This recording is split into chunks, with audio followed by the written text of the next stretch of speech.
Thank you.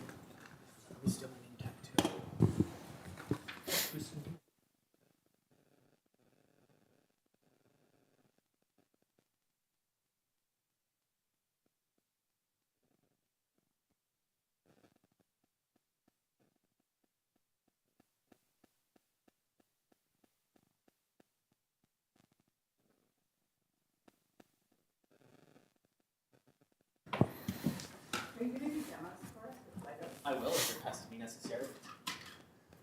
But here's some Good evening, everyone. Welcome to the December 15, 2022 meeting of the Arlington County Planning Commission. I am Commission Chair Daniel Weir. Tonight, the Commission will deliberate and discuss on staff proposed request to advertise hearings for the County Planning Commission and County Board on the Missing Middle Housing Study, General Land Use Plan, and Zoning Ordinance Amendments. This is an item that would be heard by the County Board no earlier than January 2023. I want to say just a couple of introductory sort of staging comments, and then we will begin our discussions and deliberations, and I'll go over that too. I want to share a comment for everyone's benefit that has been subject to the subject of a conversation I've had with many people, and that is an observation on where we are in the RTA threshold, right? And we have discussed extensively the sort of nature of the RTA, but a thing that I've been putting a lot of high-level thought into and asking some others to as well is whether or not there is a threshold test to apply in recommending that an RTA proceed. Now, as far as I have been able to ascertain, we are not subject to any bright line rule that we could use to make a decision or a recommendation, excuse me, about whether or not to proceed in an RTA. Lucky us. The best proxy I can think of that we have is the test that we use for the Long Range Planning Committee's special general land use plan study process, where we ask whether or not proposed changes are within the realm of consideration. I'm not saying that that's the test. I've just said we don't have a bright line test, but it's the closest proxy that I can think of for an RTA process. And there we ask whether or not something proposed is worth continuing to consider. And it seems to me that our role is to identify and recommend where something proposed is within the realm of further consideration and where it isn't. So to put it another way, which is what I've been building towards, is to repeat our mantra, and something that past chair Jane Siegel, among other former members of the Planning Commission, likes to say, which is that our job is not to solve the problem. That's the board's job. Our job is to tee up issues for the board. And in this case, the issue that we're teeing up is what issues to tee up. It's very meta. A comment that I've heard from colleagues is that this is an uncommon process insofar as we don't have an applicant, and technically, strictly, that is true. But we do, however, have at least one prompt among many, but at least one that I want to point attention to work with in the form of some very specific questions that the board teed up for us in its October 31 letter to us. The board specifically seeks our feedback as to things like the number of units allowed, parking, specific questions about tree canopy protection, etc. This is, of course, not an outside limit to our recommendations, but it is incumbent upon me to remind us that as much as our purview is to advise the board, we are in a situation where the board has specifically sought out our feedback, affirmatively sought out our feedback as to some specifically teed up and pointed questions. Just some contextual thoughts that I wanted to share with on the record with everyone, having had some conversations that led up to these thoughts with a few individuals. One other note, I am reminded that it is staff policy that staff are to encourage, it is the county manager's policy to encourage commissions to wrap up by 11 p.m. I was reminded of that not more than 15 minutes ago by a deputy county manager, and so I want to note that we are going to try to proceed with our discussions and deliberations and motions with that goal in mind. I don't know that we will be in a position to walk out of here at 11, but I am reminded that that is that is a target. I want to then last refer people to the circulated memo earlier, which I just want to remind people that it is not intended to be, that it's intended to be ministerial. It's not comprehensive. I've already, Commissioner Hughes, Commissioner Gearin, I believe, have already circulated some items, and Commissioner Sarli that were not included in that. So just, please remember that just because something wasn't included, that you sent me wasn't included there, is not, it only means that I failed to get that information from you timely to include it among other things, or simply forgot. In Commissioner Hughes's case, my apologies. A note on attendance. We will be joined in person, among those who are not here, we will be joined in person momentarily by Commissioner Steinberger. We have a request from Commissioner Patel to participate remotely. This comes under the aegis of a personal category, remote participation. She is traveling for work, but she will be joining us later this evening. I believe that takes care of attendance. Where I want to the sort of way that I want to outline this is that we have, and I'll read through in a moment, the broader categories as I teed them up in this omnibus memo. I want to begin by opening the floor in no particular order for questions that are strictly clarifying and factual. And I want to remind people that I will be fairly light on the gavel if I suspect that you are not quickly coming to a question that is clarifying or factual. We will have an opportunity to deliberate on each specific item in turn. I'm trying to buy time to get my paperwork in front of me on the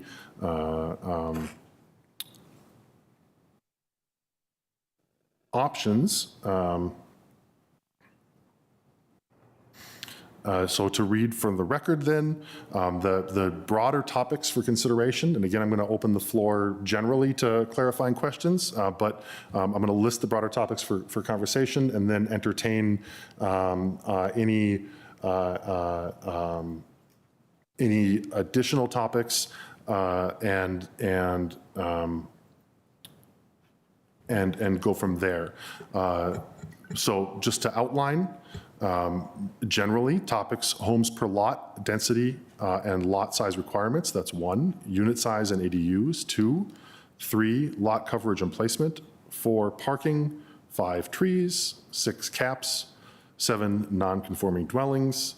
8. Definition of a duplex. 9. GLUP amendment language. 10. Applicability to lots covered. And 11. Existing structures. Before I entertain any additional topics, I want to, I'm gonna kick us off with, in the same way that we kicked off the discussion of the Quincy Park, which is to have our clarifying, of the Quincy vacation, which is to have our clarifying questions and conversations be done within the context of a motion that's on the floor. So that said, Commissioner Lytelmi, I'm going to recognize you for the purpose of putting a motion on the floor. I have no doubt that it will be amended at some point before we all leave here this evening. But this gets us started. Thank you. Commissioner Lytelmi. Okay, thank you, Mr. Chair. I move that the Planning Commission recommend that the County Board adopt the resolution attached to the staff report authorizing advertisement of public hearings by the Planning Commission and County Board to consider general land use plan and zoning ordinance amendments to implement policies and regulations relating to the missing middle housing study in furtherance of the goals of the Affordable Housing Master Plan, specifically A, amendments to the general land use plan booklet and map to establish land use goals and policies to support a wider range of housing options in lower density residential areas, attachment A, and B, an ordinance to amend, reenact, and recodify the Arlington County zoning ordinance, including Articles 3, 10, 12, 13, 14, 15, 16, and 18, to establish regulations for expanded housing option development for properties zoned R20, R10, R8, R6, or R5, Attachment B. Second. Main motion is made by Commissioner Lantelmi, seconded by Commissioner Hughes. Now that we have a main motion on the floor, let me open up to additional topics beyond those that I listed. Commissioner Lantelmi, I see your finger up. This is sort of a clarifying question, and it may end up not being a topic depending on the answer from staff. In earlier discussions at LRPC and ZOCO, we did raise a number of times data collection, how that will be done, what would be done.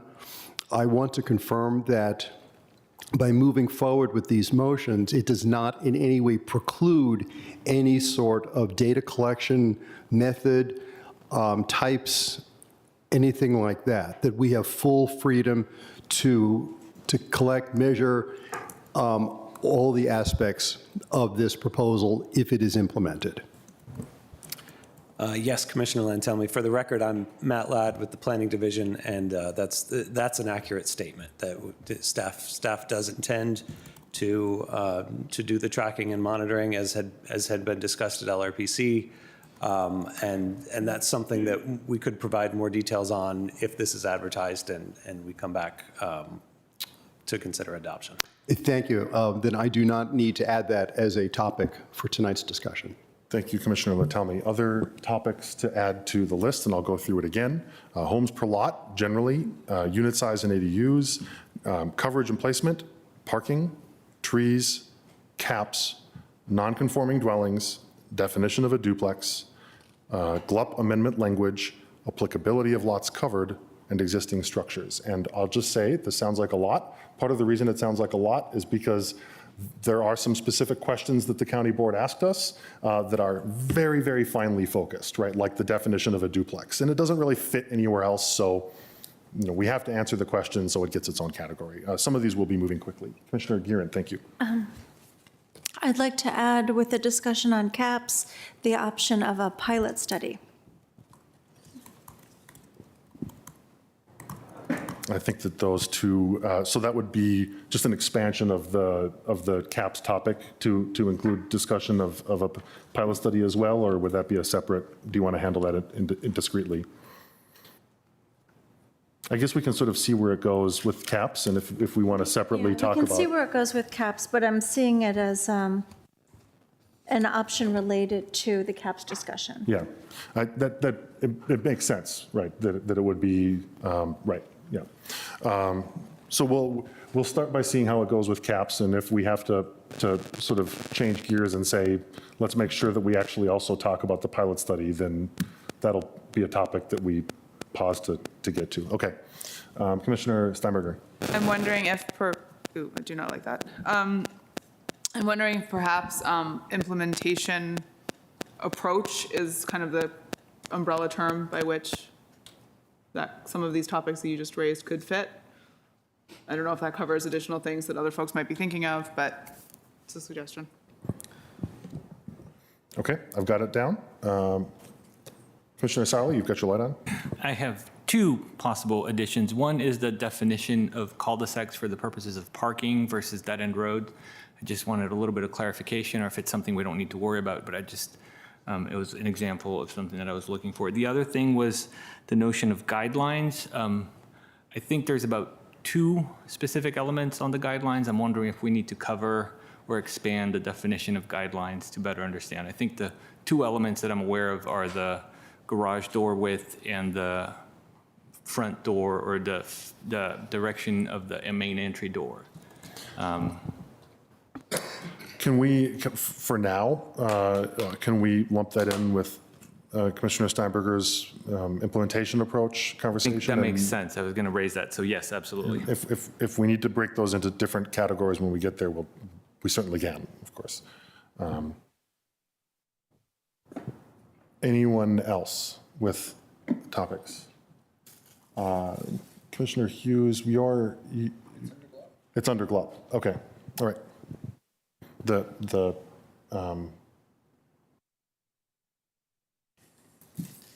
I'll take your word that it's under GLUB. Okay, thank you, Commissioner Hughes. Again, so I want to,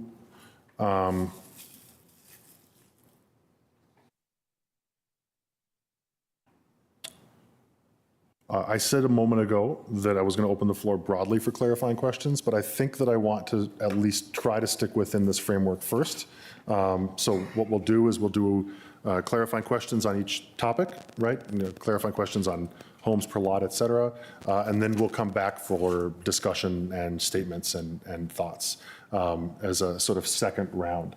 I want to invite people to sort of, when I call upon you, ask your, be prepared to ask all of your questions so that we're not bouncing around. I'm not going to preclude bouncing around, but I am going to be watching, I'm going to have a stopwatch up because I do want to make sure that we are progressing, and you may find me inviting people to be thinking about questions that can be submitted for conversation as we move along, in what would be an RTA window, right, where there will be 3 months before doing that. So clarifying questions on homes per lot, density, and lot size requirements.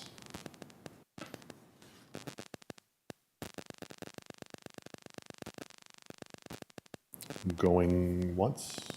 All right, any questions for regarding unit size and ADUs?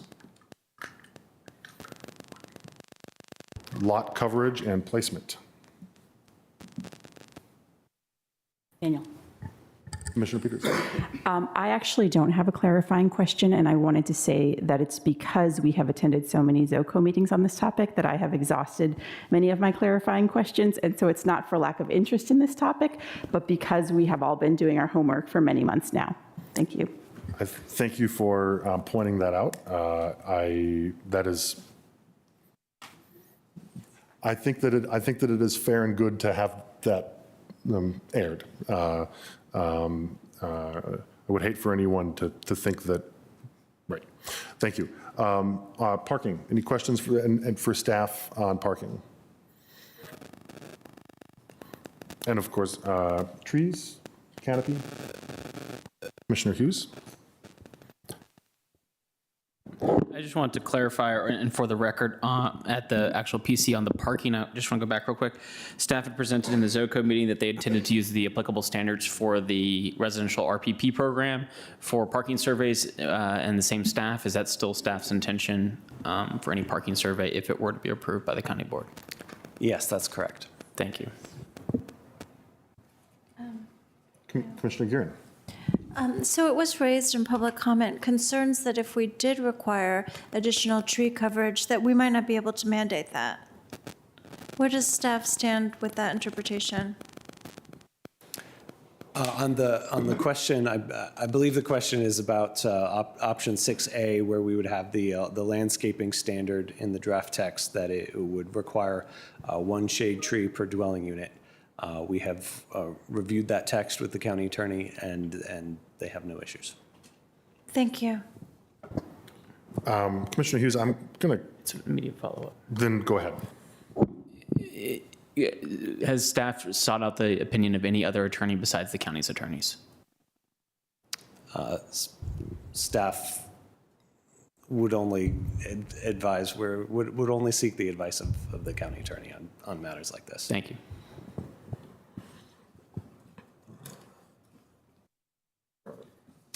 On the tree standard, a question that I have for staff is, in conversations and both at zoning committee and in correspondence or conversations with canopy advocates, members of the FNRC, we've heard this idea of one shade tree and one small tree. At the same time, other people have advocated for language should such a recommendation move forward of one shade tree and one understory tree. Is that, Commissioner Gearin, is that the term that you used for me? That is the way we typically classify trees, canopy tree, understory tree. So thank you. I just want to get, it's my understanding that the recommendation to use a one shade tree, one short tree, that framework is tied to some kind of document or list that the county maintains. If that's incorrect, can you set me straight? And if it's correct, can you clarify or confirm? So I'm aware that the county maintains a list of shade trees, and that is linked. It's on the website. It's linked in the staff report. It's something it's a list that's updated periodically, administratively. I'm not aware of a list of understory trees, as you call them. It may exist. I'm just not particularly aware of that. So short tree isn't as far as you're aware, the short tree isn't a term of art such that should the commission be interested in a motion along those lines, that it would be better to adhere to existing tools that the county uses rather than understory or something else. So I'm getting a text. I don't know who this is from. We do have an audience. Yeah, we do have an audience. It's probably, oh, it's from Caroline Haynes. Shade trees and small ornamental trees. Small ornamental trees, okay. So I think, we're the commission to make a recommendation that the advertisement be expanded to include that. We would consider it, and we would consult with urban forestry staff on, what the right language might be to achieve the intent. Thank you. I just wanted to make sure that we at least knew what target we were aiming for, or at least the name of the target that we were aiming for. Thank you. Other questions on tree issues? Going then to questions about caps.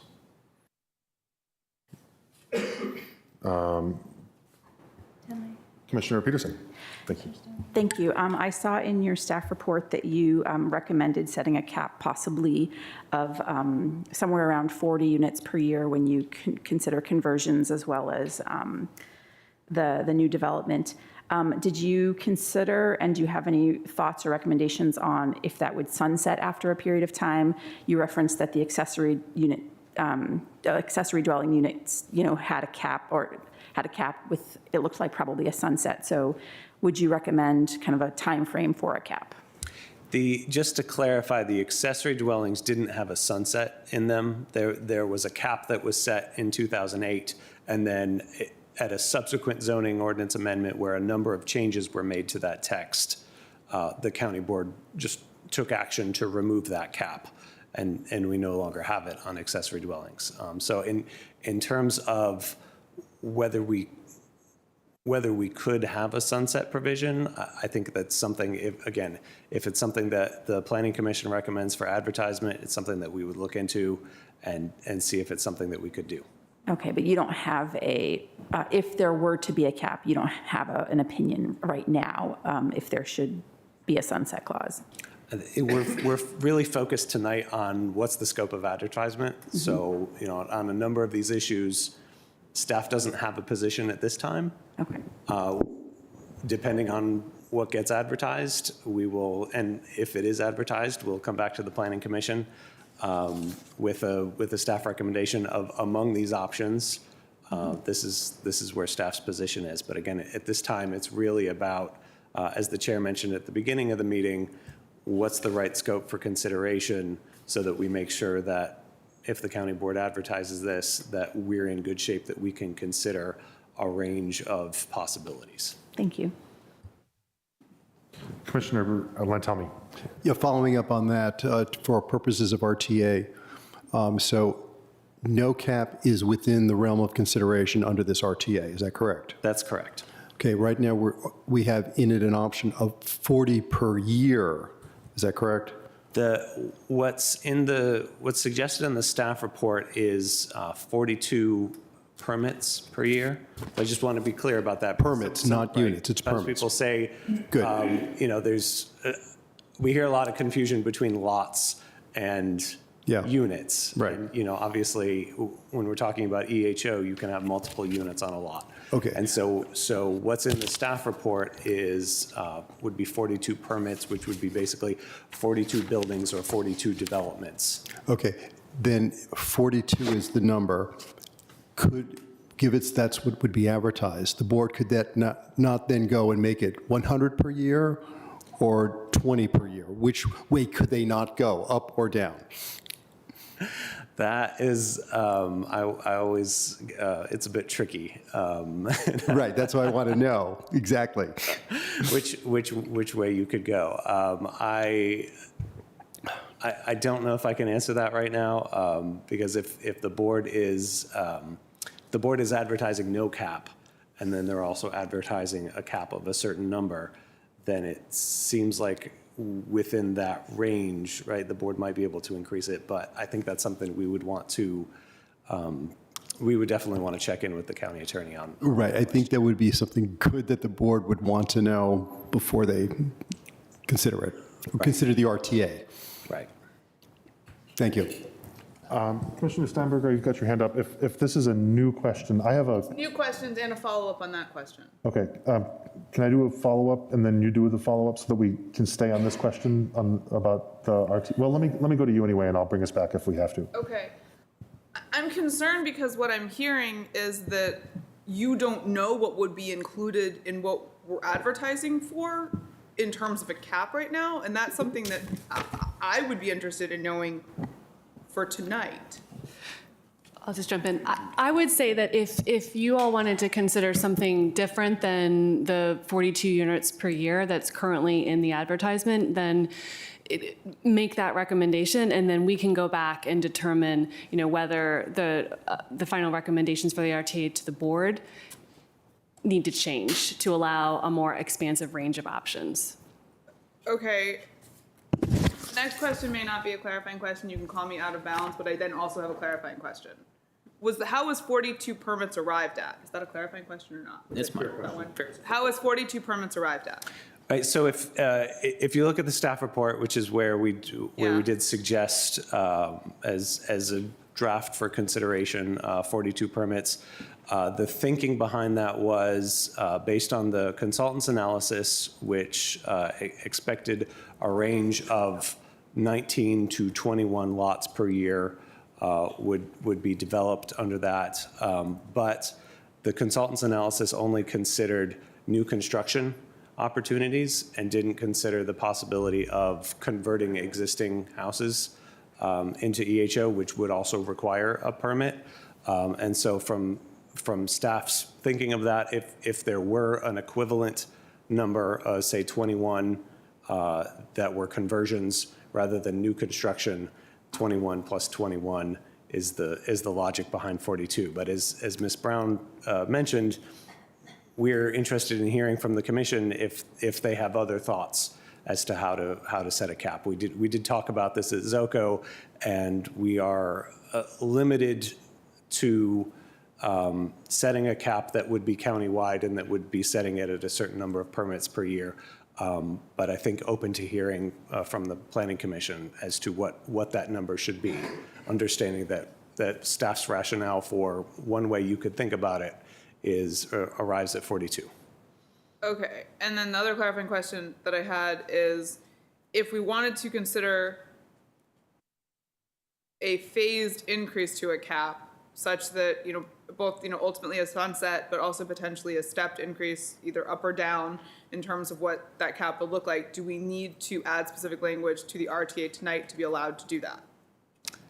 So again, the commission is just making recommendations to the county board as to what is being advertised. And so the commission can make recommendations and staff can evaluate those, and the board will be aware of the recommendations from the commission, for things that staff hasn't considered up to this point, like an example would be what you just mentioned, stepping up. It's something that we would consider, and we would also advise the county board on that, and the county attorney will be advising the county board as to what. So if we want that as, without a motion to include that, the language as provided, the RTA as provided, does not necessarily include that at this point, so we should be explicit if we would consider want to consider a step up. Staff and the board wouldn't be aware that is a goal of the commission without a motion to that effect. Okay, thank you. Thank you, Commissioner Steinberger. That's a really important dialogue, by the way, for future deliberations, and I just want to take a moment to emphasize that, right?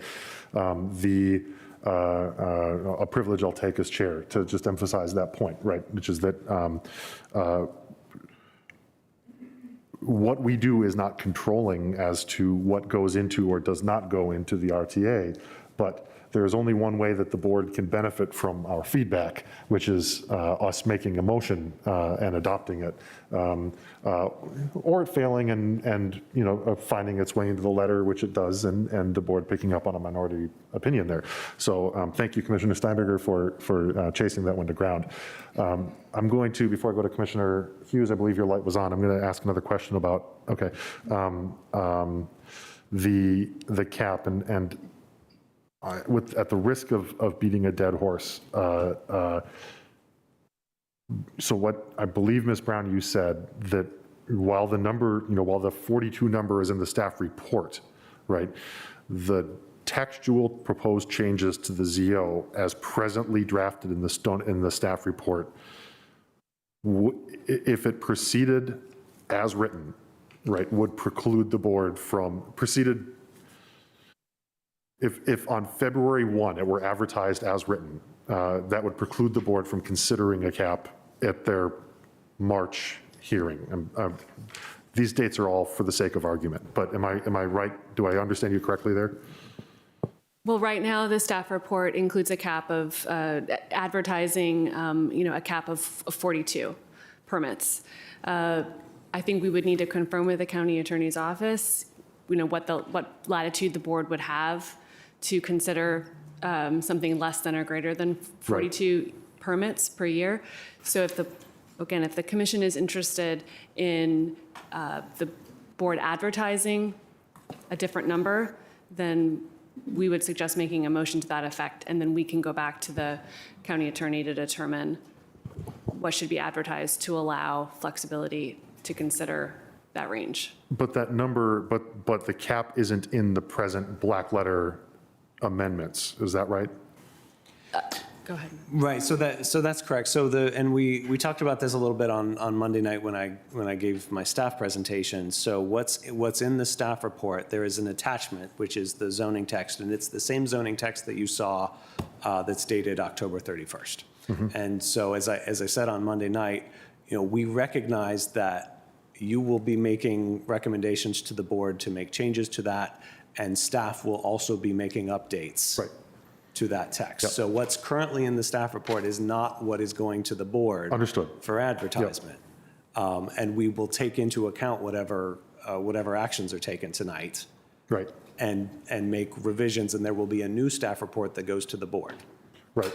But for our purposes, acting in response to the draft ordinance as it exists in the staff report, if the commission were to feel like it's important to make a recommendation on a cap, then it would be incumbent upon us to actually say something. I think is the point. All right, thank you. Apologies to my colleagues for lingering on that. Commissioner Hughes. It's a relevant point for my colleagues on the further discussion this evening. You can find the language in the 7A option, as we just discussed, on page 41 of the staff report with respect to the addition of an additional section of 10.47, which again is silent and doesn't give textual changes to the number 42, but it reemphasizes to each of us that we must actually communicate to the board when we know these sort of zones of consideration, what we think is the most appropriate for our community. So I just want to make sure that everyone kind of re-baselines yourself in that thinking. Thank you, and I acknowledge that I'm the one who broke the just clarifying questions request, so I'll take the blame for that. But other clarifying questions on the topic of caps? All right, thank you all. So non-conforming dwellings, questions about non-conformings. Definition of a duplex, questions about that.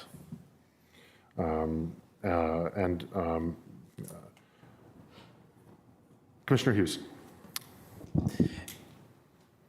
Are we in our zoning ordinance still holding the legacy of the semi-detached duplex characterization where one stacked this way is considered one type of duplex and one stacked vertically is another type of duplex? Yes, that's correct. So semi-detached are the side-by-side ones, and duplex are the stacked ones, up and down. Sorry, just bang.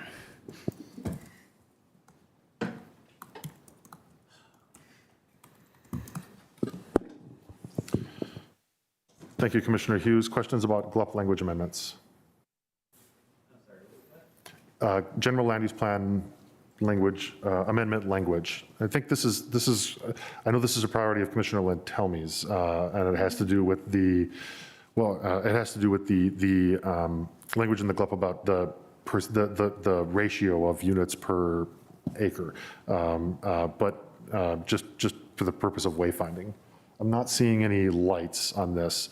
There obviously will be discussion about it. Applicability of lots covered. Existing structures. Implementation approach and guidelines. All right, so now we can, Commissioner Lentelmi.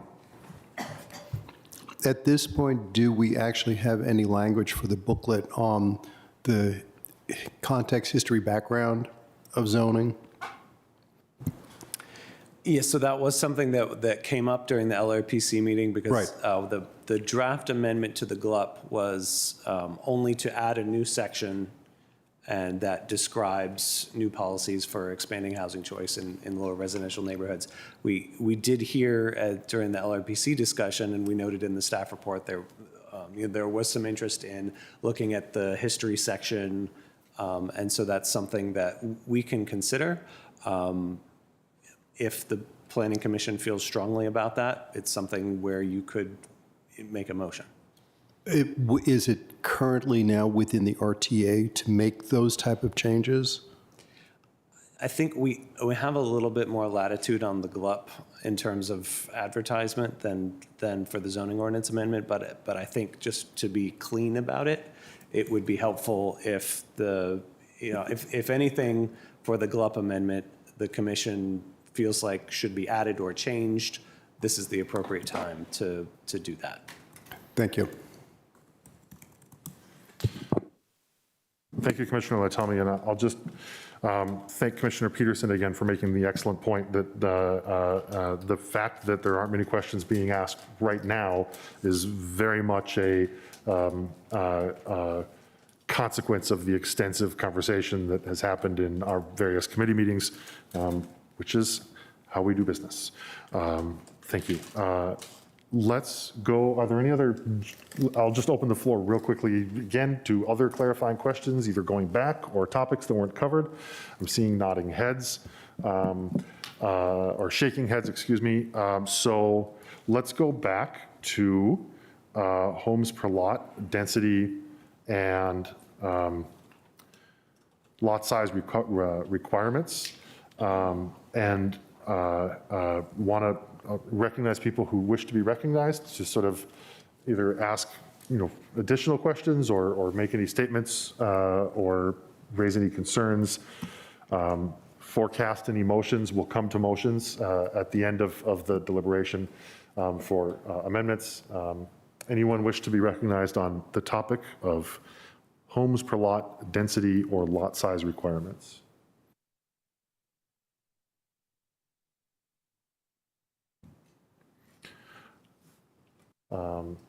Commissioner Siley, go to you. I just get a little confused with the process here a little bit. Are we not discussing it yet, or are we? This is the discussion.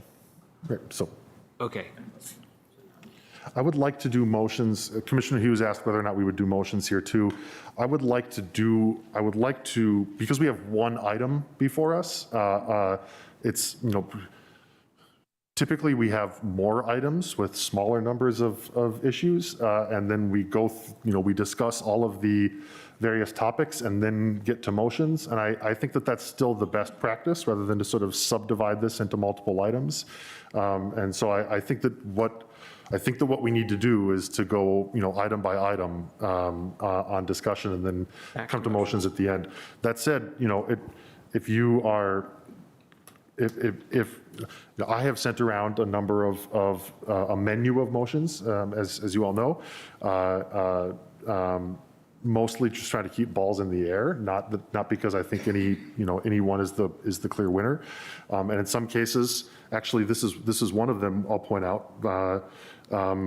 We need it. The board has specifically teed up options 1A and 1B for us, which would be the RTA advertises up to 6 units in 10.4.3.d, or the RTA one, which would be option 1B, advertises up to 8. We don't actually need to say anything about either of those, because if we were to adopt the main motion, it would include both of those items. We would be recommending to the board that the RTA include both of the affirmative option of limiting it to 6 and the option of going up to 8. I don't know if that answers your question, Commissioner Siley. I hope it does. It does, thank you. Thank you. I have a question. Commissioner Mr. Gearan. Chair. So is what you're looking for here, you started off, it sounded like you're looking for our general thoughts on this, our responses to this? Yes. Is that correct? Yes. Okay, well, notwithstanding the enormous housing crisis that we face locally, regionally, nationally, I'm still uncomfortable going all the way up to 6 or 8 units. That's such a dramatic change in the single-family neighborhood. 2 seems very reasonable, but even our peer jurisdictions don't really know what that's going to look like in the long term. So 6 to 8 seems almost like a bridge too far. I'm not sure why we have to consider that. I'd be much more comfortable with a much lower number, and we see how that goes, and then expand that in the future. But since you were asking for our thoughts on it, I thought I'd share that. Thank you. That's exactly the sort of, like, this is the opportunity that we have to sort of share where we're heading in terms of what kinds of recommendations for the RTA we'd support. I think it's even would be in order if you have, if you have a sense of where you would be for, a policy outcome, please be, just taking the opportunity to remind people that we should at least try to signal where we're saying one thing about one another. Thank you. Well, then I will clarify. I'm signaling I'm really uncomfortable with anything above 4. Yep. I appreciate that we've had these good conversations at LRPC and ZOCO. However, we haven't really had the chance as a group to hear from each other and have the back and forth in a discussion that we tend to have on SPRCs, where we learn from each other and maybe some of us shift our viewpoints. So I've said where I am. I'd love to hear if anyone thinks, wow, Commissioner Gearan, that's nuts, or, Commissioner Gearan, I feel like I understand where you're coming from. Thank you, Commissioner Gearan. Commissioner Lantemi, I saw you. Well, first off, I would never say Commissioner Gearan is nuts. Second. So I want to put that on the record. I'm tonight not looking really to vet the different options from a policy viewpoint. What I'm trying to do, based in partly on what we saw the other night, we had a lot of very interested citizens come out and comment, some totally supporting it, some totally rejecting it, some concerned about procedure, some going for more nuanced or alternatives. We had a very large range of discussion and viewpoints. Based on that, it's clear the conversation needs to continue, which means for me, philosophically, I would rather err on the side of being as broad as possible with the RTA to not preclude any particular viewpoint or any particular option on this for the county board, so those discussions can be continuing, which is why I would be in favor of the option allowing up to 8, simply to keep that conversation going. Clearly, there's a lot of good faith arguments for any number, from a duplex all the way up to 8. I'd like to be able to keep that in play. So that's pretty much where I'm coming from, and I'll be coming from that direction all night when it comes to choosing options or advancing options. Thank you. Commissioner Hughes, I think I saw you next. I both want to wholeheartedly endorse everything that Commissioner Lantemi said, and I apologize to staff only because it is a very late-breaking question that I have, so I do apologize, but I will ask it anyways.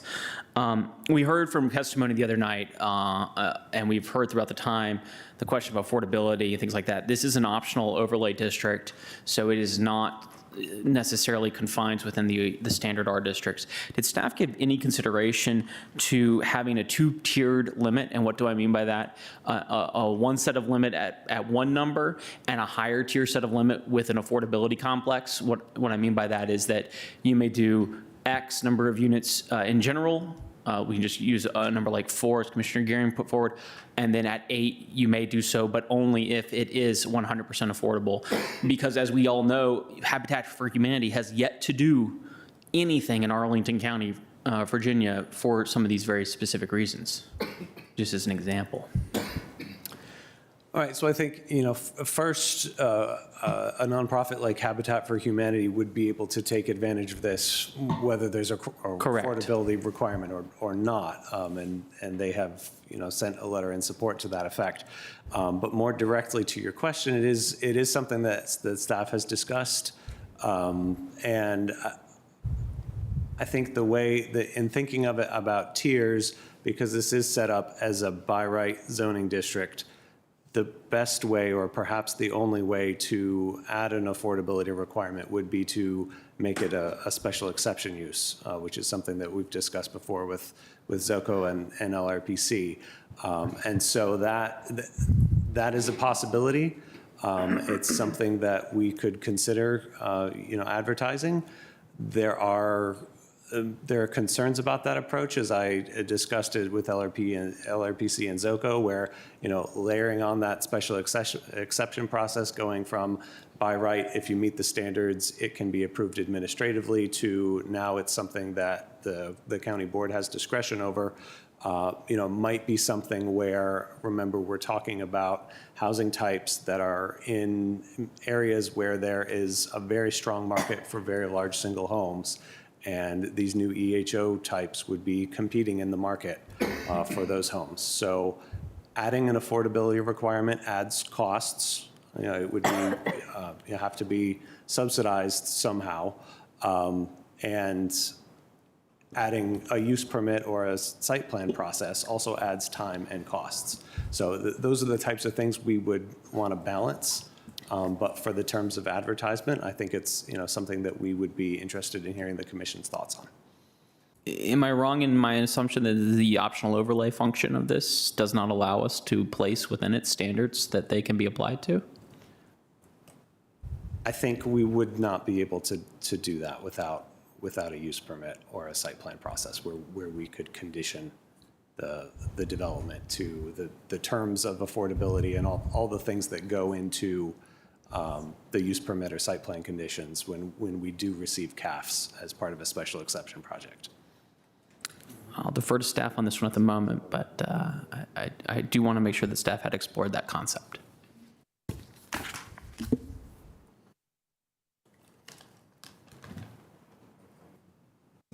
Can I ask a clarifying question? Oh, Sarah first. On the subject of sort of feeling out where we are in terms of the density question and potential number of units, I appreciate the perspectives of my fellow commissioners, and I think that for the purposes of and the request to advertise and our role as advisors to the county board, I do tend to think that a broader request to advertise that allows the conversation to move forward is appropriate for most things. I think that's where I'm going to fall myself in terms of how I vote this evening. That does not reflect where I'm ultimately going to land in a few months when this would, assuming that the RTA passes, that this would come back to us. And my personal perspective is that 8 units is too many. That does not mean that that will be reflected in what I think is appropriate to advertise. At a certain point, our role as advisors to the county board is to advise and to allow the conversations to happen. If we remove too much, in my view, from the request to advertise, then those conversations won't be able to happen, and it becomes more difficult. We've heard from the community, and I certainly think the county board, as we did, paid close attention to that, and I think it's appropriate for us to have the county board have to respond to some of those hard questions. And if we preemptively remove too much from the RTA at this stage, I don't think the county board will have to account for some of those things. And I think these are conversations that need to be had. So I wanted to put that in the record to whatever extent a record exists. And that's probably going to be reflected in how I approach votes on motions this evening. So, thank you. I'm going to go to Commissioner Peterson, only because she walked over here to tell me that her mic light wasn't lighting up, and then I'll come back to you, Commissioner Gearin.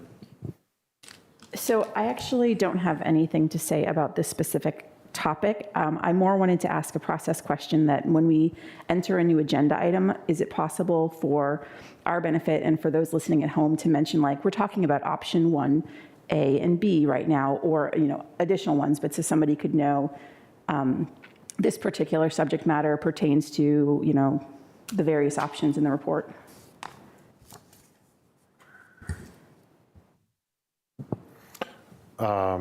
I'm sorry, I was distracted by a technical issue, so I have to ask you to repeat your question. That's fine.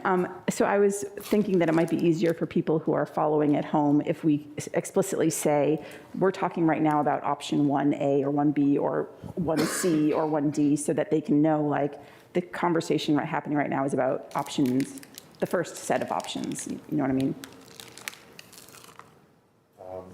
I think that that's a good thought. So, there are more than one set of options that sort of fall under this rubric, right? But where I'm trying to have us right now is that we're talking about between option 1A and 1B, right? Which could also include neither, right?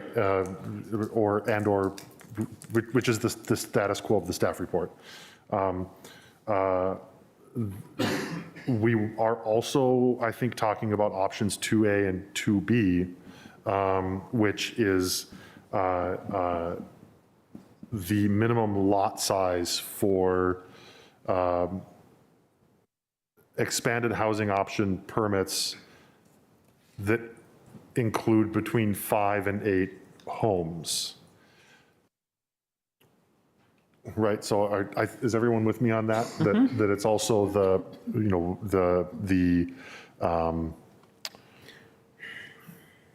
irrespective of whether the RTA is 6 or 8, right? There's also this issue of, for 5 and more, what's the smallest lot size that needs to be there in order to do 5 or more? We just haven't, no one's said anything about it yet, but that is part of, I think, this issue. Yeah. I think, Commissioner Steinberger, did I tell you that I was going to go to you next, or did I say that to Commissioner Gearin? Gearin, I already spoke before. Okay. Go to Commissioner Gearin. Then I'm going to go to Commissioner Gearin. Thank you for helping me remember. Question for Mr. Ladd, probably. To clarify, could you just run through what the use permit process would be like? So a use permit would be at a minimum, right? There's an application process, and there would be a public hearing at a county board meeting. And beyond that, the process is something like we have the I'm going to get all my, I don't know what all these acronyms mean, but the URD, Unified Residential Development, UCMUD is Unified Commercial Mixed Use Development. Those are 2 use permits that exist in the zoning ordinance, I believe also in Article 10, where there are administrative regulations for how we process those. And so, I believe there's an UCMUD review committee, which for all intents and purposes is SPRC, that reviews those, and I believe the Planning Commission reviews UCMUD's. So it would involve a public meeting, at least one public meeting with the community? Well, there would be, at a minimum, there would be a county board meeting with a public hearing, right? To whether there is an SPRC type meeting, or whether there's a public review outside of that county board meeting, or whether the Planning Commission would hear it. That's something that wouldn't be in the zoning ordinance, but would be in some administrative regulations, just like we do for site plans have, administrative regulation 4.1, and we have other administrative regulations for URDs and UCMUDs. I think that the reason I'm personally curious about this is if we did include language to recommend a use permit with the larger units, one reason would be the change from a single-family home to an 8-plex is much different than from a single-family home to a duplex or a triplex. And there might be local information that could inform what that change looks like. and how to best get there. So that's why I was wondering if there is an opportunity to speak with the neighbors or go through the local civic association or something like that, where there's, when we've done this with other places, they say, oh, the kids cut through that on the way to school, or just things that we might not know even doing our homework.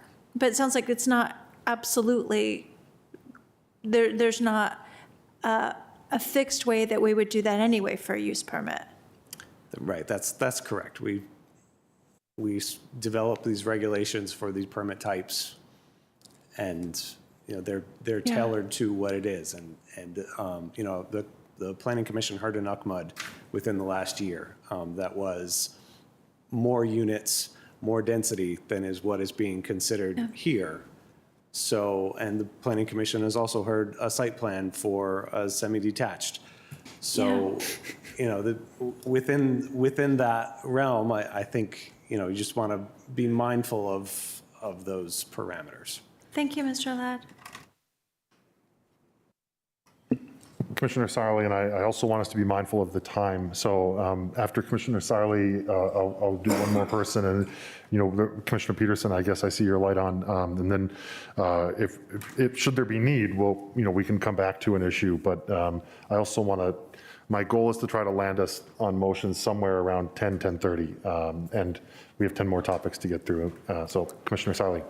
I'll be brief. I have a quick question for staff. So the question here is on the GLUP density chart, and then on the number of units, and I'm trying to tie those two together, and I was doing some quick math with an acre, 7,000 square foot lot, you could hit 36 units if you have 6 per lot, right? So do you think there's some guidance from the GLUP to help us sort of come down on like the 1A versus the 1B or whatever number in between? And then shouldn't we also, this is a follow-up question, just change the language or eliminate the low altogether, since we're essentially signing up for a higher density of a 1 to 10 and go to the 16 to 36 for the low, medium, or higher? Yeah, so those are comments that were discussed at LRPC, and taking your second comment first, whether there should be changes to the map, which were not included in the October 31st draft of the GLUP amendment that you saw and we discussed at LRPC.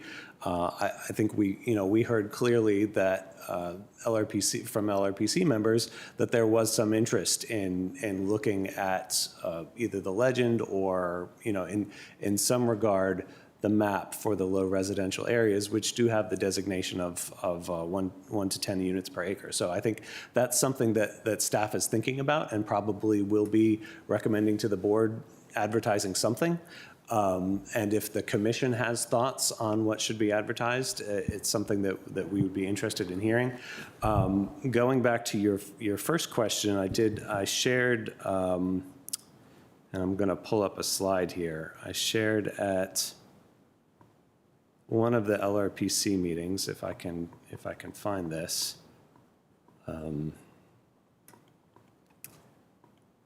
Might take me a minute to pull up, or I can just describe it. We shared a map of all the low residential areas within the county, and we actually calculated the existing density in those areas and by census tract. And we found that the existing dwelling units per acre across all of those light yellow low residential areas, which are the areas designated for 1 to 10, the average density across all those was 5 units per acre, so right in the middle of that 1 to 10 range. And we're looking at it at the census tract level, there was a range there, maybe going, some were at 2 units per acre, some were closer to 8 units per acre. None of them exceeded 10 units per acre. So when you think about it that way, rather than just on an individual lot, yes, putting, more than 1 or 2 units on a lot might result in a density within that lot that exceeds 10 dwelling units per acre. But if you look at it at the block level or at the neighborhood level, or zoom out and recognize that incremental change is going to happen here, where it's not going to be overnight, every single property develops.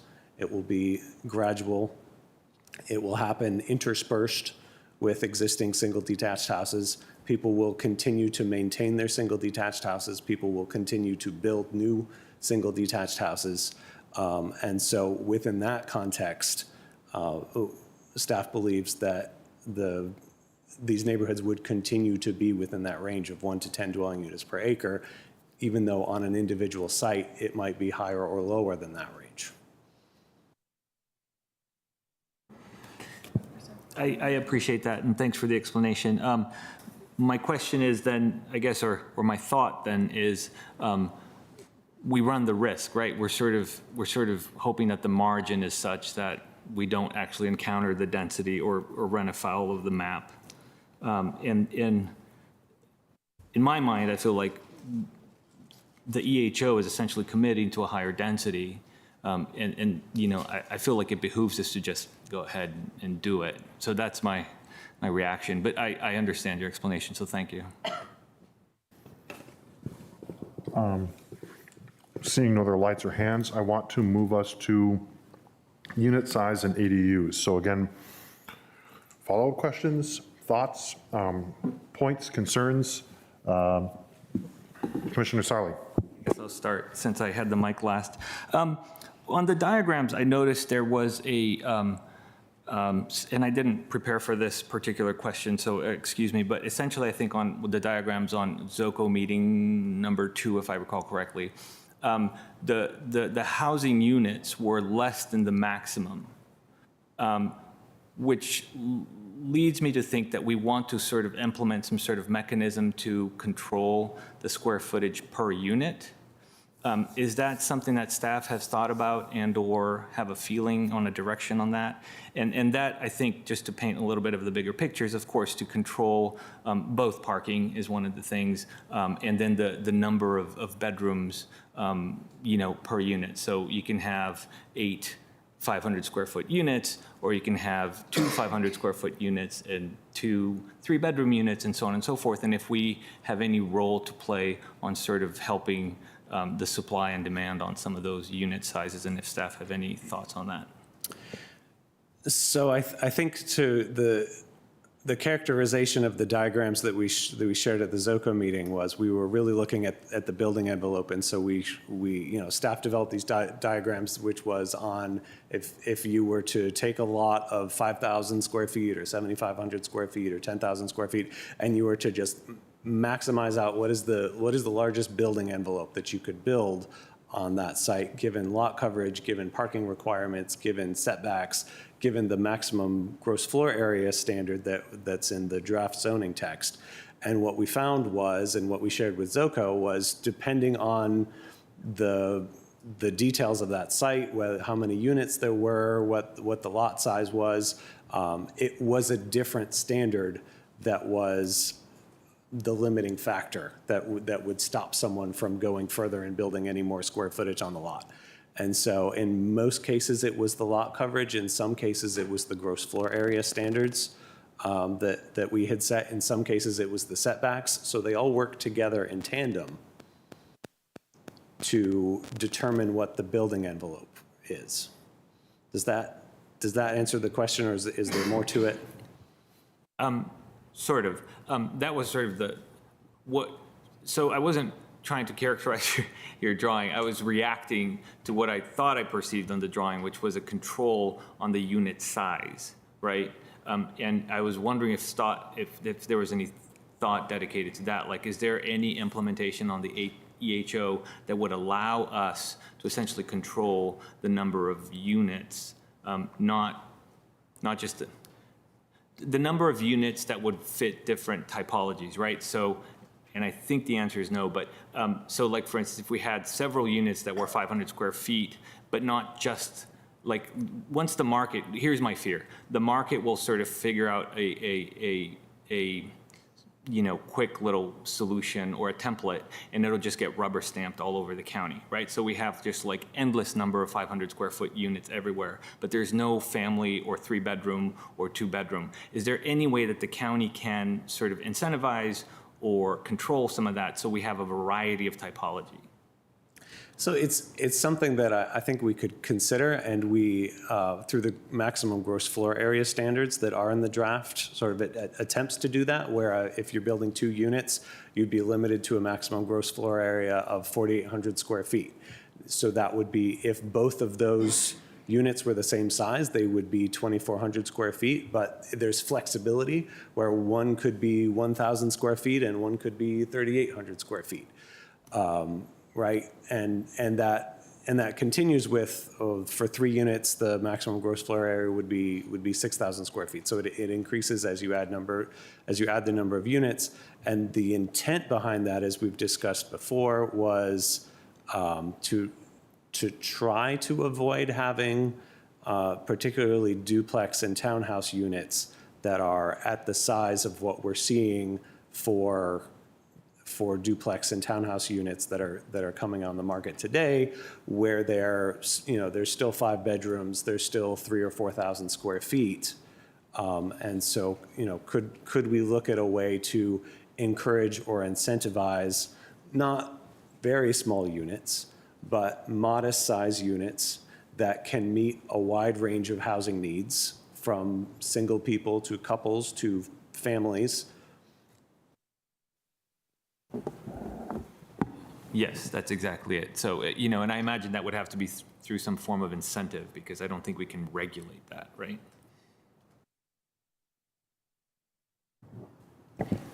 For the record, I'm Richard Tucker with the Housing Division. I think that we run into problems when we try to mandate a unit mix because there are market realities. So if we wanted to require that a developer build a 3-bedroom, nothing to say that that is marketable as opposed to 2 bedrooms or 1 bedrooms or some combination of other types. So I think that's problematic, but we would be in better shape if we were talking about incentives. That being said, I'm not sure what the incentive is other than allowing EHO housing types to be built. That's where we can talk about like percentages. So, things like the front porch incentive, how more density, heights, whatnot. But yeah, I think it's just a thought. Thank you. I'm going to recognize Commissioner Lantelmi next. Yes, I have an ADU question. I seem to recall from LRPC and ZOCO that for lots that have an existing ADU on it, that ADU really can't support an EHO on it. Since we are contemplating that a number of our houses could be converted to EHOs, existing houses, which is great because that's embedded energy, it's environmentally sustainable, it keeps the neighborhood's aesthetic looking without a change. If somebody went and wanted to take a single family and then convert it to a duplex, even though there's an ADU in the back, is that one allowed? 2, if not, does it become non-conforming if it's allowed? Or is it simply barred from occurring? They'd have to tear down the ADU before they could add the second unit in the house. So the way the text is drafted in the staff report, you wouldn't be allowed to have a combination of an accessory dwelling and also do EHO. And that's the way the zoning ordinance also is currently written, right? You can only add an accessory dwelling to a one-family property, whether it's interior or detached. Now, that doesn't mean that's just a zoning barrier, right? So the zoning ordinance, if the commission and ultimately the county board were interested in allowing accessory dwellings in combination with EHO, that's something that could happen. It's just not something that staff has put into the current draft. What I'm concerned about is we will unintentionally encourage teardowns. That's my concern about that. I'd like to be able to have existing houses convert to EHOs, even if they have an ADU in the back. Of course, we still have to all the all the lot coverage and setback rules will all have to apply. But to the extent there are any of those around, I'd like to be able to allow that to occur rather than encouraging, inadvertently encouraging a tear down. Would the RTA, as proposed, allow the board to make a change like that once the RTA is voted on? I think the current text would have to be modified in some way to allow for that to happen. And I understand the concern. Just to put a bit of scale to this, since the accessory dwellings have been adopted back in 2008, we've only approved 99 permits for them. And a number of them are interior because we didn't allow detached until 2017. And so it's, that could be a scenario, as you describe, where someone has an existing permit, and then that would preclude them from doing EHO under the way the text is currently drafted. But it applies to a very small number of properties that have those permits. And I recognize that. It's just my neighborhood has quite a number of those standalone ADUs in the back. And I think it's possible some of them aren't quite legal, but a number of them are. And they have very big houses in front of them that could be easily made into 2 or more units. And it would seem a waste to preclude that or to require a tear down of either the house or scraping the lot, which is the worst outcome of all this. We hear that. Thank you. I'm going to go, Commissioner Sally, before I go back to you, I'm going to give others a chance to weigh in on this. It looks like no one's taking me up on it, so I'll go to you. I'll be super quick. I just want to associate myself with Commissioner Lantelmi's comments and add to it that we ought to also be able to have a, what are the side-by-side ones again? Semi-detached? The semi-detached, you know, particularly on the larger size, have ADUs occur in them. I would strongly encourage that.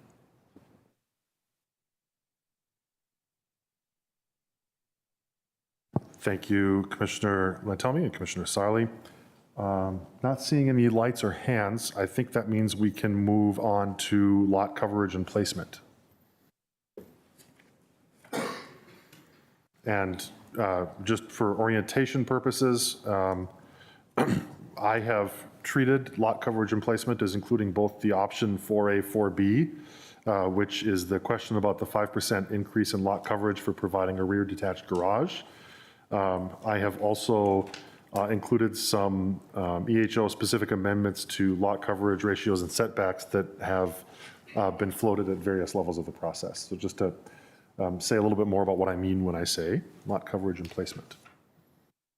I'm not seeing any lights or hands for discussion purposes. I imagine that there'll be some discussion when we get to motions. Parking. Commissioner Steinberger.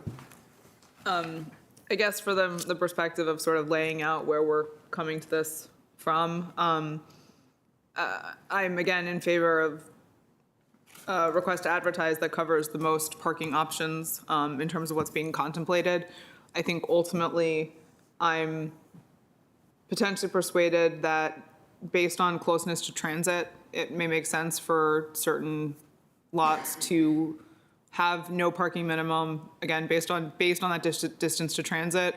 But beyond that, I'm not in favor of having no parking minimums as a broad option kind of throughout the county for lots, any which where, if it's not based on distance to transit.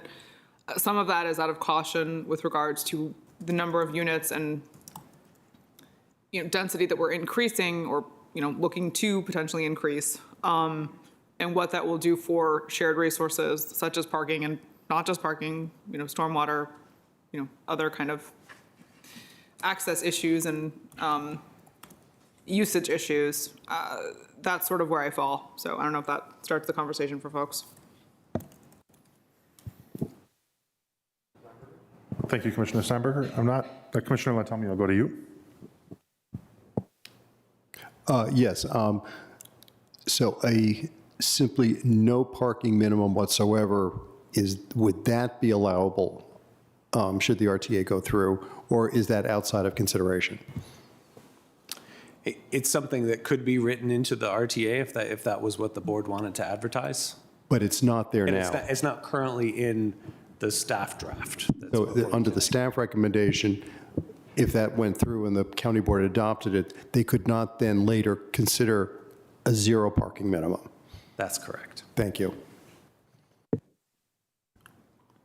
Commissioner Hughes. Or a parking minimum associated with transit, because at the moment, the staff's advertised language is primarily based about the parking survey and the 0.5 spaces per unit. Yeah, so so you just need to be careful. We have a lot, if we really do want to have parking options, be a recommendation to the county board to consider the variety of actions we've heard, we do need to make motions when it comes time for that, for them to have options put on the table, because the two summary of choices staff's put forward are 5A and 5B.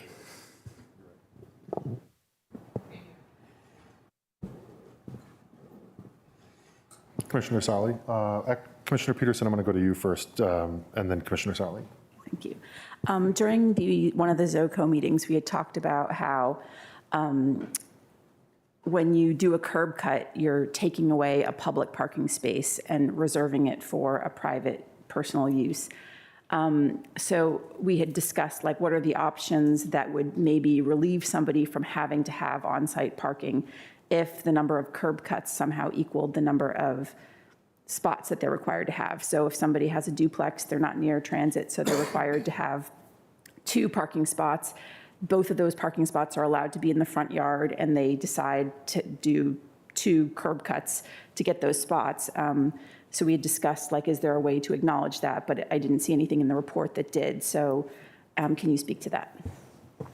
So again, we did address that, because we heard that from ZOCO, so we did address that in the report. But as I mentioned at the beginning, we didn't make any updates to the draft zoning text. We were waiting for this conversation to happen, and any recommendations to the board to consider what the Planning Commission thinks.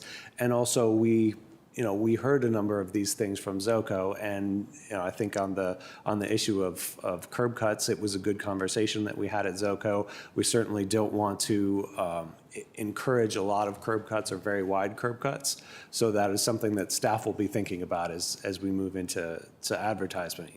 Could we place limits on the width of a driveway entrance? Thank you.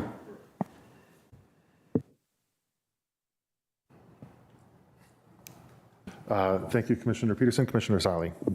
So I'm going to go back to the cul-de-sac and the way that we're kind of like giving, I think, a little bit of a penalty for living on a cul-de-sac as far as parking goes.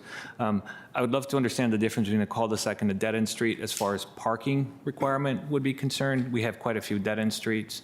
And then are there any alternatives to allow for sort of EHOs to happen on cul-de-sacs without sort of having them be penalized on the parking front?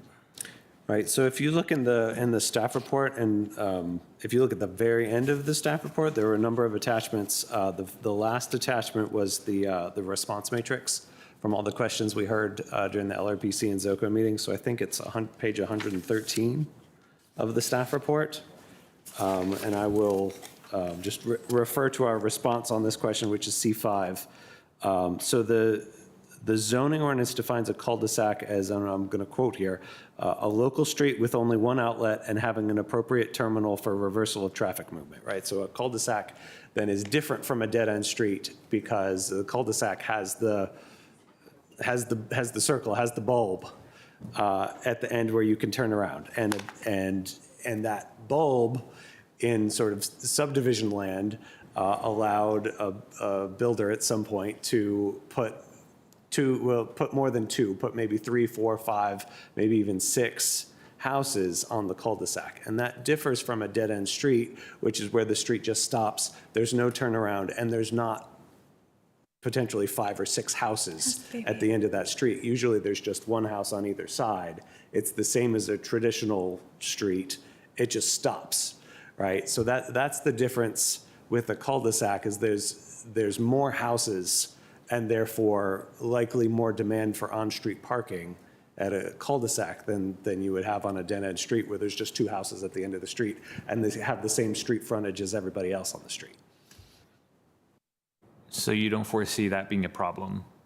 In other words, we can't treat a dead-end street like a regular street, and that should be okay? a dead-end street would have the same street frontage, right, in terms of the Right. same number of Okay. on-street parking spaces as a not dead-end street.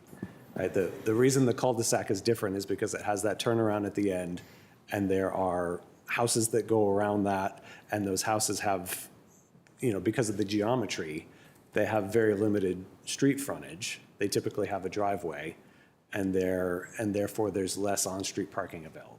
Thank you. I'm going to go to Commissioner Giron. Thank you, Mr. Chair. Mr. Ladd, could you just clarify if anyone ever needed to have a parking space in front of their house, for example, they had a mobility issue, is that something that you can get dedicated through the county? So I have Marietta Gelfert on the call. She's here virtually from the Department of Environmental Services in their parking section. And so I'm going to ask Marietta to turn her camera on, and the question is, is there an ability for someone with mobility issues to reserve a space? Yes, good evening, everyone. We currently have a process in place where the community and the public can request a handicap space in front of the building. Now, I need to point out that this handicap space would not be reserved for that specific household. Any vehicle that has a handicap identifier would be able to park in it. Thank you. I can't get that on. Just to follow up, so let's say you had 3 houses on the street and everybody had a need in each, there's one person in each of the houses that had a need for a handicap space. You would get, each house would request this and go through some vetting process and ultimately get a space designated in front of their home, convenient, so somehow proximate and convenient for them. Okay, thank you. Correct. Yes, we do not have a maximum for a request number per street. Thank you for asking that, and thank you for confirming that. Other questions? I'm not seeing any lights or hands, so I'm going to move us along to trees. Would anyone like to kick us off on the topic of canopy coverage?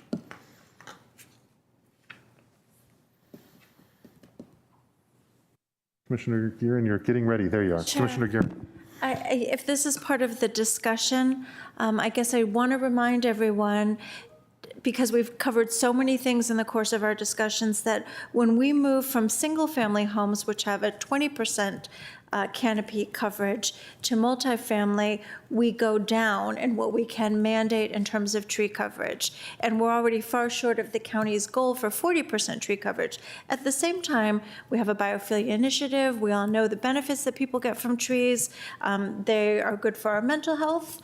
They're good for our physical health. Basically, nature makes us happier, healthier, and more prosperous. Businesses located adjacent to stands of trees do better. So there's a lot of reasons why we want to have more trees. I guess, I'm in favor of anything that lets us get more housing and more trees. I don't like this false dichotomy we put ourselves in where we feel like it's one or the other. I feel like there's a lot of wiggle room on some other things here and less on this particular issue. So I'm just sharing in the conversation that I would definitely support 1A. I'd probably support something even a little stronger, a canopy tree and an understory tree or an ornamental tree. And flexibility for siting the EHOs in order to preserve an existing canopy tree or to get this sort of vegetation on the site. And I'd love to hear what my colleagues think. I'm going to go to Commissioner Peterson and then Commissioner Sarli. Thank you, Commissioner Giron. I agree. I would support 6A to require 1 tree per unit. And I'd also be supportive of any motions that support incentivizing more than 1 tree. I understand there are some limitations to what we can require of a by right developer, and so maybe that's why we're not requiring the 20% tree coverage.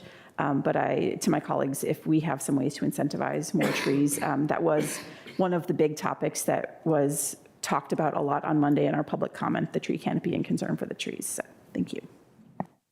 Commissioner Sarli. Again, I'm going to go with the incentives approach. The notion of essentially having like a Tetris approach to the construction such that if there are trees and/or existing historic structures, that we preserve those to avoid land disturbance and of course work around existing trees so that the construction, so then we could encroach upon setbacks, BRL or front setbacks. Is that something that we can negotiate or, incentivize? I think that's challenging because we're talking about standards and now we're talking about flexibility from standards, which in a process where the zoning administrator is the arbiter of that, whether it meets those standards, having standards where here's the setback, but in some certain cases maybe it's not the setback. That can be challenging or problematic and really something that is more typically addressed through our special exceptions where the county board can modify those standards.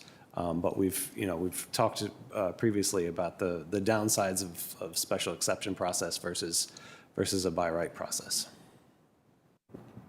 But in the interest of sort of expediting and allowing more opportunities for AHO, if we had sort of an outer perimeter, if you will, of the standards, right? So there's the standards, then there's a second tier standards, which I know I'm essentially talking about a variance, but with cause, right? So the cause here would be the preservation of a significant tree. So if we could outline that process and then have that incentive put in place, or that variance, right, in this case, for a very specific purpose that has been prior outlined, which is about our tree canopies or historic preservations for one of the non-conforming structures.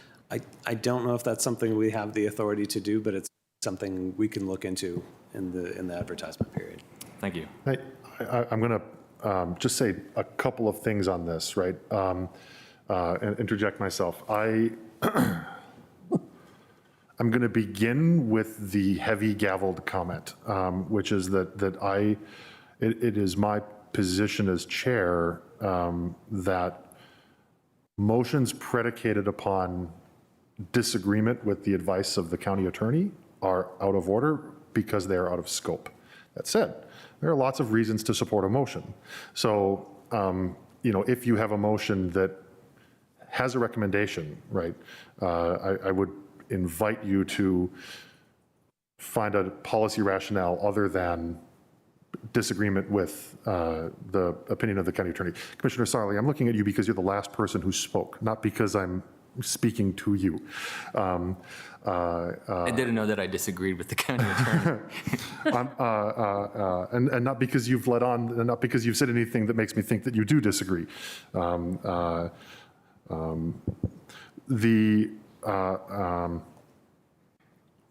Other comment, and this is the more important one, I think, for our purposes, is that this is another area where I think we do well to remember that our superpower is the ability to make broad stroke and broad spectrum recommendations to the board about what they can direct staff to include or not include in the RTA, right? And so we do have we do have the ability to say that we recommend that the board consider X, Y, and Z, and staff has a long window of time to comment, to prepare their responses to the board, and we know that they'll be constructive, at least as constructive as they can be, because we know the people who are sitting near us. So, Commissioner Latoni. Yeah, which is precisely why I would be in favor of keeping both options, 6A and 6B, because I still am not certain about how I would come out on the tree canopy and what the best way to go forward is. I think there's been a lot of discussion on this. I think the staff is still looking into it, and certainly at this point, I don't want to hamstring any of us from any possible solution that would give us the trees that we need on these lots, but not penalize building on them to the exclusion of having to put a single family by right. I'd like to have the same number of trees for both, and I'd like to measure it against what can be done by right with a single family house now, which are going up all over the county with scraped lots. So I want a solution that would put the EHOs on an equal footing with the new single families. And I'm not sure I understand yet what that solution is, so I want an RTA that will allow us to come up with those solutions. Commissioner Peterson? Thank you. I was wondering, so option 4B, we're talking about you get a bonus for a question, or option 4, we're talking about do you get the bonus for having the detached garage of, I think it's 5%. So is there a reason that instead of automatically giving people the 5% for the detached garage in option 4B, we say you don't get 5% for a detached garage, but you do get 5% for meeting 20% tree canopy, or like somehow incentivizing, because we're incentivizing front porches, we're incentivizing detached garages for single-family homes. So I guess I don't understand why we couldn't do something similar in this example for trees. So in talking about this in terms of, we have two different standards that we're talking about, right? So we have the Chesapeake Bay Preservation Ordinance, which has a tree canopy requirement, which we've talked about. It's 20% for single detached housing based on a state mandated dwelling units per acre standard.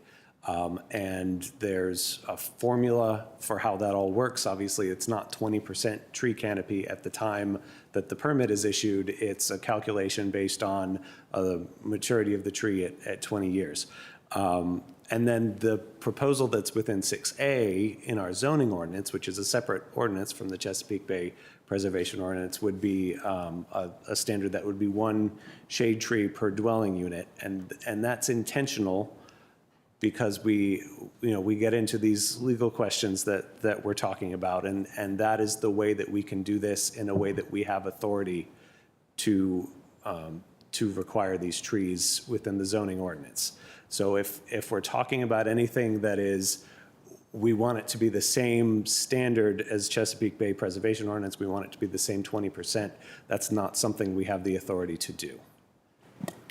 But could we give people that extra 5% for their lot size, I think it was, if they do 2 trees? I think that's something we'd have to get back to you on. I'll just add, though, however, it's important to think about the current proposal allows for additional square footage as you increase the number of units. And also under the proposal to require a tree for each unit, that number goes up with the number of units. So in effect, we actually are offering a bonus in some ways. You can think about it that way in exchange for additional trees. I'm sorry, I lost my train of thought. Commissioner Steinberger. If it returns to you. I guess I'm going to ask you to walk me through one more time, and maybe I thought I was clear on this, and now I feel like I'm not clear on it, so apologies in advance. We're restricted by the Chesapeake Bay standards in terms of what we can mandate for single-family homes, but also for multi-unit homes, or does that only contemplate single-family? So we could, so the standard that is in the draft would apply only to the expanded housing option development. Okay. We couldn't apply that same one tree per unit standard to single detached development. But they do have different, and that's the zoning ordinance. When you go over to the Chesapeake Bay, they do have different requirements. It would be 20% based on that dwelling unit per acre standard for the single detached. That's the same as it is today. And it would be a lower requirement, 10 or 15%, depending on how the math works out for expanded housing option development. Okay, so there is a calculation in the Chesapeake Bay standards that would apply to types of housing that are not single-family Yes, dwellings. that's and correct. Depending on how we interpret that calculation, it sounds like, would tell us what percentage, how much of a tree that is. Right. The state code says as you increase the dwelling units per acre within a zoning district, you reduce the requirement for the tree canopy. Okay, and when was the last time that standard was updated? I don't know the answer to that. It's been in place for quite some time. Okay. Yeah. The current draft of the Forestry and Natural Resources Plan includes recommendations to continue advocating at the state level for reexamination of those. That was my next question is, have we been pushing for a reexamination to get changes there? I understand that we can't do everything as a county versus, well, I'll leave the statement at that. But that is something that it is on our radar and is something that as a county we have been pushing for when we make our legislative pitches and such forth. Okay. All right, thank you. Follow up, have we actually been pushing for this when we make our legislative pushes? My understanding is it's in the board's legislation package, maybe not to this level of specificity, but Okay, because my understanding was it didn't actually rise to the level of the most important things that the board has brought when they were lobbying at the state level over the last several years. It's always been brought forward from urban forestry, now forestry and natural resources, but it's not risen to that level. Well, that's something we can follow up on and try to provide more information, but I can say that it is part of the currently recommended priorities in the FNRP and maybe moving forward. No, I do understand that, and I think it typically is. It's just, I think then there's a process that prioritizes all of the different things that different commissions and groups want brought to the state level, and this has not made it to that. And I guess I just wanted to follow up so that we didn't have an understanding up here that we do ask for that. It's my understanding that we haven't actually pushed that very hard. All right, thank you. I have a couple of questions, seeing no other lights on this topic. I just would like to ask, Mr. Ladd, I think you handled this question at the last zoning committee meeting, but whoever wishes to answer it, I want to return a little bit to this question of a weighted tree requirement as opposed to just one tree per, but instead to have a weight value that would sort of identify, give a mechanism to, if you're building a fiveplex and so you would need 5 canopy trees, but the lot doesn't allow 5 canopy trees, but it would allow 4 canopy trees and 3 ornamental small trees. Is there any particular reason that hasn't been, that something like that hasn't been pursued, or if it hasn't been pursued, just want to one more time sort of welcome thoughts on it in case a motion to that effect might come forward. I think the best way to handle this, and as I said earlier, the option 6A that's in the staff report has been vetted, and other options have not been vetted. And so to the extent that the commission makes those recommendations, we will make sure that they get their proper vetting. All right, thank you. And then the second thing isn't so much a question for staff as it is a comment to colleagues, that just a reminder that there are a couple other additional sort of things that we have talked about when we get to motions on this one of which is this idea of recommending that staff study alternatives to our current tools for determining maximum buildable envelope, in light of our conversation at the zoning committee meeting about the challenges to balancing the competing needs for open space, for tree canopy, for parking to the extent that parking is a need, and that we may be in a situation where our current combination of standards, like our combination of setbacks and buildable, and lot coverage doesn't provide the flexibility to deal with these things that a standard like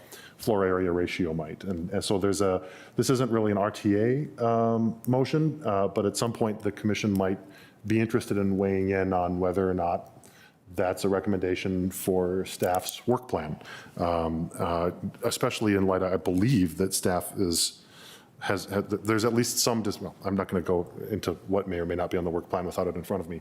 And then the other thing that might come forward as a motion that someone might pick up is an early discussion on this into minor adjustments to front and rear setback requirements for EHOs that would allow for flexibility for the purposes of accommodating trees among other shared needs. And a related recommendation to that along the lines of the FAR recommendation would be perhaps a recommendation of a comprehensive study of setbacks for the entirety of the R districts, right? Mindful that there's a little just tricky to sort of just make recommendations as to the EHOs when the problem is R district wide and not just the EHOs. So just a couple of waypoints. I didn't see any more lights on trees, which is why I recommended myself. So I'm going to go recognize myself. So I'm going to go to caps and option of a pilot study. I guess Commissioner Gearin, you reached for it first.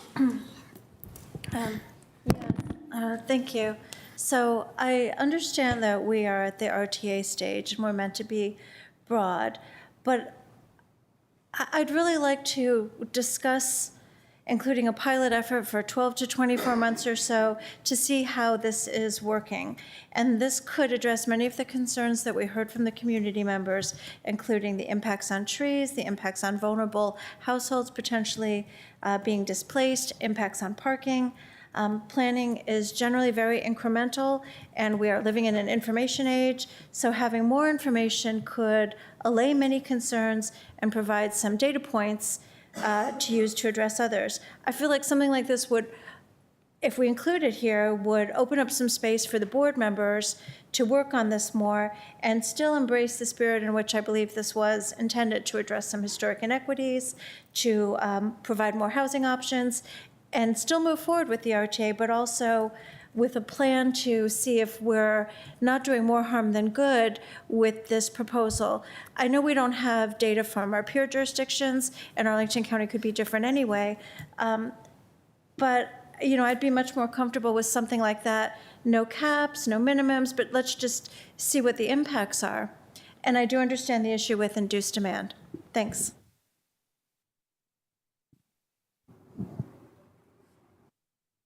Commissioner Hughes? Just a follow-up for staff, is an expiring pilot provision something staff explored at all, and is that a possibility within the zoning ordinance? It's something that we would need to research and get back to you on. Okay. And then an additional question on the caps. So I understand where you came up with the 42. We've heard, I think, on both sides of the equation, from the other night, we heard that this will just be massively popular and explode in demand. We've heard variety of numbers. I was here in the ADU discussion when we removed the cap from the ADUs, and staff is open to other numbers besides the 42. Is that what I understand? You're seeking our feedback from that. Is that correct? Yes, if there's a rationale behind that, I think we'd be interested to hear other thoughts. Yeah, so I could be amenable to my fellow commissioners any number on a cap.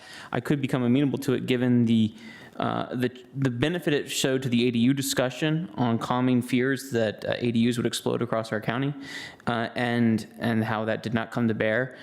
So long as the cap is sufficiently based in a development sort of construct, and I would, instead of using estimates that came from our esteemed consultants, I would propose using factual data such as dividing by half or a quarter the number or the highest number of new build and ground disturbing permits we issued in our districts in 2019 through 2022, either a ratio of them such as 25, 50%, or just the max number that we issued either in 29, 20, or 21, because we should be able to easily pull the number of 2,500 square foot land disturbing permits, which basically means big additions and new builds in our districts in any given year. Is that data staff would have available to them? We could look into that. I think one thing where we struggle a little bit is because the permits would be required for a conversion of an existing house, which wouldn't be subject to a land disturbing permit, and so thinking about it that way, it's hard to get good data to.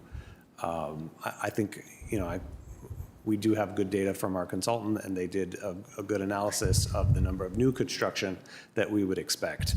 But in terms of conversions, we're just not really sure. It is definitely harder. That's kind of the reasons I was heading towards the 2,500 square foot land disturbing permit, because it would be both additions to large houses. And I get a larger house today could possibly convert entirely within the walls and not have to trigger the 2,500 square foot land disturbing permit. But I would suspect that. I just, in finding in thinking about it in a different respect for the rational test, I just came to that as sort of my thoughts with it. So I just think that we want to be careful to set the number sufficient that enough could be built and enough to alleviate any concerns that the community may feel that it will get out of hand.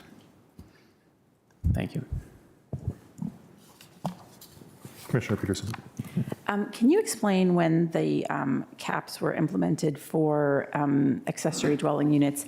How did that work from a logistics perspective? Was the number of units that had been built public somewhere so that a potential builder could kind of see, like, is it worth my time and effort to start a building project, or to consider a building project in March if we're already at 90% of the cap, or so that people could plan based on where we are in the cap? Might defer to Mr. Tucker if he knows the answer to that. I know that we never came close to the cap, so it was never an issue. But I don't know to the extent that staff was publishing. We've had. I mean, I think in the first year there was like one permit, and so it wasn't an issue that we needed to do that. But I don't know to the extent that we did do that. I'm aware we did not do a report.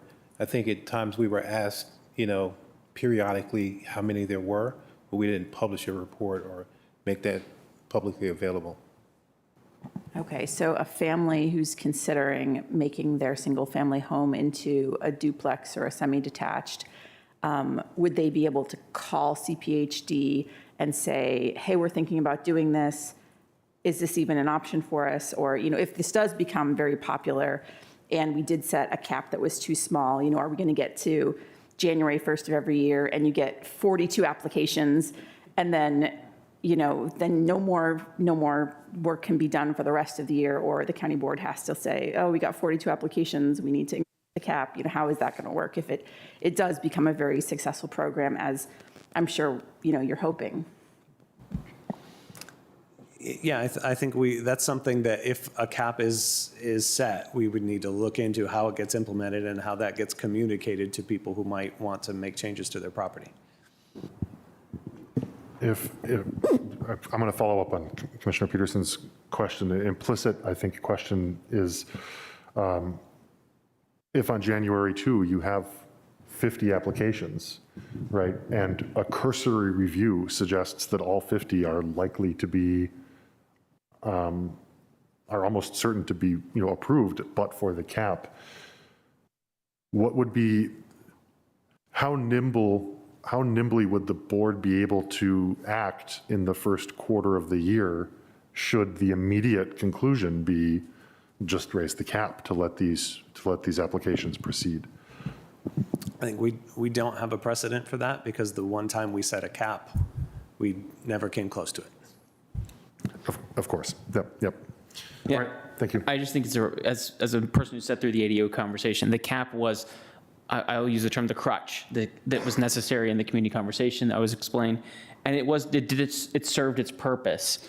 And I believe when we heard the presentation, 7 years ago, it was 8 had been approved at the time. It was a very de minimis number of ADUs that had been approved when we revised the ADU standard. So there was never a question whether you could apply for it. There was just so few applications, which is one of the reasons why Commissioner, Peterson, that in this conversation, I would be very interested in establishing a number that is based more on our factual data set of incurred units versus the 42, which I understand where staff came from, which is a derivative of the consulting's analysis, doubled. So, thank you, Commissioner Sarli. I'll associate myself with this conversation. I think it's a really critical point. And again, thinking of the success of these projects and sort of putting the head of the developer and the architect, there's some lead time to these processes. So, there's a lot of investment that goes into a project prior to the application for permit. And then to have that sort of investment be wasted is something that I worry about, and I would love to have a mechanism, either you reserve the permit or something that allows, but then again, they can sit on it. So, I think this is a really tricky and problematic possibility, right? And one that we ought to think hard and long about. Thank you. Thank you, Commissioner Sarli, Commissioner Commissioner Steinberger. I take that as a compliment to be confused with Commissioner Peterson. Just going back to, and I guess my ears kind of twinged when the idea that if we're moving forward with this if ultimately what is put into effect is something with a cap means a cap. So the idea that you would remove a cap because something's popular, I'm confused by that. So I guess that's, that to me indicates that we might want to play around with what, sunsetting caps, I think, is a different conversation and kind of building up to it. But the idea that something could be so popular that on day one we're like, well, let's get rid of the cap. That I don't understand that. So I just want to say that. But beyond that, I will associate myself with Commissioner Sarli's comments with regards to sort of the logistics of how the permitting process would play out. And I would also, I certainly think that some developers that will have, the permitting process, the cost and the time and such that go into that's going to necessarily favor larger developers who have time and money to sort of wait out a process of review and, go into the queue. And I think we need to maybe look at if there is a possibility of, you're going to tell me the county attorney won't agree to this, but what I'm going to say it anyway. A system of tiering permits so that you could have the opportunity where certain permits are for, large scale developers, and maybe there are certain permits that are reserved for folks who want to redevelop their own property. I think maybe Commissioner Peterson has a motion that maybe kind of gets, or an idea that, no, never mind. I take that back. But I think that's another possibility, is looking at the logistics of what can we do in terms of, sorry, I'm being told I'm to make that motion. No, but I do think that's something, I will work up some language. I think that there's merit to looking into that. That said, are you going to tell me now that the county attorney will say no? No, I will only tell you that the county attorney will say no if she has already told me no. Great. So, Chair, does that mean that such a motion would still be within bounds, because I have not been preemptively told that the county attorney will say it's not okay? Figure something out. Just don't say the county attorney is wrong, and that's why the commission is recommending this. Well, I can't say the county attorney is wrong because it's what the county attorney thinks. Side note. Okay, I will work on some language to that effect, because I do think that from a logistics standpoint, figuring out how we manage the permitting process so that it does not simply benefit large developers who maybe don't have roots in this community are the beneficiaries of, all of the permits on January 2nd or whenever. Okay, thank you. Commissioner Hughes. So, Commissioner Steinberger, that is the reason I was trying to pick a number greater than 42, which was theoretically the understanding of what I was trying to put forward. And, we heard on Monday, we heard that every single new build will be an EHO. So that, okay. Well, it's irrelevant. Every single one of our old teardowns will convert immediately, because this is so popular, into a new build, a multi EHO. And that, I don't think any of us believe to be a true statement, because I just think that there will be people who still want to build a single family home. That's just life. And there will be people who want to build things. So that was the reason I was trying to pick a number based on our previous record of construction in this county, using data from 2019 through 2021 as the test for it, and establishing it at either a quarter of those permits or a half of those permits. So we can say with absolute certainty that no more than a quarter of the permits that we issue, generally speaking, in a year that we had issued in the past 3 years will be EHOs. That's just the truth. That's what the cap would state, and allow it to be communicated in a way to the public. So that was the rationale behind that. And then Commissioner Summerger, as much as I understand your intent, there's very little way to distinguish between the little old lady, the little old lady's trust, and the little old lady's, newly formed corporation that builds the unit. So I would look forward to seeing the language. But generally speaking, we don't discriminate against entities unless we have a test that we can objectively apply to them. In response to that, I'm willing to make the motion and let smarter people figure it out down the line. And I'm willing to take that risk between the little old ladies trust, and so on and so forth. Commissioner Hughes, is the motion, and then I'll go to Commissioner Peterson after I just ask this question of you, Commissioner Hughes, is the direction that you're sort of thinking about as a motion that the cap would be set at a ratio of like the 3-year trailing average or some formula like that? I think the initial cap has to be an objective number. I suspect it has to be a finite number in the text, which is I'm fine with, and I would just establish that the number of, that if we were to support a cap, or if the board advertises a cap, and I do again recognize maximum flexibility and encourage them to advertise both a cap and a no cap option, that the cap be set instead of at 42, which is 2x the consultant's number of things, then instead be established at, say, 25% of the high land disturbing permits in our districts in 2019, 2020, or 2021. Okay. So some kind of formula is... The number that staff could propose is but to pull the actual permits in 2019, 2020, 2021. Oh, I see. And if there was 1,000 permits in one year, 1,100 in another year, and 1,500 in one year, set 1,500, multiply by 25%, did it 300 and some, and move on. Okay. Thank you, Commissioner Peterson. I just wanted to point out there's a precedent in discriminating against non-Arlingtonians and Arlingtonians in our Parks and Recreation fee system. So that could be a way of preferencing people who live in Arlington and are their own little homeowner versus maybe a builder in a non-Arlington location. You're saying as a precedent, meaning that you have to be able to successfully... Yeah, Parks and Rec charges more for non-Arlington residents for their programming than they charge for Arlington residents. Sorry. They also, I think, get to register earlier, so. Yeah, I missed that window too.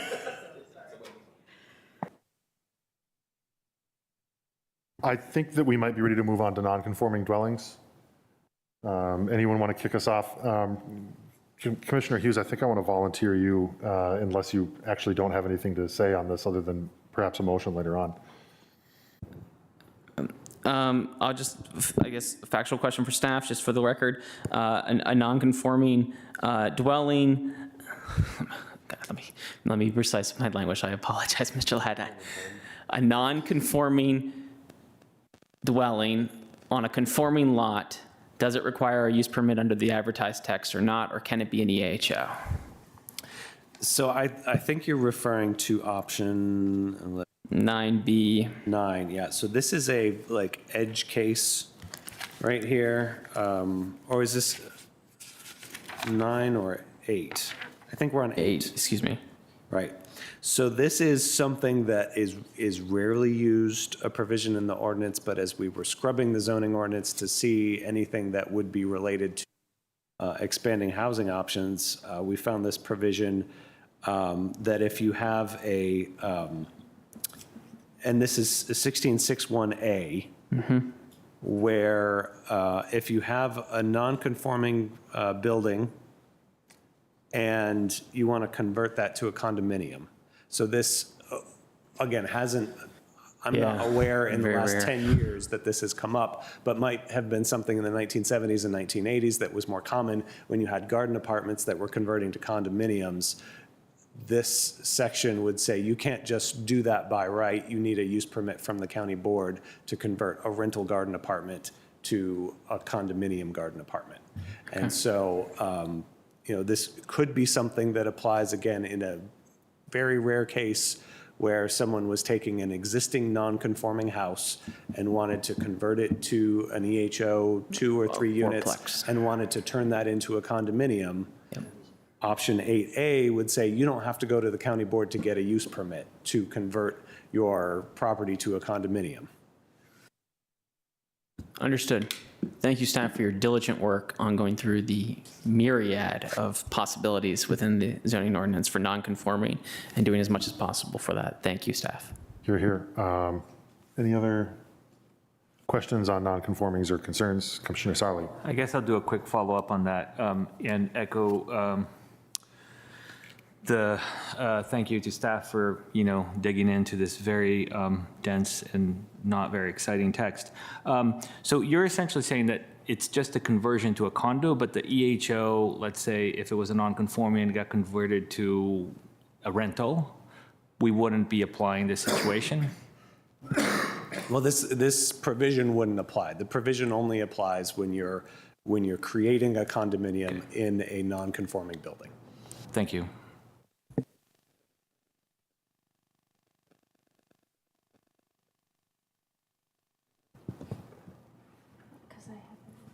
Last chance on non-conforming lots. Going to definition of a duplex.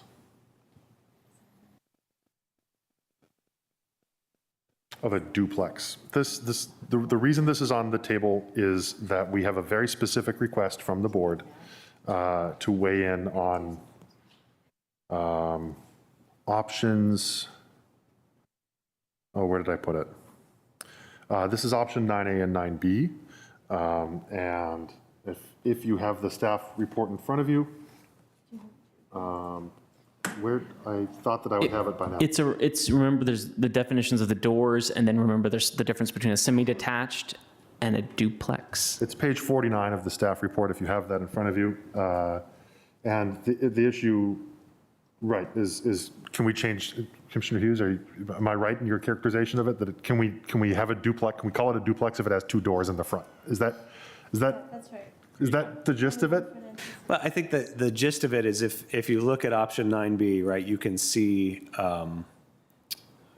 9A versus 9B, but in 9B, you can see the strike through, right? So if you look at the text that's struck through, thank you, there's a current we have a definition of this is what a duplex is, this is what semi-detached is, this is what one family is, this is what a townhouse is.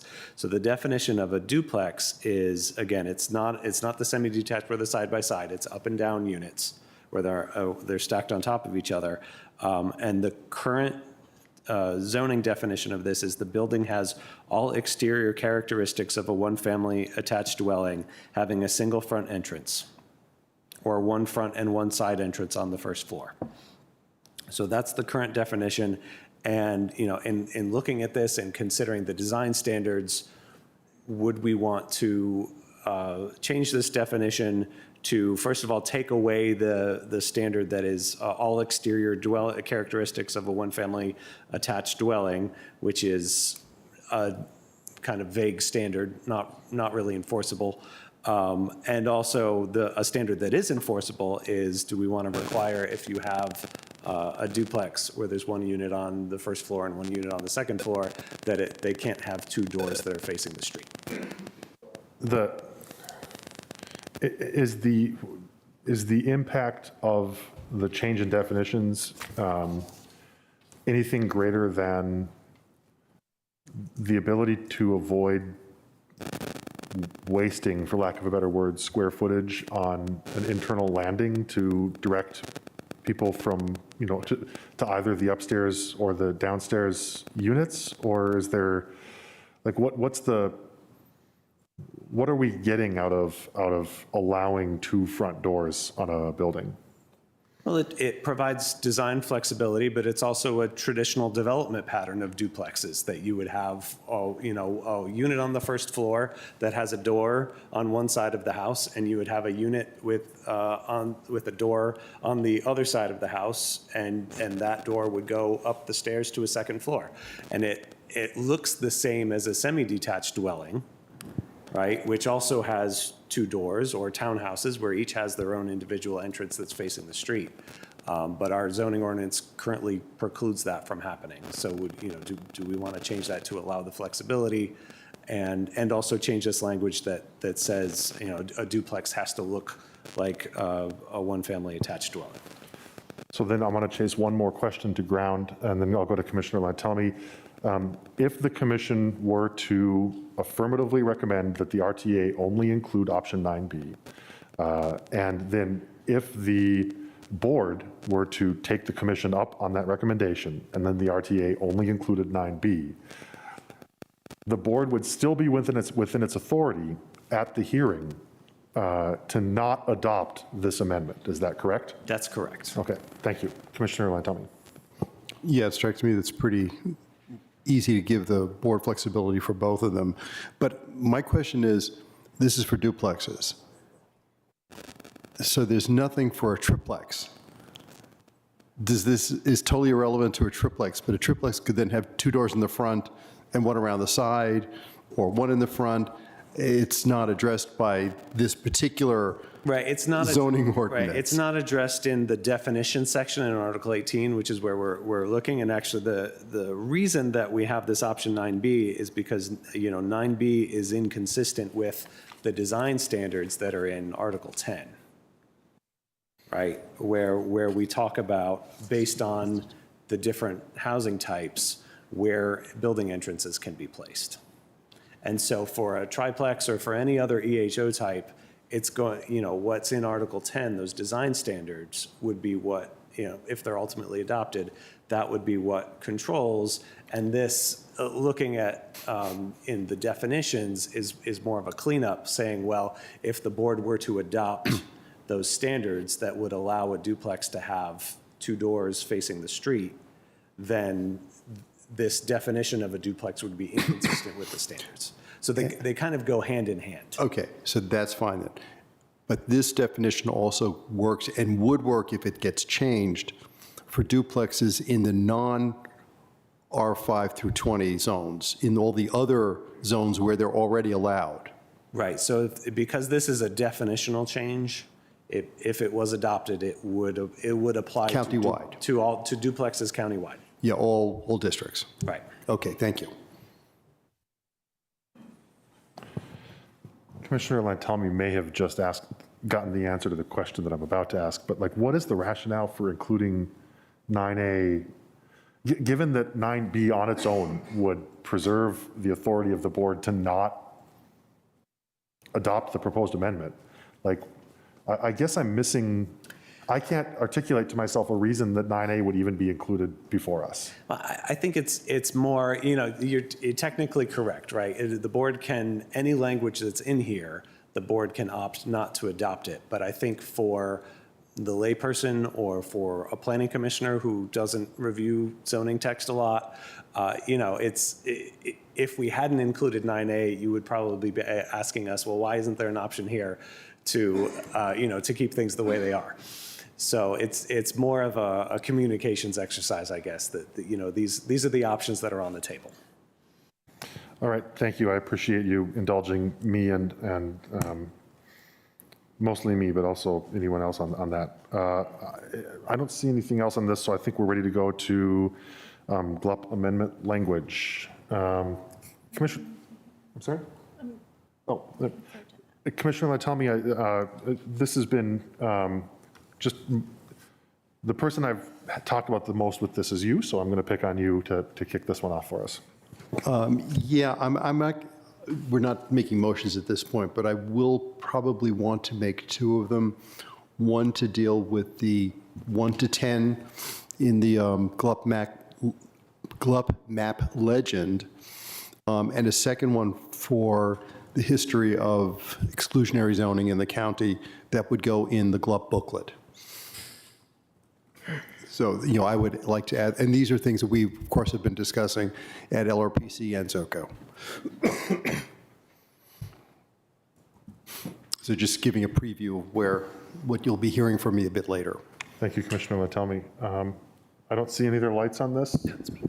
Commissioner Hughes. I'm going to ask my GLUP question here before we get to motions. I circulated earlier today a possible motion, so I was curious if staff could help me again understand, and I have the rationale for excluding. I actually do get the rationale for excluding all planned areas with one exception, that is the Cherrydale Revitalization District, because it's the only planned district where I went through the whole map and it leaves the low residential, then I pulled the plan and it still relieves the low residential as the existing zoning category. Had staff given that any thought, and is there any, would there be, I think this is the area we do need to actually put, if we want to have this, if the county board wants to have that option, they do need to put it in this RTA to have that flexibility. Whether my language is the best or not, it's a whole separate question. I would, of course, defer to staff's great language. So I think and we did review your motion, which would, the draft text would exclude anywhere that's in a designated planning district on the GLUP from EHO. And that ends up being, because of where the zoning is and because of where those lines are on the GLUP, it's East Falls Church has a few properties, it's Cherrydale, and it's Columbia Pike, where we have the form-based code. And I think, your rationale in the motion of just excluding Cherrydale or allowing Cherrydale to have EHO, I think it's a reasonable request. Okay. And it's certainly something that we could consider during the advertisement period.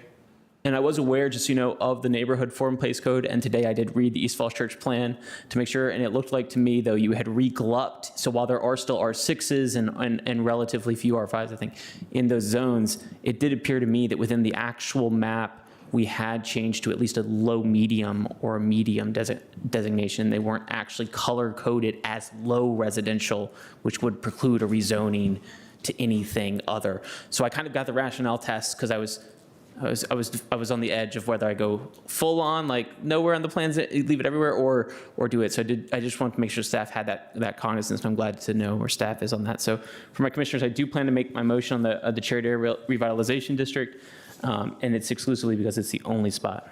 Commissioner Natami. Yeah, I have a question on that.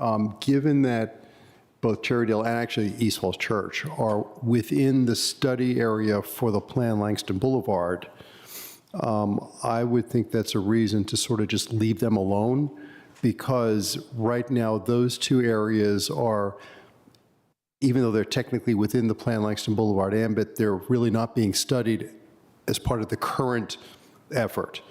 But the contemplation is that should Plan Langston Boulevard be adopted by the county board, we would then move on to both an update for the Cherrydale plan and the East Falls Church plan. Cherrydale is apparently ready for that now that they've seen how Plan Langston Boulevard is going, because they have concerns that that sector plan, that area plan isn't coming through the way they had anticipated. It's not giving the development that they had really been looking for, that it would be ripe for this. And I would think that it might be best to just let that go and let that process be the one to make determinations. So that would be the counter, I think, to Commissioner Hughes wanting to exclude Cherrydale from being excluded, I guess. And I will be honest with you, Commissioner Lantemi, and as staff point out, this isn't, but I just want one point of clarification, I think you did clear, but the updates that staff is currently working on with Plan Langston Boulevard do not include the Cherrydale sector plan or the East. They are excluded from that planning effort at the moment, right? Correct. That's right. The Cherrydale Revitalization District is not being considered for changes to land use. They're being looked at for transportation changes. That's correct. Open space, but not from a land use perspective. Okay. And so as staff alluded to, Commissioner Lantemi, I was aware that there's East Falls Church, but there's also Columbia Pike Neighborhoods Form-Based Code, and I was aware of some of those. And I was actually leaning on just completely ignoring it and striking all planned areas so that it could be an EHO option.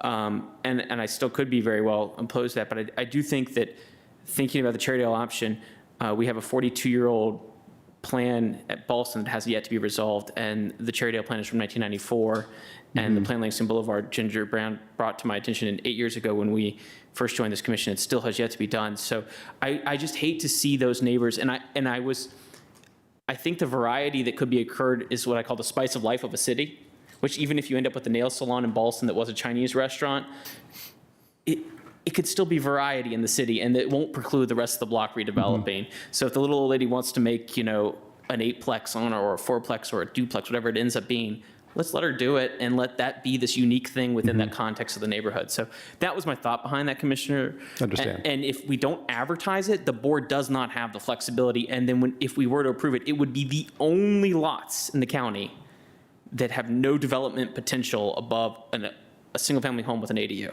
And that's a good point. So is he correct that if we don't advertise this, those lots in those sector plan areas would then not be able to be included.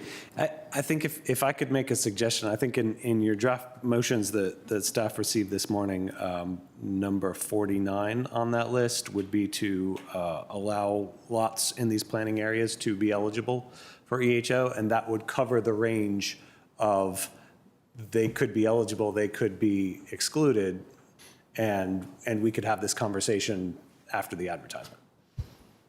Thank you. And it doesn't need to be specific to, well, Cherrydale, but not East Falls Church and not Columbia Pike. So Jim, that's my old language of just anywhere can do. Yeah, I'd be more comfortable with that, actually. I'm fine with that too, just, you know, Yeah. Jim, so I'll go with that way. Okay, thank you. I take back my apology to you for not having included your motion in the memo. Having now learned that I included it.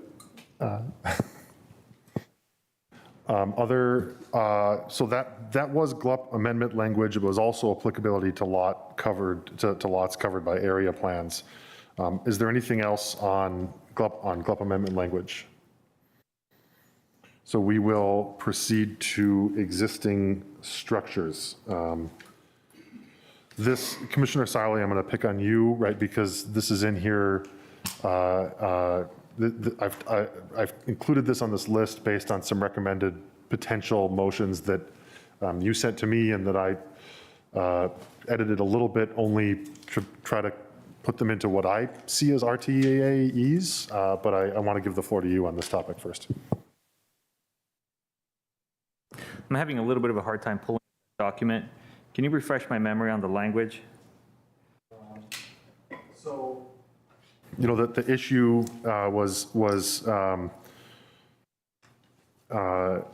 language was incentivization to how we could include language, how we could get language included in the RTA that would encourage the retention of existing structures, both for historic preservation purposes, for reduction of site disturbance, and for reuse of existing ahistoric structures. Well, I think that is my question. I mean, that's it. The question is that, like, what can we do that would encourage the preservation? And this has so many benefits, you know, the tree canopy issue, the environmental embodied energy issue, the land disturbance issue, the,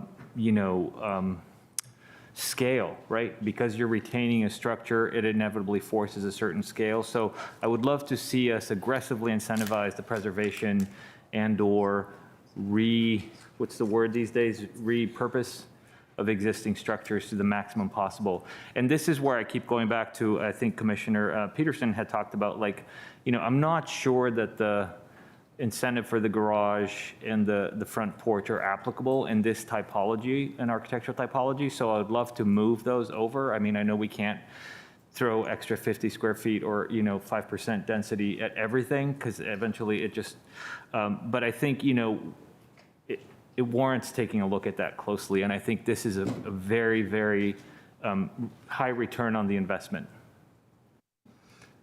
Sorry, there wasn't a question there. What are thoughts that staff, you know, have thought about, and what can they advise us by way of implementing or proposing something like that? Well, I think, first I'll say we've just seen this for the first time this morning, so we haven't had a whole lot of time to formulate our thoughts on it, but an immediate reaction to the proposal to allow additional lot coverage for preserving an existing building. I'm struggling to see the relationship there, because, you know, typically if you're preserving an existing building, you don't need additional lot coverage. I think that the idea is you're not just gutting and you're not just doing a gut job on the existing building, you're adding on to it as well. Okay.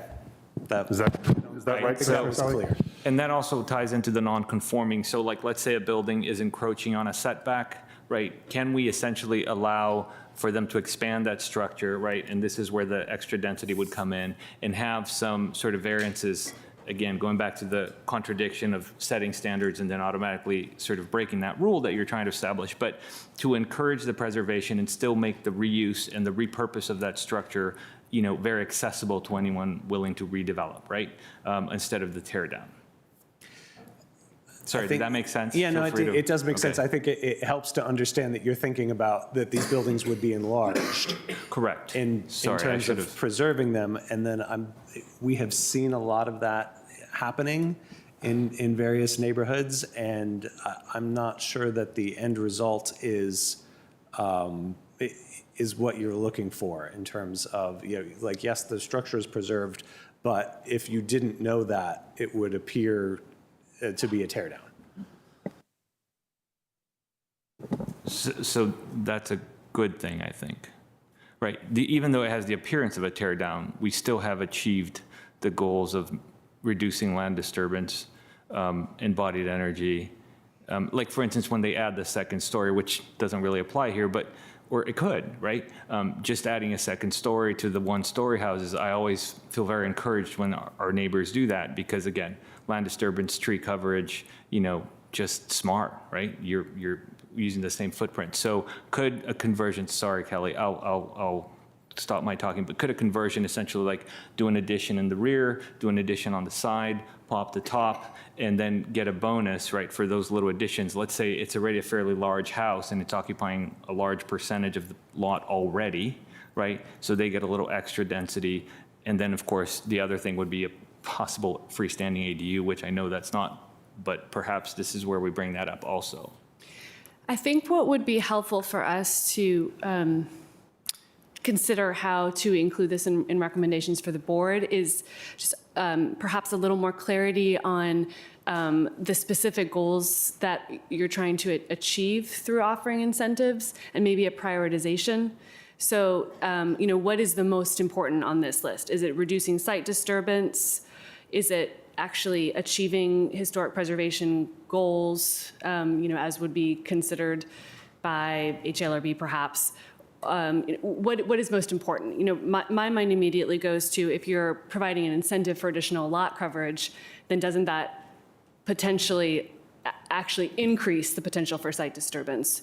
So if some thought could be given to that, I think that might be helpful for us, because this is good feedback. We just need maybe a little bit more to know how to take it that next step. And that's a great question, but it's difficult to answer because I think it would be a unique situation that we would then be reacting to, right? So we can hypothesize, but I think, like, for instance, the land disturbance, and I see that there's an inherent contradiction there, except by not tearing down a large structure, right? You've already saved a large portion of land disturbance and, disrupting like the tree. So it's hard to prioritize because of that. Like, let's say there's a very, award-winning dogwood next to this existing structure, and it's slightly encroaching on the setback. So they could tear that down and bring it up to code, right? In the process of tearing that down, it's most likely that that tree would die. So in that case, the priority would be to not disturb the rain, whatever that expression is, of the tree, to preserve it. On another situation, right, it would be a land disturbance. Let's say it's in a slope site, and we don't want to encroach on the DES rainwater runoff. So the short answer is it's very hard for me to give you a priority. I think the idea would be to have a language that allows for the variance or something to that effect that would take those elements into consideration, or those elements would be viewed favorably. And just for the record, and not to sort of say anything against HLRB, but when I was saying with the word historic, it was not on the HLRB sense. It was just more like in the existing structure preservation. Oh, that's Commissioner Sally. What I would encourage, not to speak for Ms. Brown, what I would encourage you to do is to look at either the motions as you sent them to me, or as sort of recast in 50 and 51, and just ask what we could add to them. I think what Ms. Brown has asked for is, what are the goals that these motions are trying to advance, and then we can give broad-based language so that mindful again of the fact that the way that the commission makes recommendations to the board is here, right, is from the dais. With the caveat that I draw these things better than I write them out, I will think about it. Thank you. So that's existing structures, looking around.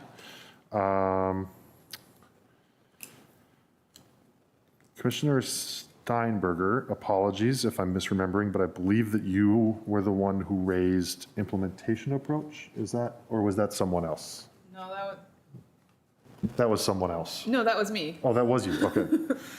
I think I was proposing that as the category by which we could consider things like caps and a pilot, though, just as sort of an overarching. I didn't have a specific comment beyond that. Okay, then, Say. great, then I think guidelines is the next topic. This is another one where I'm looking to others having suggested it. Again, I have a hard time I would love to see the guidelines be a little bit more inclusive, and I know that we had a conversation about this at the ZOCO, and there is the concern that guidelines can be onerous or make the process harder, and I really want to disabuse us of that idea. I think clearly stated guidelines are helpful, and they manage expectations really well, both from the developer side and from the sort of neighbor side. So again, I tend to think better on other mediums, but I think the notion is that guidelines, and if I understand correctly, we have roughly two elements, which is the front door guideline and the garage door guideline, right? And then I think on the, you had a nice slide on the last presentation on Monday that had the landscape and some screening, but I think, to pick on the architectural guidelines, just to separate those, like I'd love to see things included that address like balconies. I know that there's a surge on balcony demand. And again, this typology is different in the single home. So balconies probably are something that's going to come up. Are those included in the square footage calculations? Are those included in the setback calculations? Flat roofs and sort of roof decks, like what sort of guidelines do we need to incorporate that both, and this isn't an aesthetic exercise, although it can be, but incorporate some of these sort of, use and neighborly approaches to things. So I don't know, Commissioner Weir, does this sort of cover it? I'd love to have your help on some of these explanations. I leave it to you as to whether, it's a topic for discussion. And so if there are concerns or questions that you have, this would be the opportunity to get into them. Or forecast a potential motion that you may be thinking about. Yeah, I think that was a little bit of the thinking behind it, so I'm just sharing it with staff mostly, that I feel like that's an area that perhaps we need to pay a little bit more attention to and develop. Thank you. The question that I might pose to staff on that is, what is,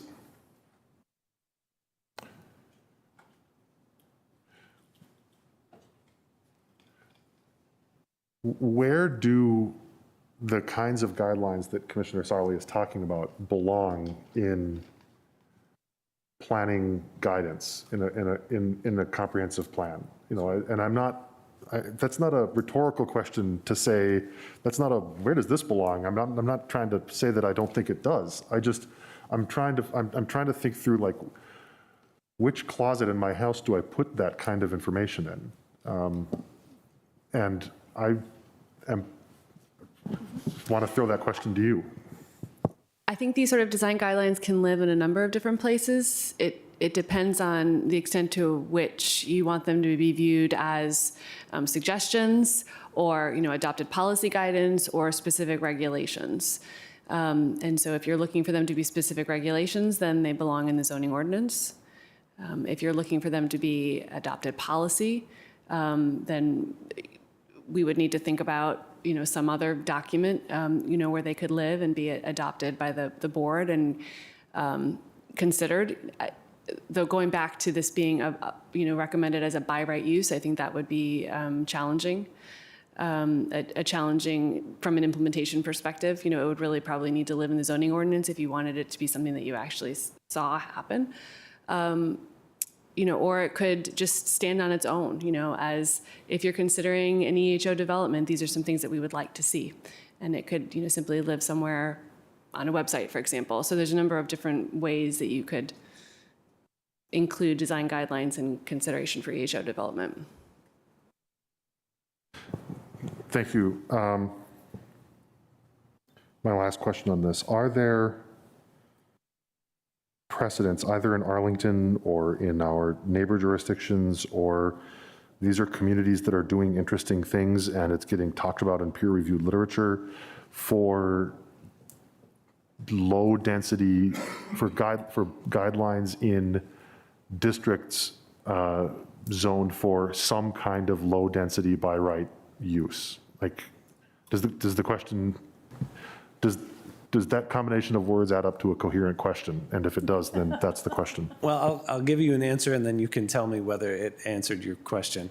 We have looked at other places that have implemented missing middle housing types. Minneapolis, Portland. Portland includes some design standards, generally in line with the ones that are in the draft text right now. The limits on the width of a garage that faces the street, or limits on where parking can go in a lot, and things of that nature. And so they, typically don't get to a very high level of detail in terms of, and we're using the word guidelines here, but as Ms. Brown said, they could be guidelines which are advisory aspirational, or they could be regulations which are the law and you have to do it, and there's no, if you can't do it, then you can't build. I don't have anything else to chase to ground on that. Commissioner Sarli, if there's other is there other lot you want to cover there? Well, I think that's a really interesting, really sort of whatever, you get it, conversation, because I think you're right. The question of what ought to be in the ordinance versus what is desirable is also part of the guidelines, right? Like some things we would like to have, but some things I think ought to be part of the ordinance, particularly those things that help the neighbors and the neighborhood sort of maintain that continuity that I think is a well-founded concern, right, from some of our neighbors. So I think I would need to think a little more about this and have, I'm sure we can come up with some good sort of ideas to share with you and go from there. Again, the procedure aspect of this is what I'm always a little bit at a loss. So I don't know how, what we should do next on this conversation. Well, just making another suggestion, I guess, like Mr. Ladd did earlier on potential motions. If there is interest in the commission and in staff and the board considering any or all of these as potential guidelines that would be added to the zoning ordinance as regulations, then the motion could include, adding all of these, and then they could be considered further by staff and by the board moving forward. But it's a very helpful list in terms of its specificity at this point in time. Thank you. I am just going back to my list.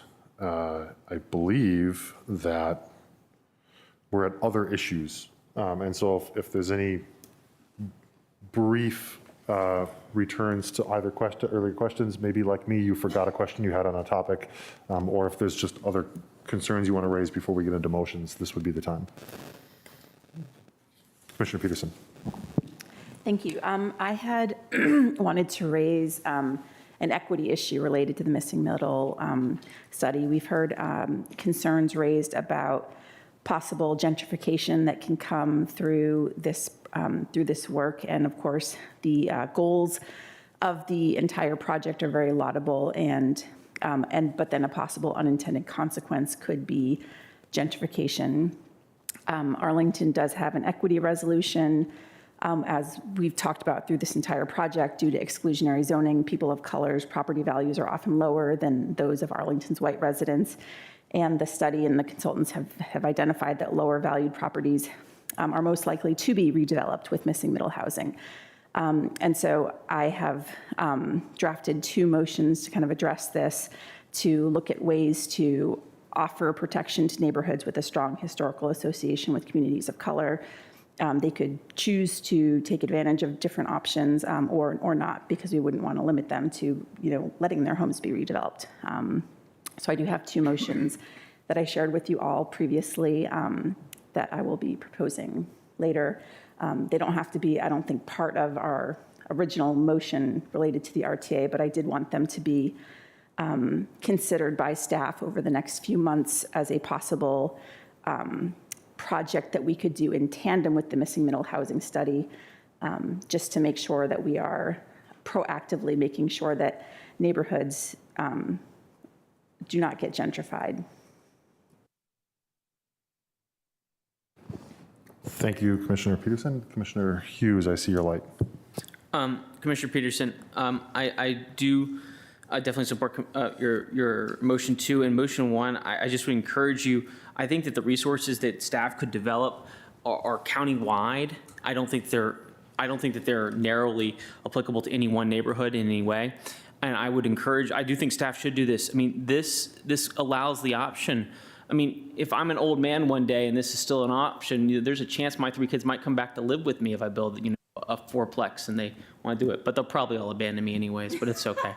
But that is a true statement, and we need to communicate that to the neighbors, that it's not necessarily a developer that's going to benefit from this. It is your neighbors who are going to benefit. It's my neighbor who, instead of having to sell their house to their children and move to the small, tiny condo, might instead choose to perhaps save the home they have emotional attachment to and expand it and allow it, and build 2 units within it, or these other things. So I just, Commissioner Peterson, I really do encourage you with equity motion number 1. It is about retaining our neighbors for the long run, and that's what we heard in the community conversation throughout this. And I do think that it is applicable throughout the county, wherever they are, and because we find people everywhere who could really use to know, hey, you could build a triplex that looks like this with an internal granny suite, because the reason people don't build internal ADUs is because they're pretty much impossible. They're rarely pain in the bottom to prove an internal ADU. So by doing this, we allow a duplex that looks, for all intents and purposes, like a new built single family home with a granny flat in the bottom that she has an elevator to go all the way up to see everyone at. So I just encourage it in the motion that we try to focus on how there are people all around the community who could benefit from the EHO, not just in particular areas. I have a follow-up. So thank you. I do think that whatever resources are developed could be applied to anybody in the county, and hopefully everybody would be able to take advantage of those. And no residents are forced out of their neighborhoods or their homes because of this policy. I do think that with limited staff resources, if we were going to talk about outreach efforts, I do have an interest in focusing on neighborhoods with a strong historical association with communities of color, just because I don't want to see gentrification negatively impacting this group of people more than others, which is historically what has usually happened. So certainly every resource could be used by any member of any citizen in Arlington. But as far as the limited resources of doing community outreach, I think that I would personally want that to be focused on vulnerable neighborhoods. I would encourage, I would support a motion to that effect. Commissioner Hughes, the other thing that I would point out is that in response to your comment, I'm not seeing any of the lights, so I'm going to take the liberty. I think it's important that someone note that the other thing about the accessory dwelling units is that they're accessory, right? And some of the feedback that we got on Monday took the form of, well, we already allow duplexes throughout the county via the ADUs, and that's just not correct, right? Because it's the nature of an ADU that whoever's living in its rights are completely dependent on whoever owns it, right? So if I'm building something that I want my siblings to be able to share in, right? I'm not going to pursue the ADU route because I don't want my children, because I don't want my older child to have to worry about whether or not they're going to get booted out when the younger child decides to sell the place. And it's not factually correct to say that we have duplexes by right throughout the county, because the interests of the occupants are asymmetrical. Yeah. Thank you for that point of clarification. 100% agree with it. Can I just point out that Commissioner Patel has her hand raised? Thank you. Commissioner Patel. I neglected to announce this, but for the record, Commissioner Patel joined us roughly an hour ago, a little more, I think. Thank you. To align myself with Commissioner Peterson's comments. I know that she and I have spoken about this a little bit, but I agree. If there's limited resources available, then I want to make sure that those resources are allocated, strategically allocated to communities of color, to ensure that we are not, rapidly, I guess, expanding gentrification in areas that are really, really vulnerable to it. Thank you. Thank you, Commissioner Patel. I am going to, and thank you, Madam Clerk. I'm going to go back to a question I had and that I had meant to ask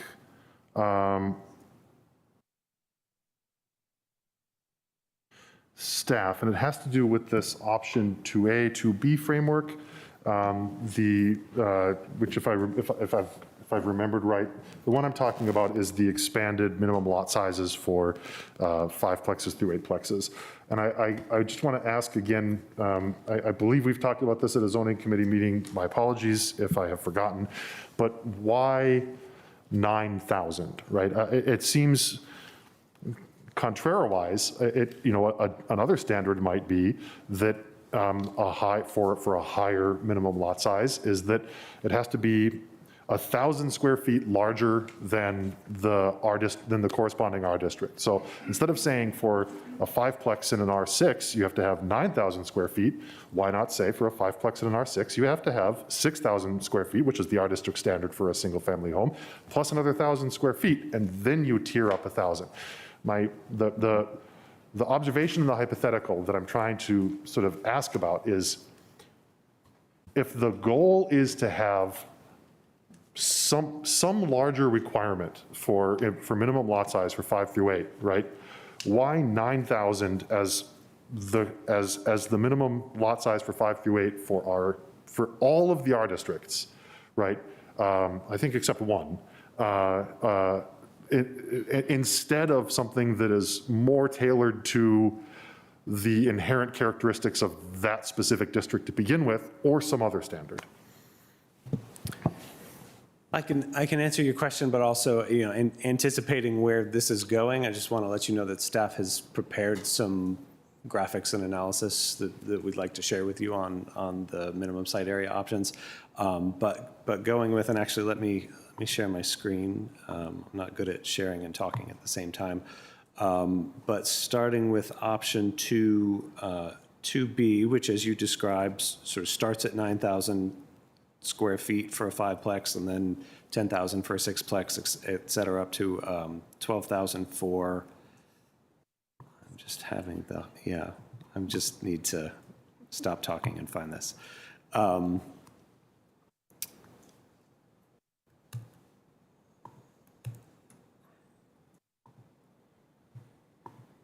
Okay, so if you can see this, option 2A obviously is the option where there's no minimum lot size other than what it is for the zoning district. And that was what we had in the phase 2 framework. And then we had the work session with the board, and they suggested we should have a higher standard, and that resulted in option 2B, which was basically based on the work that the design analysis that our consultants had done, that had found that, to get in the range of 1,000 square feet for an 8-plex would require 12,000, maybe 15,000 square feet, depending on how much parking was being provided on the lot and various other factors. So it was sort of based on the consultant's design work, which admittedly assumed in most cases 1 parking space per dwelling unit. And as we got into the ZOCO process and we were looking at, Obviously, in the transit accessible areas, and then in other cases with the parking survey, there would be the possibility to have 0.5 parking spaces per unit. And so we shared with Zoco some additional diagrams that would show what that would look like, and actually shows that you could get reasonably sized 6-plex and 8-plex units on lots much smaller than 12,000 square feet. So I think, the Zoco process has been a good analysis learning experience for both staff and for the commission. So, I think we're open to other options other than 2B, and we're aware that you had put forth this, what on the slide here I'm calling a Planning Commission alternate option 2B, because I think that's how it was framed in the language that I saw. But on the top we have option 2B as it is currently in the staff report, and then alternate option 2B, which would be as you just described, start with the lot size for the zoning district, and then add a marginal 1,000 square feet to get to 5, 6, 7, and 8 units. I think I've captured this correctly. So this is an exercise in being careful about assumptions, because my mental image of 2B would have been the same as baseline 2B for columns R20, R10, R8, and then as you've described it here, characterized it here for R6 and R5, right? Which is amusing that we would come to different things. But it raises the question of if the commission were to recommend this to be here, right, the board would still be within its authority. Let me walk this back. What I'm trying to, what would be needed to what kind of recommendation would we need to make so that the board would have the authority to consider any outcome on this slide? Well, at the risk of answering a question on scope that I haven't asked to the county attorney, I think, option 2A would be, 2A, okay. Right, 2A, if it's advertised, now I've crashed. I'll go back. I'm stuck here on my slide, but option 2A would be the minimum lot size currently, right? So for R6, you could build an 8-plex or a 6-plex on a 6,000 square foot lot. You'd obviously have to meet all the standards, and you might not be able to actually do it, but if you could make it work, you could do it. There we go. So if you were looking at between option 2A and option 2B, if you wanted to have something that was in between 2A and 2B, I believe that would be in scope. And so if you're looking at an option that has, not as low site area standards as 2A, but lower than 2B, you've bracketed the range there, and you would be able to consider, without having to come up with every possible permutation in the advertisement. So the main motion. Consider something in the middle.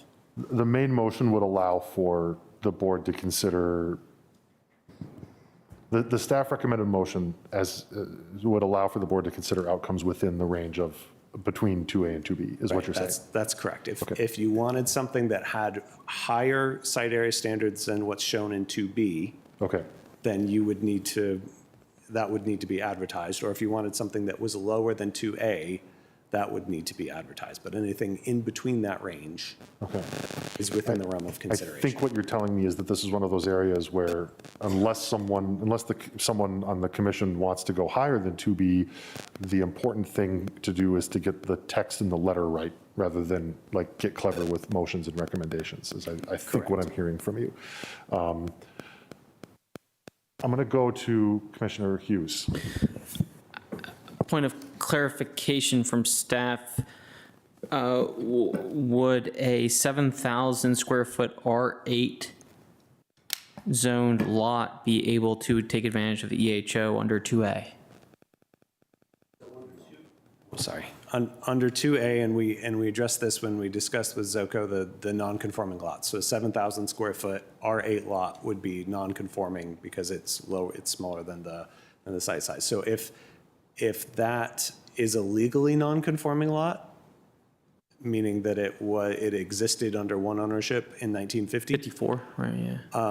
then under the draft text, it would be allowed, we have two different options for the non-conforming, right? So if we go with 2A, it would be allowed to build anything, right, anything that meets the standards. And then if we went with 2B, it would only be allowed to build 2 to 4 because it doesn't meet that higher site area requirement for 9,000 for 5. Okay. Thanks. No, just having a panic attack. I would, while I just said, that options that you're considering that are in this range, right, would be allowed, it might be a good idea if it's the Planning Commission's intent to ultimately recommend something that is lower, that, is between 2A and 2B, but maybe to signal that to the board in its motion. What would be the advantage of anything being recommended lower? I'm trying to understand. I'm saying, but it seems, right, lower than 2B. Lower than 2B, and but higher than 2A. Right, but in between that range. Right, I know, some of the things being considered that we discussed were that, perhaps if you're transit proximate, there'd be a different standard. While those would all be in scope, if that's where the commission is, I think it would help staff to understand that's where the commission is. Gotcha. Commissioner Peterson. Yeah, I was going to say something similar, that a few of us have talked about advertising the broadest, possible options so the board has something to work with, but then they also want to know where we are kind of feeling at the moment. So maybe that's reflected in the comments related to the motion, but I think and I don't know how do we actually accurately assess, we are advertising, up to 8, but what percentage of us thinks that we should really only be at 4, and what percentage of us think is, no, you should go up to 8. So I'm not sure how best we'll do that. I appreciate that insight. I guess as I think through it, I mean, my concern with 2B is why 9,000? Why not like R8? Why not R6 plus 1, right? Like that seems more stepwise practical to me, but I don't know how to put that one into an RTA signal to the board. The one that does concern me, I think, is the one that Commissioner Hughes is bringing up, which is the extent to which option 2B would potentially undermine the Article 16 nonconformities provisions, right? Like Article 16 nonconformities is significantly constrained to the extent that the board would go with option 2B. And this might be one of the only ones where, speaking for myself only, I would be this one and the duplex option, like where I would be inclined to straight recommend, that I would be inclined to push the commission, to move or support a motion is what I mean, to recommend only one of the two options, because 2B really seems to remove, it seems to create a very inequitable outcome to me as respects and we know that there are something like 3,500 lots in the county that have R6 zoned lots that are smaller than 6,000 square feet with a single family home on them, right? And so just in one fell swoop, that's 3,500 lots that 2B would remove from eligibility under the AHOs because it takes Article 16 nonconformities away. Yeah, I'm going to stop my rambling on this, my rant on this one. This is actually a rant, and look for other red lights. Well, Mr. Chair, I think, and I know this is a complicated topic, the nonconformities and the 2A, 2B, but I think what I just heard you describe is not what I said to Commissioner Hughes. Then thank you for speaking up, because I want to make sure I understand it correctly. So the EHOs would be eligible if it's a non-conforming lot. It would be eligible for EHO, right? It just would have to meet the minimum site area standard that all EHO would have to meet. Right? So a 5,000 square foot R6 lot. Yes. Where for argument's sake, the only nonconformity is the fact that it's a 5,995 square foot R6 lot. Right. That's the only nonconformity. Right. Could not be, a fiveplex could not be built under option 2B. That's correct, but if it was 6,000 square feet, also a fiveplex could not be built under option Right. 2B. That's, So they're treated equally. okay, That helps a little bit. There's not a distinction there. right, that helps a little bit, but only a little bit. But it would still be, a fourplex could still be built. Right, a fourplex could be built, but you couldn't build a fiveplex. But if it was 6,000 square feet, if it was 7,000, if it was 8,999 square feet, a fiveplex couldn't be built under 2B. But under 2A, it could, Yes. because that's where the Article 16 comes in. It's nothing to do with Article 16. Okay, well, thank you, that helps all. I think the main point that Mr. Ladd is trying to make is that 2B provides equal barriers to conforming and non-conforming lots. The law in its equanimity allows both the rich and poor, prevents both the rich and poor alike from sleeping under bridges. Okay, that's my snark. I'm not, thank you, sorry. I have a question also about the distance to transit issue. Mr. Ladd, perhaps you can bring up the map that is on, you probably already know the one I'm asking about. It's on page 89 of the staff report, just 2 pages after the one you showed earlier. And just to highlight for my colleagues where I think one of the issues is with option 2C, I think we've heard from the public on a couple of occasions about sort of a valid point about Arlington's identity and the way that we've done planning for a long time around transit-oriented development, and it's sort of 2B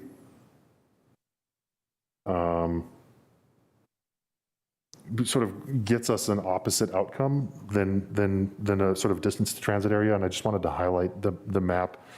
And an interesting fact about it, which it sort of looks to me like it's almost the negative image of the map that Mr. Ladd showed a moment ago. It almost looks like an inversion, right? Where 2B really concentrates the eligibility of 5 through 8 away from transit, whereas a distance to transit approach, and this map is for parking transit proximity. But it would show us how a distance transit approach for the opportunity to build 5 to 8, subject to all of the other requirements, would concentrate potentially the 5 through 8 units towards the transit corridors. I don't really have anything more to. I'm sorry. 89.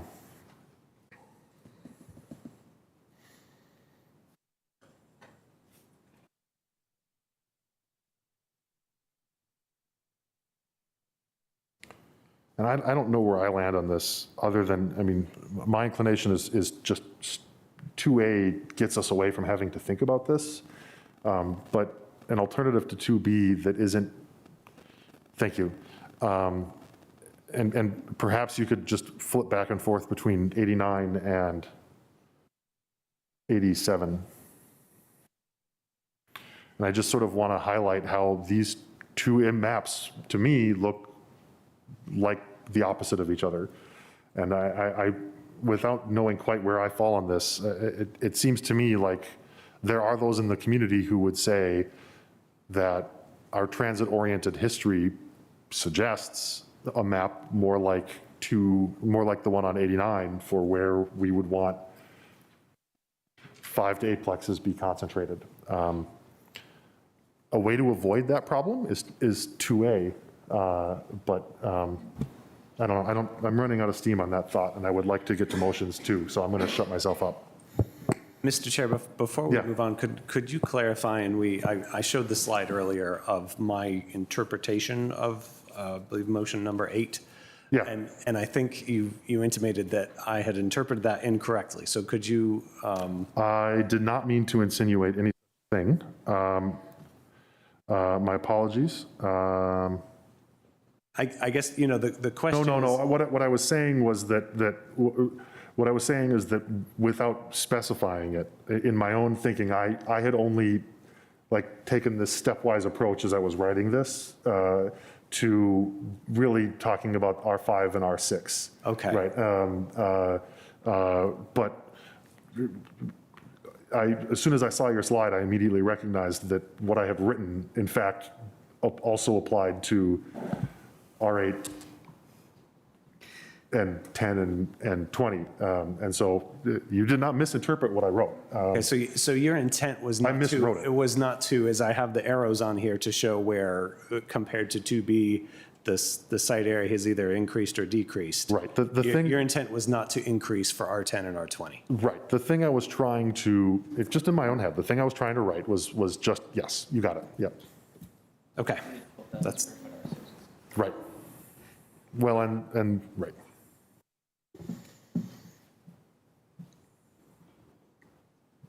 Ms. Brown, was there, you look like you, I just wanted to clarify one other thing that you Please. said. I think I heard you say that the PC alternate option 2B does a better job of would allow for a better job of permitting buildings with 5 to 8 units closer to transit. Did I hear you say that? that is a goal. What I was trying to get at is simply that a goal that we have, that has been expressed to us, is that to the extent that we're considering 5 to 8, right, the appropriate place in the county for more density among the EHOs is close to transit, right? Where I was looking at that map, that's a parking map, but it happens to be a proximity to transit map elsewhere in the thing. So the only point that I want to share was just to remind people that 2B doesn't align, is maybe not the best way of aligning the recommendations with that goal that we've heard. Thank you for asking that.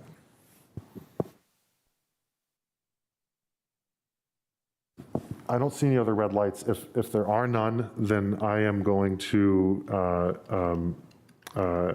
declare a 5-minute recess before we get to motions. And we will reconvene at 10:11.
All right, it's been a little bit more than 5 minutes. That's my fault. But I'm going to gavel us back into order.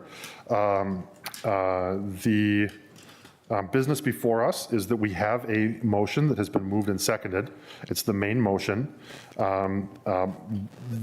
What's before us right now is everything that's in the staff report.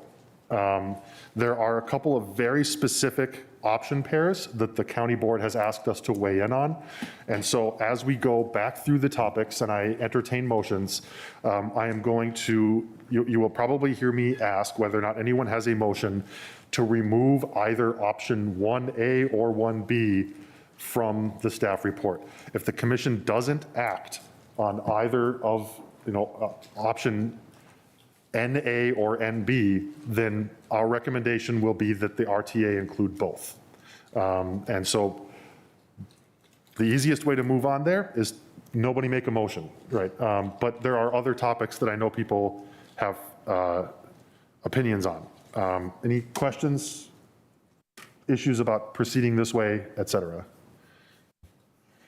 Great. So we'll go and start again under the topic of homes per lot, density, lot size requirements. I am just trying to get my notes in front of me in a way that I can actually move between them. Does anyone have a motion? Would anyone like to introduce an amendment pertaining to either option 1A or 1B? Yes. Commissioner Gearin. The Planning Commission recommends that the RTA only include up to 4 units. I move that the Planning Commission recommends that the RTA only include up to 4 units. So, okay, is there a second? I'll second. Is there, so, the motion is made by Commissioner Gearin, seconded by Commissioner Steinberger. Commissioner Gearin, would you like to speak to your motion? Sure, thank you, Mr. Chair. I'm making this motion because I feel that 6 to 8 units, even 5 to 8 units, is quite large, and we haven't even explored 2, 3, 4 units. So I'm proposing that we add that as an option to give the board some more latitude for another option to consider. Commissioner Gearin, can I ask, I want to make sure I've got some clarity on something. Are you effectively recommending that there be an option like sort of 1C that would be, so you that the RTA would include an 8-unit option, a 6-unit option, and a 4-unit option? Or is the intent of your motion that the RTA would proceed only up to 4 and there wouldn't be options for 6 or 8?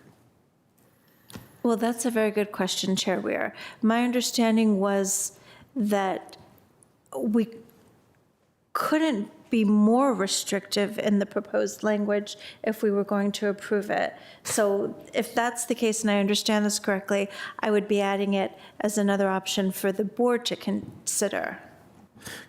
Commissioner Gearin, I think at the moment, if we were to advertise the existing 2A or 1A and 1B language, either of them, we would be able, after the RTA stage, if the county board advertised it, to come forward with a 4-unit recommendation to pull that number down. Is that correct from staff? Yes, that's my understanding. So it's a question if you want to restrict it at this stage or not. It would be to strike 1B. I would love to restrict it at this stage, but that goes to my discussion about a pilot effort to understand more about the unintended consequences of this issue and to make sure that we're actually achieving the higher density development in the form that we want and not necessarily displacing households in vulnerable communities. Is there anyone else who would like to speak on this motion or ask questions? Commissioner Peterson. Well, I just wanted to ask if option 1B actually includes the ability to limit for the request to advertise purposes. You could still do a 4, you could still do a 6, because option 1B would allow up to 8 units. But since it's up to, you could do anything lower, right? So theoretically, we only need to pass 1B, and then all the options on the table up to 8 are still available. Is that true? Yes, if 8 units were advertised, right, the county Up board to could ultimately adopt, right, if up to 8 units were advertised, the county board could adopt a lesser number. If only 4 or 6 were advertised, the county board wouldn't be able to adopt something that's higher than that number. Okay, that's my only point. Commissioner Lantoni. Yeah, at this stage, I will not be voting for this simply because, as has already been explained, 1A and 1B, actually 1B alone, gives all the flexibility we need to continue the discussion, because I'm certainly not fully decided yet on what the right number is. But 1B allows us to look from duplexes up to 8plexes, everything in between. It's fully there. The conversation can occur and will occur. And this body will be able to make its recommendation when that time comes in 3 months without precluding any number, 8 and below. So I don't see the need for this, and I won't be voting for it. I'm not really ready to start getting into the specifics of any of the proposals. Thank you. Commissioner Hughes. Commissioner Guerin, I too will fall with Commissioner Lantoni this evening, although I do believe there are rational reasons to which 4 is a good number and one that could be put forward as a number in the future. And I would hope that we could explore those in 3 months' time when this comes forward.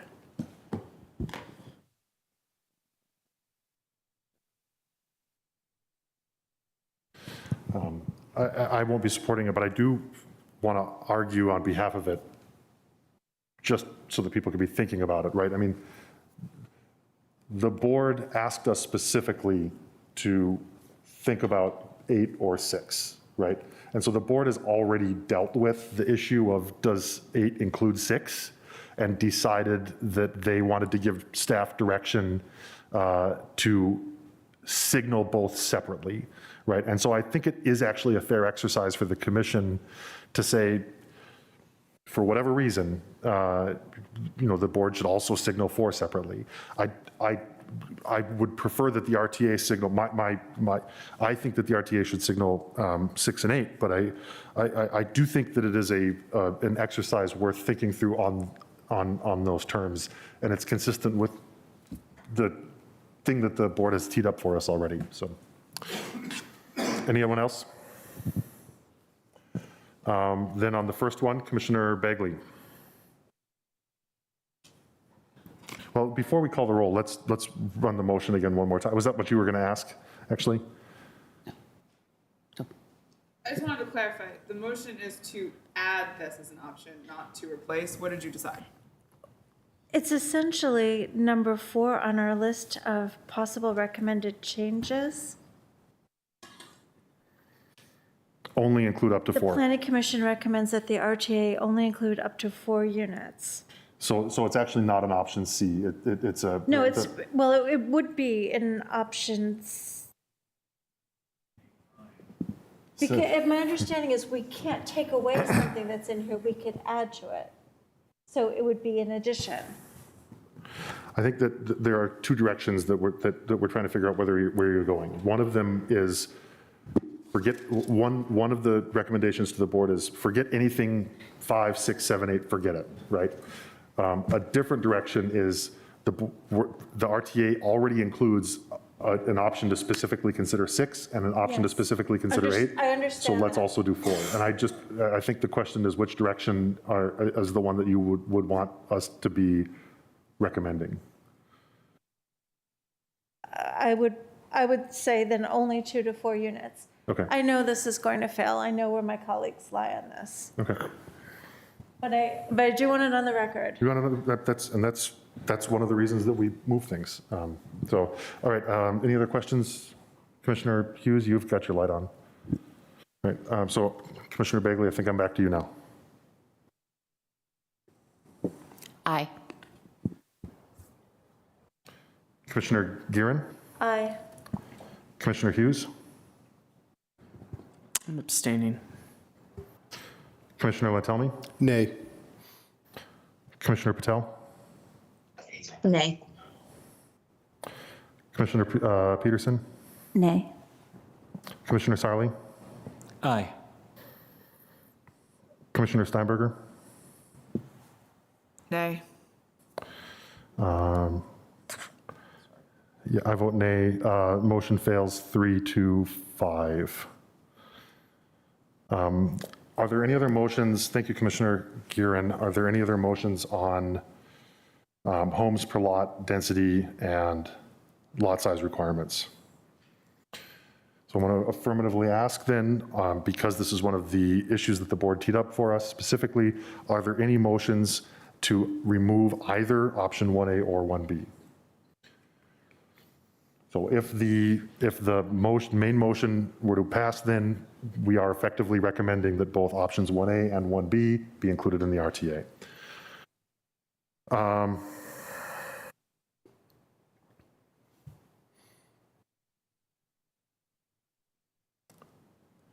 Then the next item that the board specifically asked us to weigh in on was option 2A versus 2B.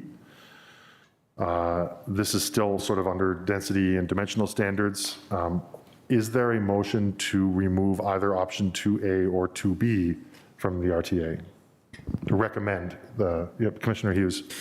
I would move the Planning Commission recommend the county board that either option 2A or 2B strike the main building gross floor area section from either sections.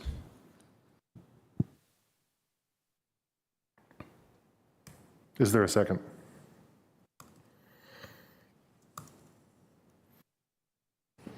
I'll second. Commissioner Hughes, This Commissioner was, Sarli? if I can speak to the motion, this is about the main floor area restrictions that we are arbitrarily placing within each of the zoning categories. We talked about this at LRPC, where we reiterated that we want the envelope of the building that is available for a single-family development to be the same option available for a EHO development. And this particular chart, the main building gross floor area, is the limiting function that holds the bounds that says that if you build a duplex, even though you could build a 6,000 square foot single family home, you may only build a 4,800 square foot duplex on that same parcel. So if we leave this language as advertised, it would basically mean that the units matrix that's laid out will be the restricting function, not the R district standards that single family homes hold to. Did I mischaracterize that at all, staff? That's an accurate characterization, other than the fact that in your scenario, you could build 6,000 square feet. You would just have to build more than 2 units. Correct. It would have to be a 3-unit complex. Commissioner Hughes, would that effectively incentivize 2 units the same as 8 as for the insofar as It would make the choice indifferent of the unit function of the building. It would make it so the envelope is the envelope that a single family home. If the maximum foundational permit is a 7,800 square foot home as a single family home, nobody has to say, well, if I make it a triplex, I only get 6,000, so I lose 1,800 square feet. So I'm just going to go ahead and build a single family and sell that, versus the option they could have for doing it as a 3-unit, 7,200 square foot, chopped up, divided by 3 in any number of ways. Thank you. Anyone else want to comment or questions on this one? Commissioner Peterson? I just wanted to give staff the opportunity to explain why they are putting this limit in, because I think they did really well during the ZOCO meeting. And I just wanted to give all my colleagues the opportunity to hear the rationale. Sure, and I can. I won't even bother trying to put it up on the screen. But we've described it as if you want to build a 2-unit building, there'd be a maximum floor area for both units for the entire main building of 4,800 square feet. It would be 6,000 square feet for 3 units. It would be 4,800 square feet for, it would be 7,200 square feet for 4 units, and it would be 8,000 square feet for 5 to 8 units. And the rationale behind that is that we haven't seen a lot of semi-detached properties built recently, but we have seen some, and those that are being built are, effectively, they're still 5-bedroom homes that are 3,500, 4,000 square feet, and they're effectively the very large single detached houses that we're seeing. They're just, they don't have a setback between them. And so the intent is to incentivize, if your building envelope would allow you to build 6,000 square feet, as Commissioner Hughes had described, to incentivize someone to not build just 2 units, but to build 3 or 4 or more units. But that said, we also understand the concerns that were raised at ZOCO.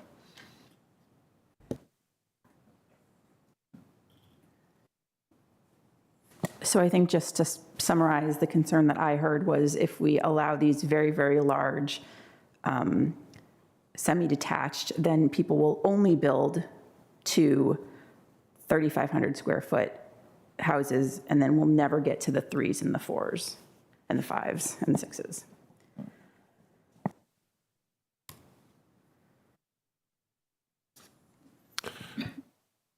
Other questions, comments on this motion? I'll go down the roll then. Commissioner Bagley? Aye. Commissioner Gearin? Aye. Commissioner Hughes? Aye. Commissioner Lantelmi? Aye. Commissioner Patel? Aye. Commissioner Peterson? Nay. Commissioner Sarli? Nay. Commissioner Steinberger? Abstain. I vote aye. Motion carries 6-2.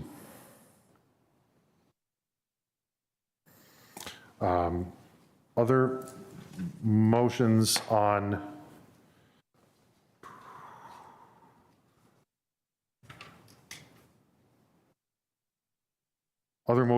density and dimensionality standards.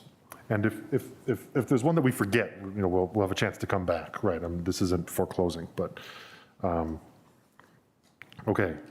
The board has also asked us to weigh in on options 3A and B. This has to do with process for EHOs as respects lots of 1 acre and larger. Is there a motion to recommend removal of either 3A or 3B from the RTA? Unit size and ADUs. Are there, this is not one where we have a request to weigh in from the board, but are there any motions as pertains to this topic?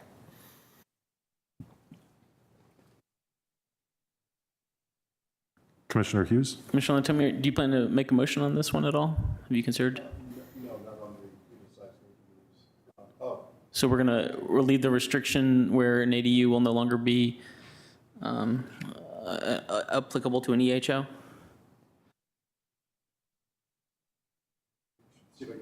So let me see if I get something on the fly here. Yeah, I move that the Planning Commission recommend that the county board include in the request to advertise that an ADU, an existing ADU with a single-family house may remain if the single-family house is proposed to include additional units under the EHO Second. as an adaptive reuse. I allow the modification. Not to pick on Commissioner Lantelmi, but because that was After it was, yeah, I ask for unanimous consent to add as part of an adaptive reuse. without objection, the motion to amend the amendment is adopted. But what I was actually going to call on was staff just to make sure that for the purposes of responding to commission recommendations, is that sufficient for your work? I think I understand the intent. I'll ask others who are capturing the motion to make sure that they got the language correctly. Thank you. Anyone else? Pfeiffer is affirmative. Can I ask a clarifying? Okay, so just from my clarification, then maybe you wanted this to be permitted, you wanted EHO development to be permitted if there's an existing ADU. detached accessory dwelling, A- any sort of accessory dwelling. I'm sorry, it would be a separate ADU, not one inside. These are for standalone ADUs. Okay, so a detached accessory dwelling, and it would be for the purpose of adaptive reuse of the existing dwelling? Of the existing building only, not for a brand new. Okay, so you would not be supportive of tearing down the existing main building Correct. and rebuilding with a new ADU? And leaving the ADU. Okay. Right, correct. This is to encourage adaptive reuse. Mr. Pfeiffer, did the motion include the word detached, and does it need to? Did not. Okay. Oh, it didn't? Okay, I ask unanimous consent to add the word detached, as Mr. Pfeiffer is requesting. Amendment? For requesting clarification. Motion to amend the amendment is adopted. Commissioner Gearin, Could Mr. Pfeiffer, yes, could Mr. Pfeiffer, for the record, record what he is currently? good question. Emma, if I may share my screen. Yeah, I'm trying to figure out how it fits in with these. Is he trying to? It's not, it doesn't pair one-to-one, right? This was a suggestion of Leo's. And if Leo's not going to move it, then someone else might. So are we exempting the ADU from the maximum buildable? Mr. Pfeiffer, I believe we have under the, between existing ADU, it should be the word detached pursuant to Commissioner Lantomi's, thank you. Yeah. Yeah, that's it.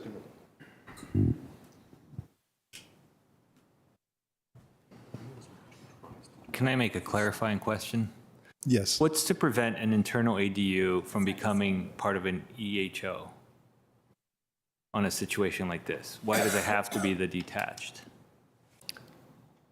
I think that's a question for Mr. Lantelmi. Yeah, this came up before, I think when we were at either LRPC or ZOCO, and the answer was that the ADU portion of the zoning ordinance essentially becomes pointless because any unit beyond the first one in the main building is covered by this. So if there's an existing ADU, it's either a duplex or it's probably a duplex. So it's already covered and it's already allowed by right. So there's no consequence? There's no consequence, Okay. exactly. Got it. And Commissioner Lantomi's language would encourage an existing ADU structure to remain in place and to be converted seamlessly into, for example, a duplex or semi-detached. Let me ask. Can I ask? There's a clarifying question from Commissioner Gearin. Commissioner Lantelmi, I'm not clear how what you've proposed relates to our suggested thinking about this. Are you proposing to exclude the existing ADU from the maximum building envelope? Yes. Well, actually, when we were talking about this, it was contemplated that as long as it meets the required setbacks, lot coverage, it would have to meet all of those. So what are the implications for how much lot coverage would be if we also accommodate an existing ADU on a lot? Remember, the house wouldn't change. It's just doing an internal change to make it into let's say, a duplex from a single family. But the house stays. The existing single-family house stays. This is for adaptive reuse.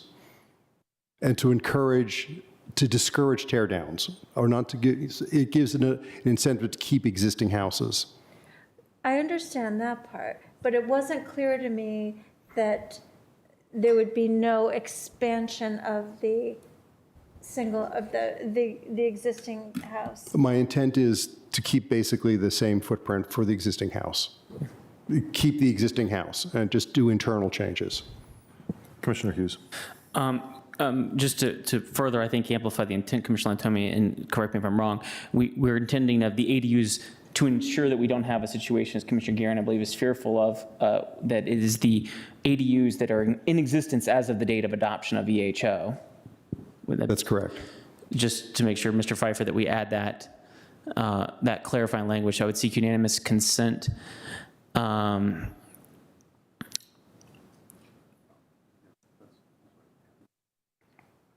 I'd seek unanimous consent to,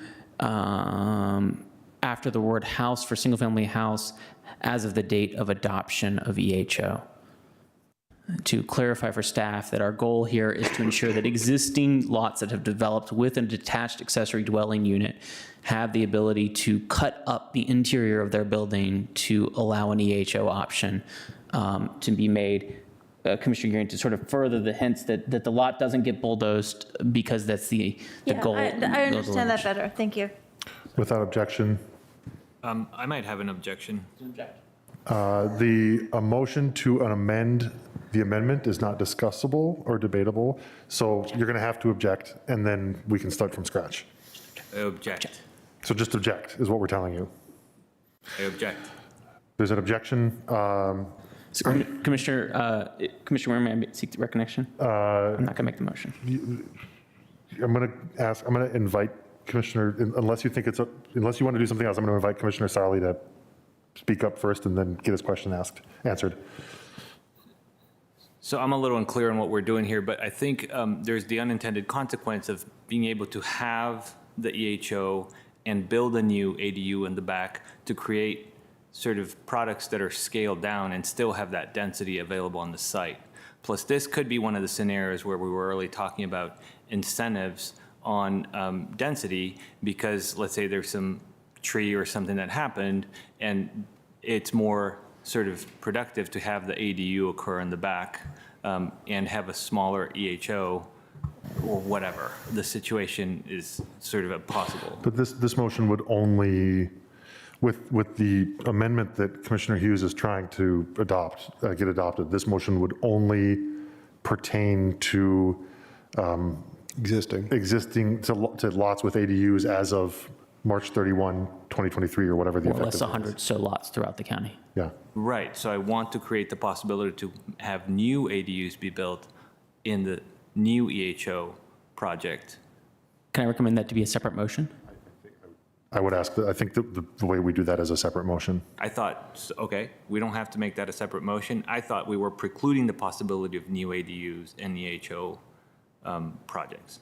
At the moment, the staff report does preclude a detached accessory dwelling unit from being an EHO. So if you'd want to make a motion for an advertisement to include that option, you would have to make a separate motion. Yeah. This motion is just to clarify that those more or less 100 existing approved. This is a grandfathering. That's right. Yeah, basically. Understood. So I would again, Retract my objection. it's okay, I'll again seek unanimous consent to add as of the date of adoption of the expanded housing option after the word house in the motion. Without objection, the amendment to the amendment is adopted. Any other commentary, discussion? We'll go to the vote. Commissioner Bagley, Aye. Commissioner Guerin, Aye. Commissioner Hughes, Aye. Commissioner Lantelmi, Aye. Commissioner Patel, Aye. Commissioner Peterson, Aye. Commissioner Sarli, Aye. Commissioner Steinberger. Aye. I vote aye. Motion carries unanimously. Are there other motions on pertaining to unit size or ADUs? I think Commissioner Sarli, this would be where I've got it teed up as 14. This is my version of what you've sent to me. So it's a menu. You can order a special. Special orders are allowed. So do I just read this as the motion? If it's fine with you. It is fine with me. The Planning Commission recommends that the county board direct staff to advertise provisions allowing EHOs to include small ADUs, including basement and garden-style units, and exempting small ADUs from the maximum buildable envelope. The commission assumes small to mean up to roughly 600 square feet. I don't remember that part, but okay. That's my editorial. Let's see if there's a second. I can respond to your question. Second. Commissioner Patel seconds. Commissioner Sarli, would you like to speak to your motion? I feel like I already did, but I will try again. So the idea is that, you know, given certain sites and certain conditions, I can see the possibility we're having an EHO, you know, occur, and an ADU would be, you know, a possibility to provide more housing and still have the flexibility to work around trees or setbacks or whatever the story may be. And Commissioner Sarli, for what it's worth, the language that you had sent me went precisely with 600. I just didn't want to preclude staff and the board from being able to work with 600 square feet, you know, between now and March. So I hope you don't take offense at that. I just wanted to give some flexibility. Commissioner Hughes. Can I ask the rationale for 600 square feet when we spent, I don't know how many hours coming to 750 square feet in the detached accessory dwelling unit conversation?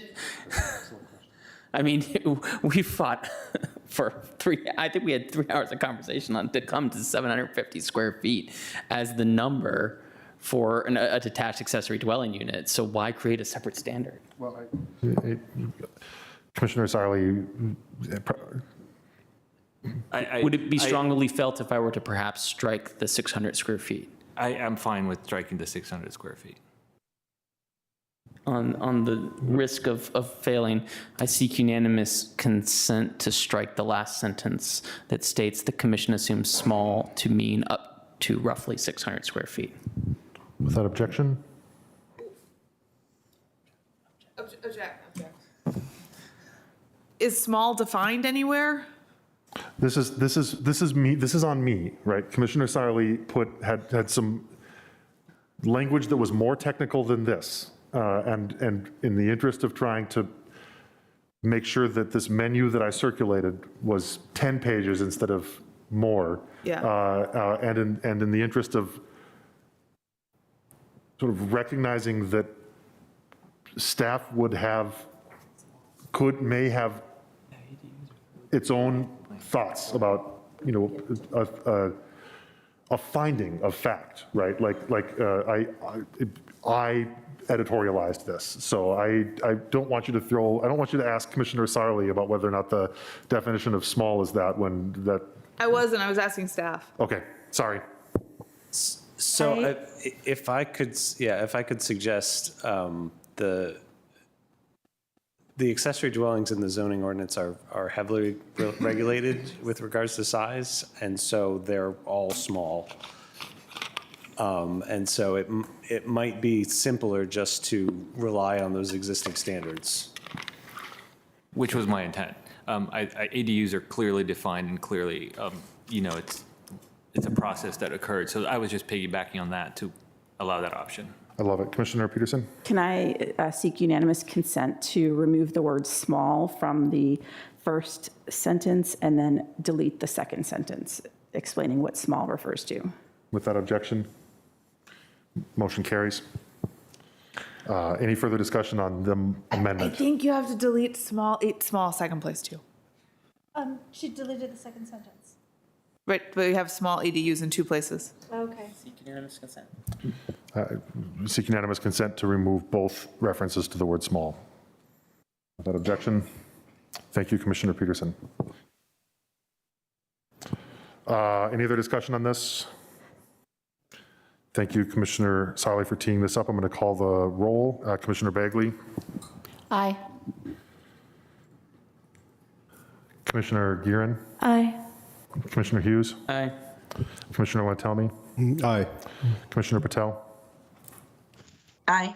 Commissioner Peterson? Aye. Commissioner Sarli? Aye. Commissioner Steinberger? Aye. I vote aye. On some of these, I'm going to actually begin the motion carries 9-0. On some of these, I'm going to begin by calling for unanimous consent where I think that there might be it, just to move us along. Feel no hesitation to jump in and if you object. Are there any other motions on the topic of unit size and ADUs? I have a question. and maybe you just want to catch these all at the end. What? I think there was a motion that I would have made from the menu going backwards. It was item 9.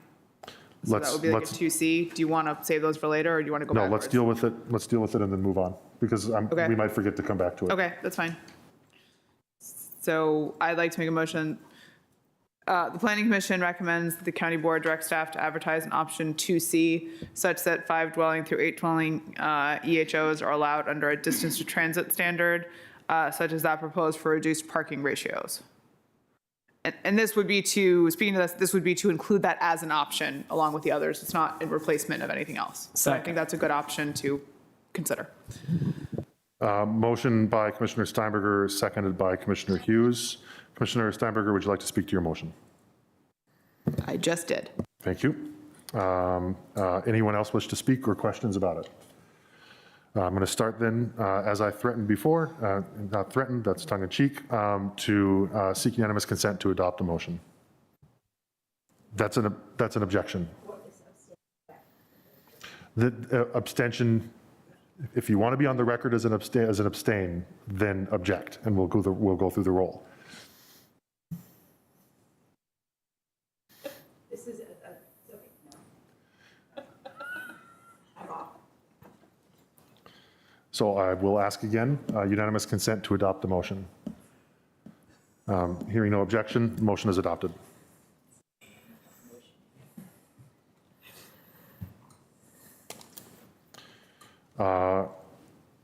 Are there, before we go on to lot coverage and placement, I'll call again, any other motions concerning unit size or ADUs?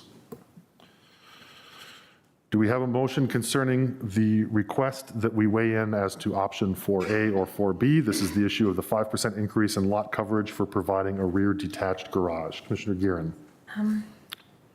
I move that the Planning Commission recommend the county board advertise only option 4A, duplicating the current R-zone lot coverage standards. Is there a second? Oh, wait a second, did I get that wrong?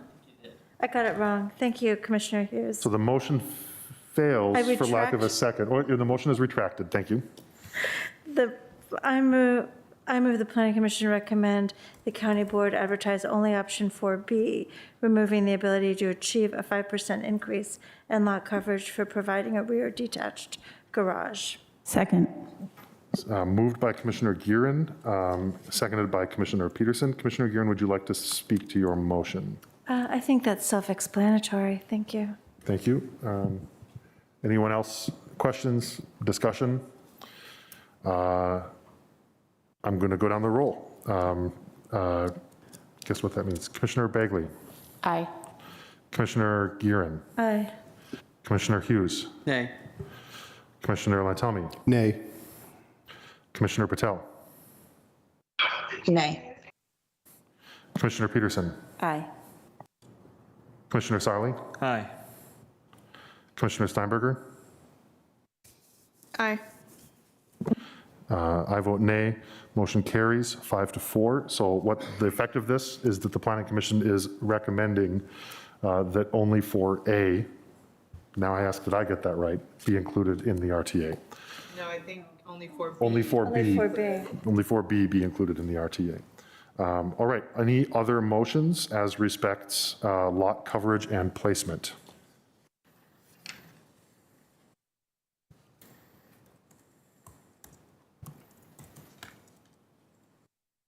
I'm hearing none.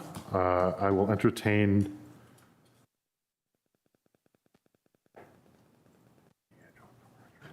When, Commissioner Lantami. the motion on to study alternatives for, is that now or should that be really at the end outside of these? I want to cover that. My preference would be to discuss those as general recommendations to the board as opposed to That's fine, we'll hold recommended on. amendments to the RTA. No problem. Thank you. Is that motion 18 that we're talking about? Because I would like to recommend that. I mean, I would It is like, not. So if you would like to move that, then now would be a good time. I would move option 18. Can you read the motion, please?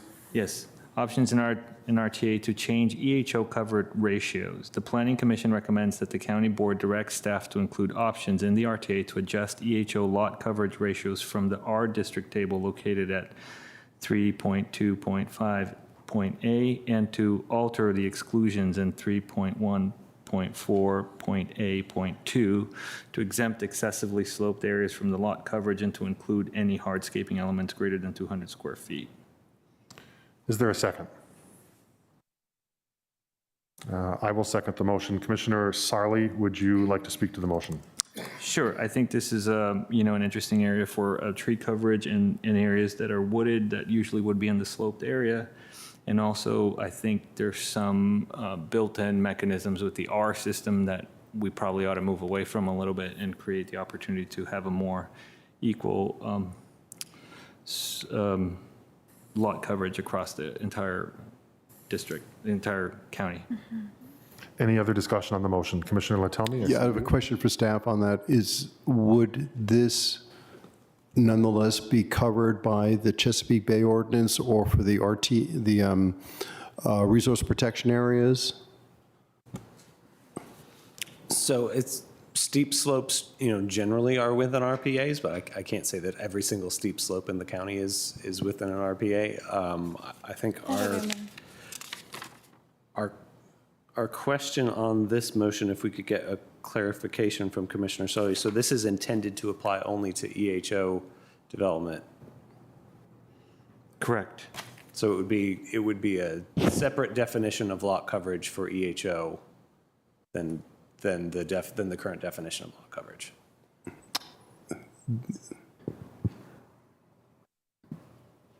Correct.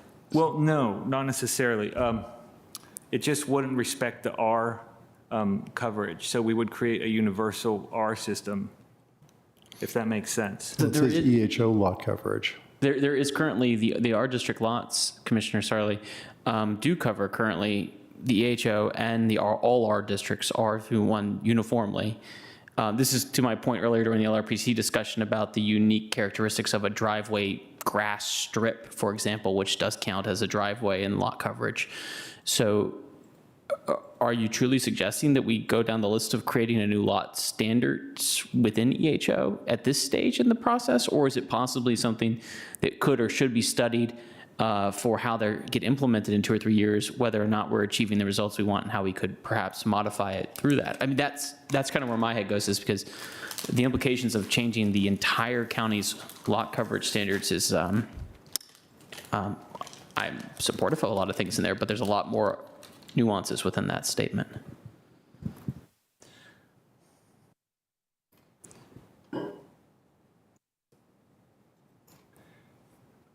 Yeah, I think you're right. The idea there was to essentially create the opportunity to protect some of these environmental, sensitive areas around these larger structures.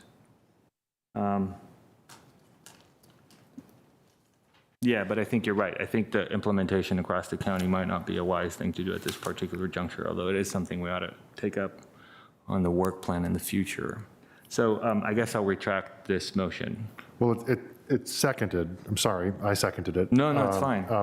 I will say that the reason I seconded it was because I actually kind of like the idea, if I've understood it correctly, that, that to the extent that some of these are going to be larger projects, right, there might be a reason to specifically incentivize protection of certain areas. But I also wanted to make sure that it at least had the opportunity to be discussed on the floor. Commissioner Sarli, if you want to move to retract.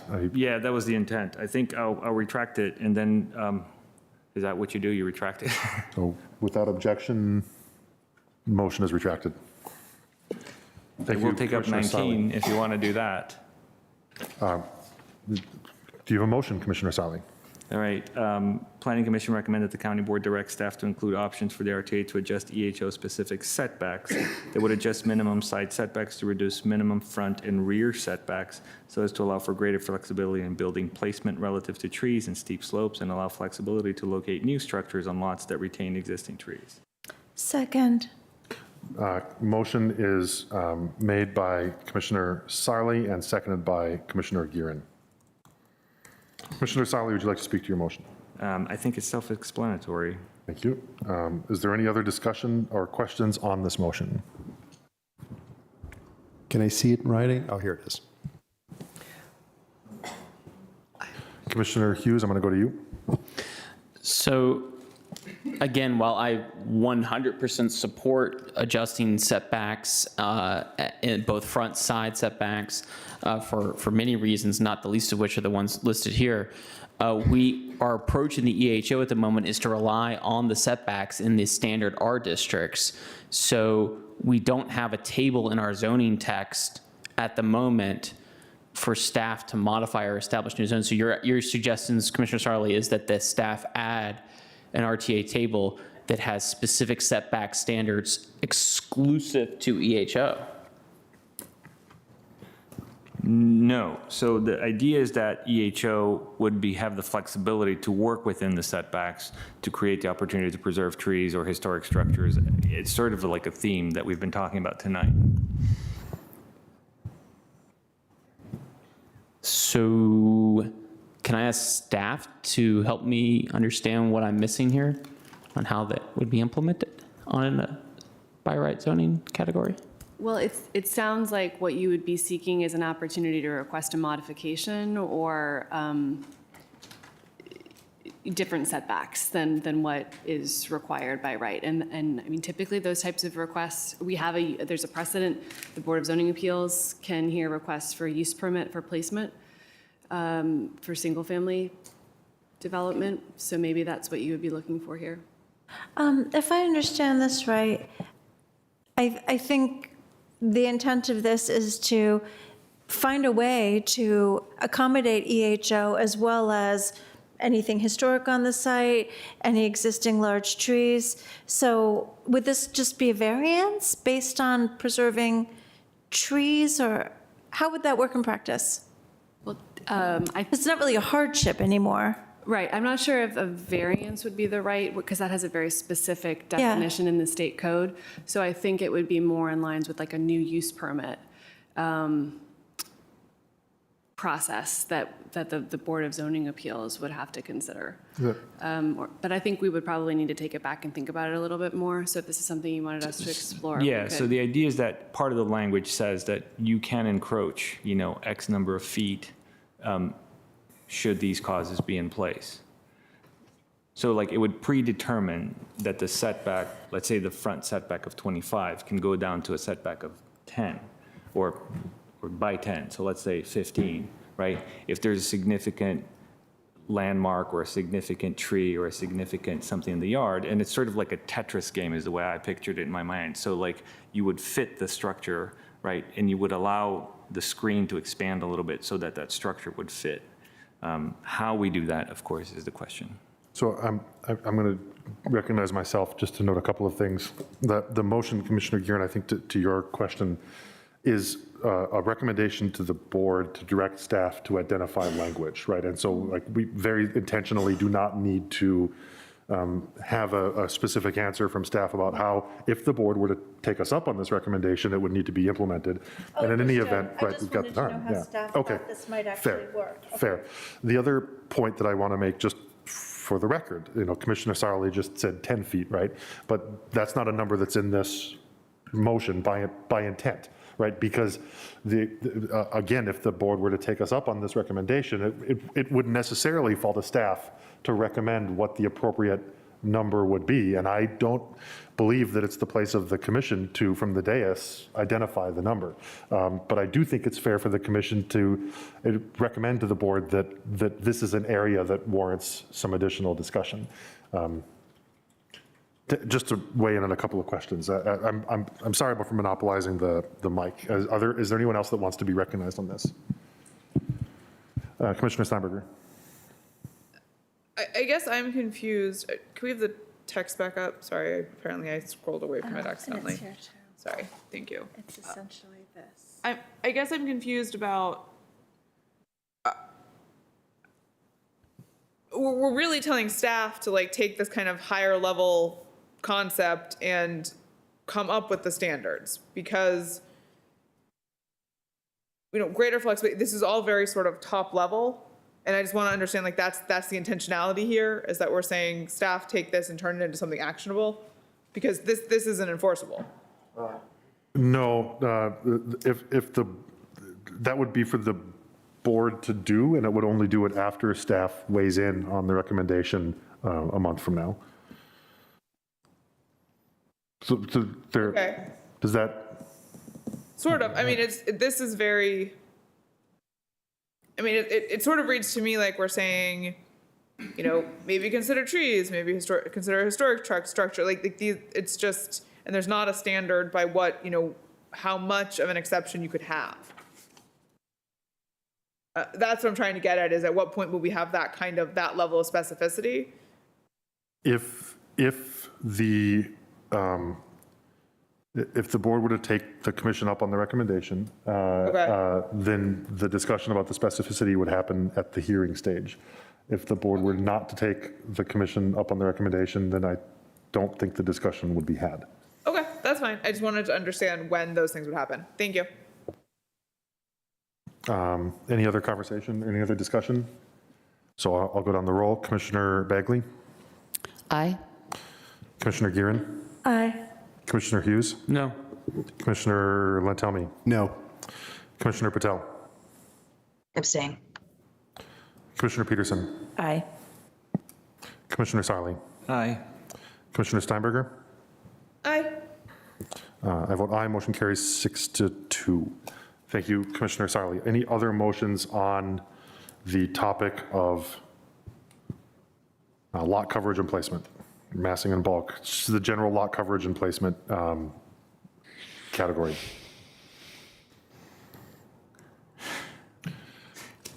Commissioner Sarli.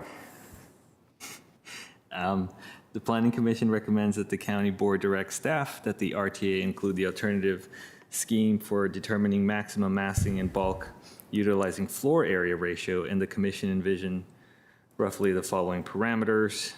I don't know if I should give an example, but let's go 2.5-story maximum. FAR includes interior parking. FAR limits up to 0.4, maximum main and secondary building footprints of 2,000 and 1,000 square feet. Can I move to amend? Well, it would need a second first. Second. Motion is made by Commissioner Sarli, seconded by Commissioner Gearin. Commissioner Patel, I'm going to come to you, but I'm going to give Commissioner Sarli an opportunity to speak to the motion first. I'll pass. Commissioner Patel. Can I just strike everything after the semicolon, after floor area ratio, where it says the commission envisions? Without objection, motion to amend the amendment is adopted.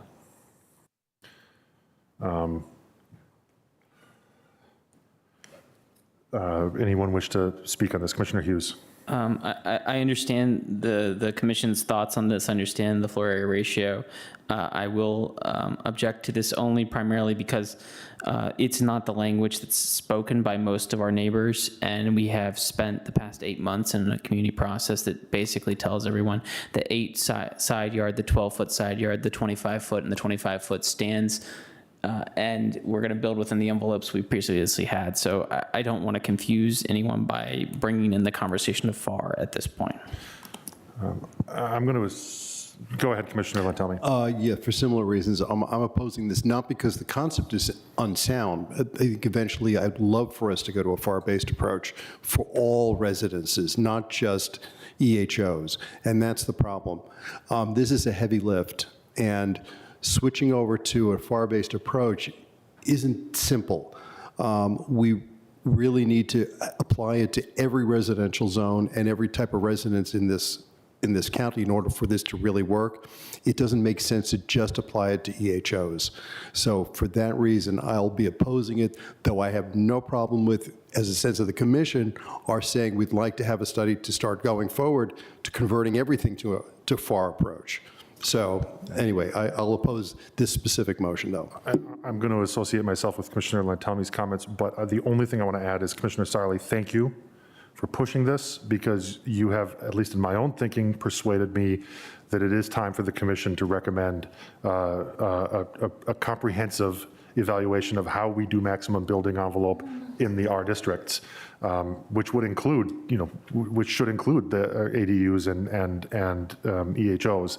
And so I do think that we'll expect a motion to at least make that recommendation. And again, thank you for helping me see the light on this over the courses of our many conversations on this topic and others. Commissioner Patel had her hand raised. Commissioner Patel. It's okay. It's okay. I tried to put it down. Sorry about that. Thank you, though. Thank you very much. All right. Anyone else? I'll go down the line. Commissioner Bagley? No. Nay. Commissioner Gearin? Aye. Commissioner Hughes? No. Commissioner Latami? Nay. Commissioner Patel? Nay. Commissioner Peterson? Nay. Commissioner Sarli? Aye. Commissioner Steinberger? Abstain. I vote nay. Motion fails 2-6. Are there any other motions on the general topic of lot coverage and placement? Let's move to parking. We have a specific request to weigh in as to 5A and 5B. These are the parking restrictions. Are there any motions to remove either 5A or 5B from the RTA? Hearing none. Are there any other motions related to parking? Yes. Commissioner Latami. Yeah, I have sort of an omnibus one that might cover a number of them that are going forward that are listed here. I move that the Planning Commission recommend that the County Board direct staff that the request to advertise include the option to consider no parking minimum and an option to consider a parking minimum tied to distance to transit, and an option to allow for a no parking requirement if the number of parking spaces required equals the number of curb cuts. Is there a second? Can we repeat that one more time? Second. Sorry. Moved by Commissioner Latami, seconded by Commissioner Hughes, but I'm going to ask Commissioner Latami for you to repeat that. To what? Repeat the motion. Oh, sure.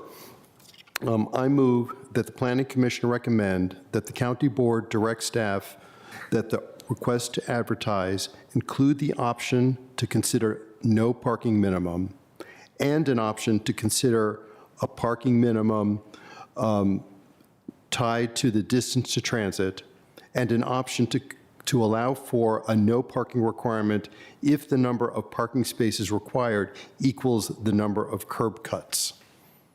Can I move to amend the motion? Yes. So I would, Commissioner Latami, I just want to, there's 3 different parts to your motion. Correct. And I would just like to have them very clean. I don't know if they're going to pass unanimously or not, so I just would like it so that it was like the language with A, and then the language again with B, and then the language again with C. So that's a motion for separation. If I don't remember the term for it, but without objection. All right, so we will continue. We will discuss these serially. Okay, well, I'll give the basics for it. Thank you, Commissioner Latami. Yes, let me ask you to speak to one or all or some. Pretty much the idea is to give more options. Not that they necessarily will be or should be passed or accepted by the county board, but they should be part of the conversation. Pretty much, certainly for the no parking requirement at all, personally, and I think this is also Transportation Commission, we believe that any proposals going forward, we should not be having parking minimums in this county. This is going across the country. Numerous jurisdictions are now dropping parking requirements for many, if not all of their projects. I think this is something that the market could better deal with. It's something that we should be considering actively, and whether we're ready for it at this point, I don't know, but it should always be an option on the table for us to discuss. And the motion for transit, that's consistent with our comprehensive plan, where we tend to have less parking the closer we get to transit of the various types. And curb cuts, curb cuts, if there's one parking space allowed in the required, but there's one curb cut, you're essentially privatizing a public good, which is that curb space. You've taken essentially one car length and turned it into a driveway, which is guaranteed to that one owner. So you've taken a public good and made it a private good. If you have 2 or 3 along there, that's different because it takes 2 further cars off the street. But one for one, that's something where the option should exist, that there would then be no parking requirement. Thank you. Mr. Pfeiffer, do you have that language by any chance? I have part of it, I don't have the whole thing, but I can put what I have on the screen. Thank you. And Commissioner Hughes, Commissioner Latami, sorry, if you've written it out, perhaps you could email it to Mr. Pfeiffer. I have it written down where no one can read it. Ah.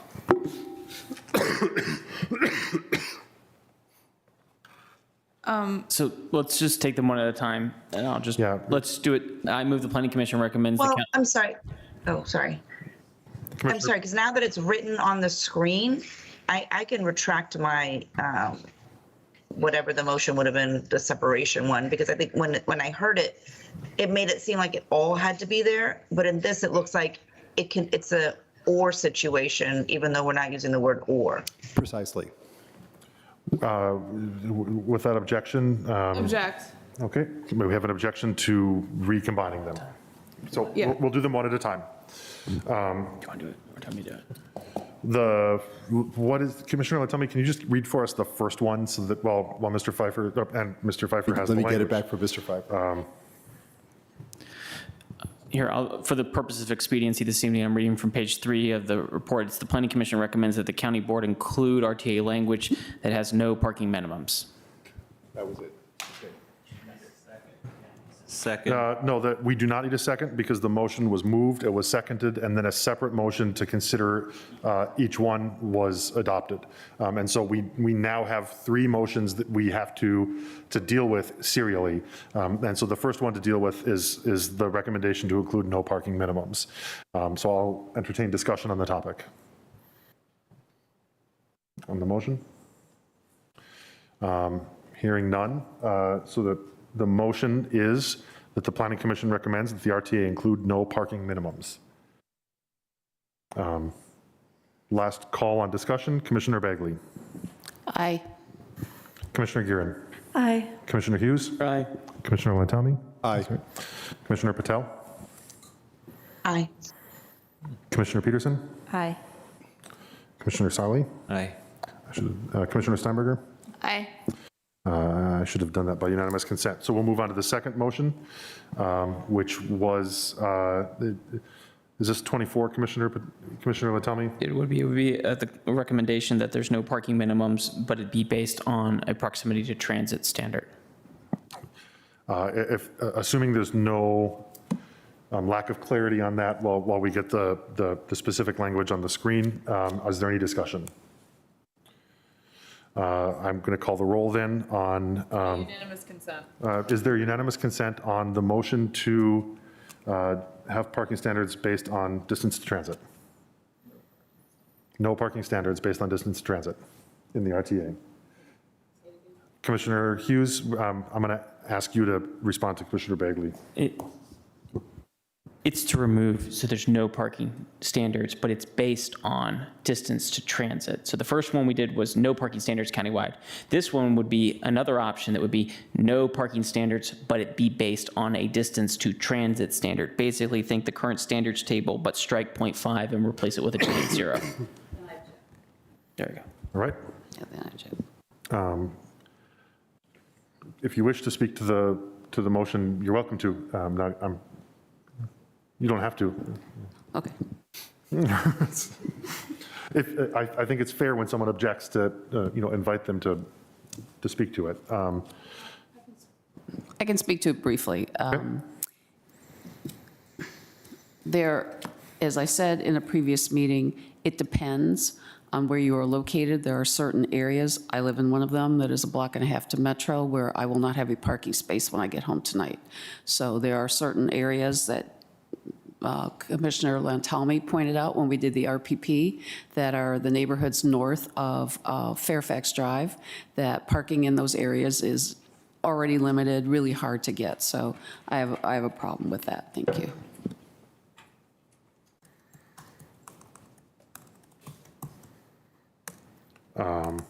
Thank you, Commissioner Bagley. Anyone else? So I'm going to call the roll then on the recommendation that there be no parking minimums upon a distance to transit standard. Is that correct we're all on the same page? All right. Commissioner Bagley. This is the roll call vote on what you objected to. Yes. It's on the screen now. That's what I thought. Nay. Thank you. Commissioner Giron. Aye. Commissioner Hughes. Aye. Commissioner Latomi. Aye. Commissioner Patel. Aye. Commissioner Peterson. Aye. Commissioner Sarli. Aye. Commissioner Steinberger. Aye. I vote aye. Motion carries 8-1. Are there any other parking related? Well, okay, so we have a third one that we have to deal with serially.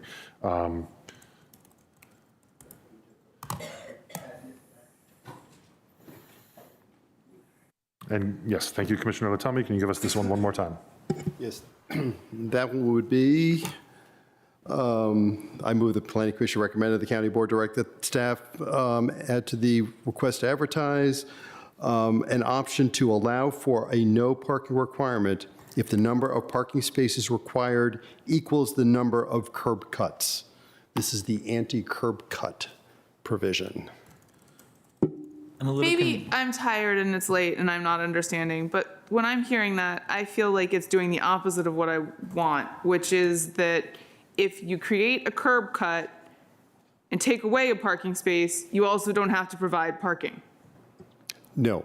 It's not what it's doing. Okay, walk me If through you it. don't have a curb cut, Okay, you don't have to provide parking because that curb cut, where you would have had the curb cut, there's a space. Every curb cut equals one public parking space. yes. So if you are only providing one parking space on your lot, that you need a curb cut to get to that parking space. So you've taken that public parking space, converted it to a curb cut, and privatized that parking, because only one car is going to go onto that lot. But this motion is speaking to the fact that you don't want three right next to each other because there's Right. 3 parking spots on the lot. So It's for not example- necessarily about the privatization issue. It's about the fact that we don't want 3 curb cuts for a That- lot because you need to have 3 parking spots. That too, Or double or wide. double, or two, you know. Okay, So if you were required, if say a standard was adopted that had 0.5 and you wanted to build a semi-detached or duplex and you were therefore required to provide one parking spot, what the language would do would be to give you the option not to do that, but also not to establish a curb cut on your lot. In other words, to leave that one spot that you otherwise are entitled to place a curb cut in. And likewise, on a fourplex, we might require 2 lots, not to create 2 on each side. Yeah. okay, and it would have nothing to do with like how, nothing in this creates a standard on how long the driveway or whatever, No, or no, how no, many no. cars could be. Because if it's okay. long, you're going to get a lot of cars in there. Yeah, And it doesn't okay. count. It doesn't matter. It's Okay. not part of this. It's a 1-for-1. Okay, thank you. Thank you for the question. Anyone else want to speak to it? I'm going to call the roll, starting with Commissioner Bagley. Thanks, Aye. Circulation. Commissioner Giron. Aye. Commissioner Hughes. Aye. Commissioner Latomi. Aye. Commissioner Patel. Aye. Commissioner Peterson. Aye. Commissioner Sarli. Aye. Commissioner Steinberger. Aye. I vote aye. Motion carries 9-0. I didn't know whether or not that was going to happen, but I should have gone with it. Are there any other parking-related motions? I might have a motion about my front garage idea. I just need to find it. We can come back to it while you're looking for it. We'll move then to trees and canopy-related motions. Is there a motion to remove either 6A or 6B, to recommend removal of either 6A or 6B from the RTA? Sure, I'll move that. I move the Planning Commission recommends the RTA include only option 6A, requiring 1 shade tree per dwelling unit. Is there a second? I'll second. Commissioner, the motion is by Commissioner Gearin, seconded by Commissioner Peterson to recommend that the RTA only include option 6A. Commissioner Gearin, would you like to speak to your motion? Yes, I think we need to do everything we can to make sure that we try to address our tree canopy issues. This seems, yeah, that's it. I feel like we should take some action to do that, especially given that we've heard so much comment on this issue from the beginning of the discussion. And I don't think trees and housing need to be pitted against each other. I think this is a reasonable accommodation. Would anyone else like to speak to the motion? I'm going to begin by seeking unanimous consent for adoption. Object. Thank you. Would anyone, having, Commissioner Hughes, if you'd like to speak? I think leaving in the Chesapeake Bay ordinance and giving the county board's staff the option to allow that at the approval phase is a perfectly reasonable response. All right. No one, unless anyone else wishes to speak, I'm going to go the roll. Commissioner Bagley? Aye. Commissioner Gearin? Aye. Commissioner Hughes? Nay. Commissioner Lantelmi? Aye. Commissioner Patel? Aye. Commissioner Peterson? Aye. Commissioner Sarli? Aye. Commissioner Steinberger? Nay. I vote aye. Motion. Nay on trees? I have, my tabulation has gone wrong. Am I correct that the only commissioners who have voted nay are Commissioner Hughes and Commissioner Steinberger? So the motion passes 7-2. All right. Any other canopy-related motions?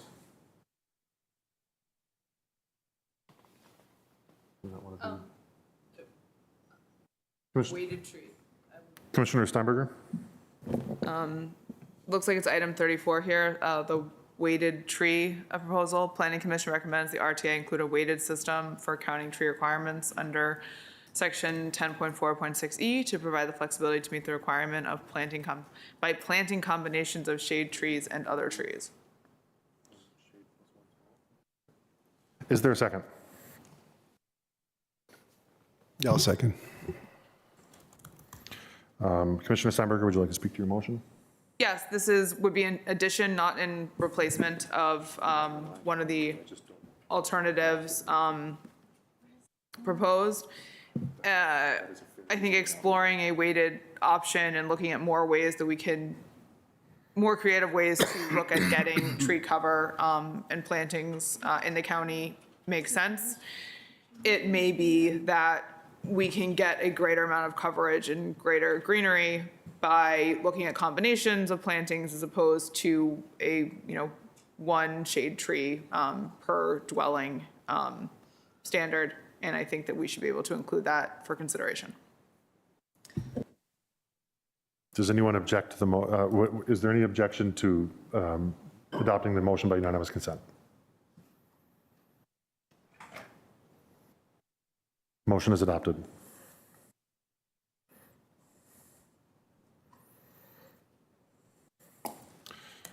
Any other tree-related or tree canopy-related motions? We'll go on to caps. Is there a motion to remove either 7A or 7B from the main motion?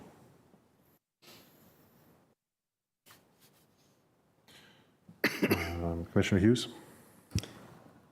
I think that 42 is too small of a cap, so I would hate to see it advertised at 42. So I'd encourage that the number be raised. So therefore, I'm going to move the Planning Commission recommend that the county boards direct staff to advertise a number that sufficiently represents 25% of land area disturbance permits issued in our districts for the average year between 2019 and 2021. Mr. Pfeiffer, do you have that?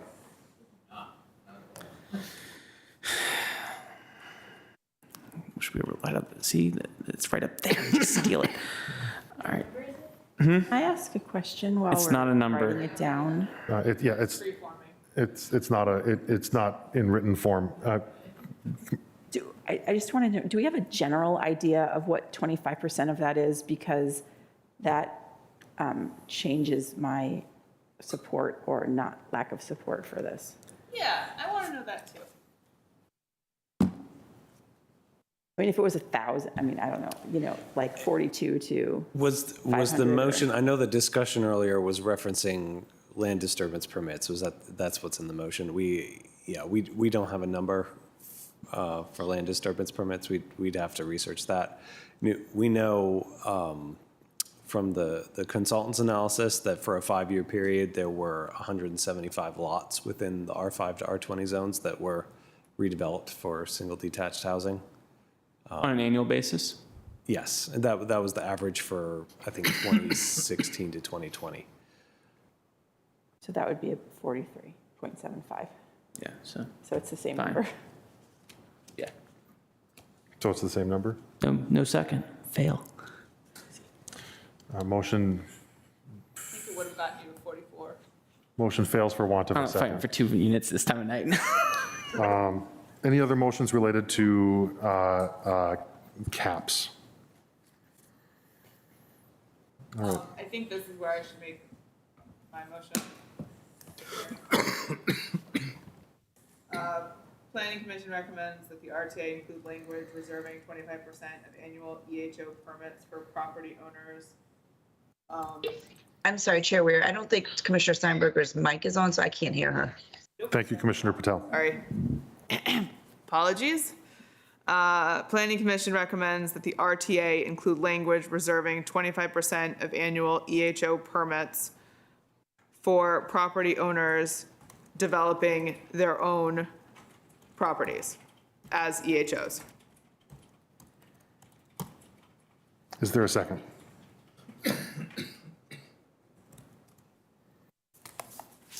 I'll second. Moved by Commissioner Steinberger, seconded by Commissioner Sarli. Commissioner Steinberger, would you like to speak to the motion? I think I spoke to this a bit before, but understanding that the logistics of enforcement might cause the county attorney to get creative or not. I think that it's reasonable to look at ways that we can, if the purpose of why we're going through the missing middle exercise is, in part or in substantial part to encourage, to look at issues of diversity, to encourage, greater ownership opportunities within our county, and to look at the makeup of what our, how we can exist as a more inclusive county. I think it makes sense to look at opportunities available to allow those existing and living in our current county who might otherwise need to move or to take advantage of, wealth, built up in their home that they could only get by selling to an out-of-town developer, potentially, to look at ways that they could benefit from this enhanced housing type for themselves. And I think that that's something that is encompassed with some of the stated and implied goals of the entire missing middle exercise. Commissioner Steinberger, Commissioner Lantami. Would Commissioner Steinberger entertain an amendment that would state that EHO permits for property owners developing their own properties as EHOs are exempt from a cap? Because what we had with ADUs, which would only be property owners building them, were very few. The concern the community seems to have is that developers swoop in and buy up houses and start building these. The actual property owners will probably not be a large number, but why would they be the ones who would be, since we want to encourage them to stay, if they get caught up in a cap, that doesn't help. My only question to that goes to what Commissioner Hughes in his infinite wisdom suggested, which is that it's very hard to control for whether it's an individual a trust, a something else in the name of an even, yada, yada. And that it would be hard to enforce. I think keeping the cap applicable is necessary in order for the community to feel a level of comfort, period. I would, dang it. I can't repeat all that. In summary, You object. I will not accept that edit because I'm concerned that it will be hard to distinguish what is an actual individual property owner versus an entity, a trust, an estate, or whatever, an LLC in the name of an individual, and it would be hard to tell who is actually doing the development. So I still think a cap is necessary for the community to feel secure in this approach, so I still think a cap needs to be applicable. However, I would certainly accept that this could be subject to a sunset provision if we were going to look at sunsetting caps, and maybe this could have a separate sunsetting cap to that, but I think that some sort of, I don't want to exempt this entirely from the cap system. I could see that, but I think the 25% of permits go to property owners, it would be the exact same issue. Yeah. As you're raising, how do you to tell whether they're within the 25% or not? My mic's on. I'm willing to have the motion before us, even if it fails. This is the, and like I said, I think county attorney can do some legwork.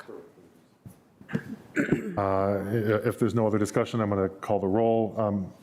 Sorry, Commissioner Peterson, thank you. So I was just concerned that if we don't get a lot of individual homeowners who want to redevelop their property, then we're leaving possible development by builders on the table. And so I wonder if there's a way to, rather than say 25% has to be reserved, and at the end of the year, if we didn't get 25% worth of individual properties, and then that just doesn't get built, and maybe say something like, rather than this being like a rolling admissions process where, first come, first serve is analyzed, like, we analyze the permits on a monthly basis, and at the end of the month, we get all the applications from, January, and then somehow give priority to 25% of the people if there are, but if we didn't get any individuals who want to redevelop their own property, then those permits can go to other people. I just don't want to leave potential building projects on the table if we don't get individual builders, individual people. I will entertain an edit to make for that motion. What about something that up to 25% and/or language that would include prioritization on a rolling basis for local local Arlington property owners who wish to redevelop as EHOs. Commissioner Patel has her hand raised. Commissioner Patel. So I just wanted to say that I'm not going to support this motion for the reasons that Commissioner Lentelmi has articulated. I think there's too many enforcement issues in this one. It raises too many questions. What I would ask is that after we do a roll on this particular motion, I'd like to myself make the motion that Commissioner Lentelmi just raised. If there's no other discussion, I would like to take Commissioner Patel up on that request. Well, I was going to edit the motion to encompass better what Commissioner Peterson suggested. Do you have the motion to amend the amendment? Just have something on the screen, and I would have been able to work off of that. Thank you. Let's add up to 25%. Annual HO permits, property shows. At the end, so removing the italics, let's take that out. After so comma after EHOs. Shall be given priority review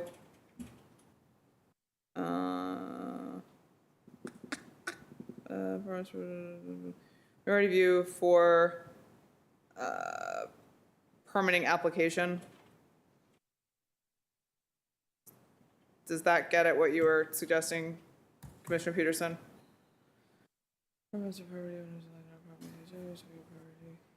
Review for permitting application.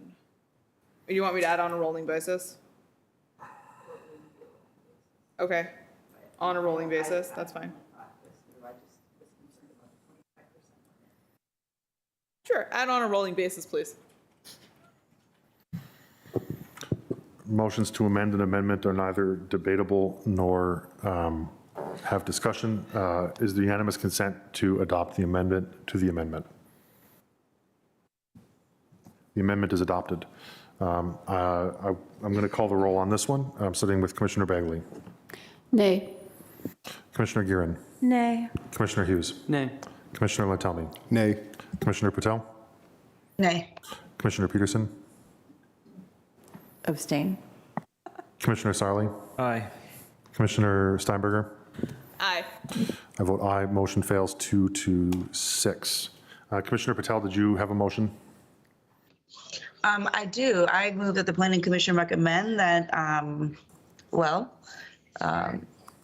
what was the language on Commissioner Steinberger's? Or if Commissioner Lantelmi wants to just say it, it's that existing property owner seeking to, Commissioner Lantelmi, can you just say it? Sure. Up to 25% of annual EHO permits for property owners developing, wait, no. No, just that there's an exemption. There's an exemption for existing property owners.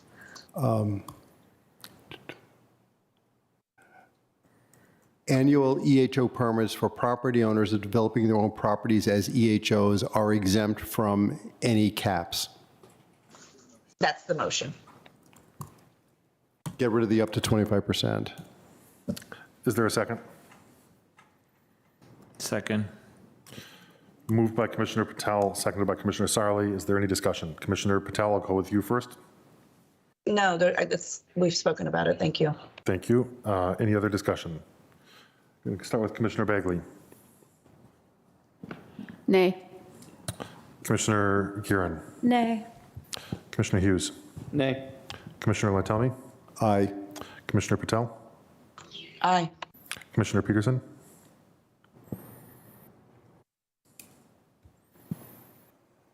Aye, for the purposes of the RTA. Commissioner Sarli. Aye. Commissioner Steinberger. Nay. I hate it when this happens. I vote aye for the purposes of the RTA. Motion carries 5-4. Are there any other motions on the topic of, we're still on caps? We're on caps. Hearing none, we'll move to nonconformings. Is there a motion to recommend removal of either option 8A or 8B from the RTA?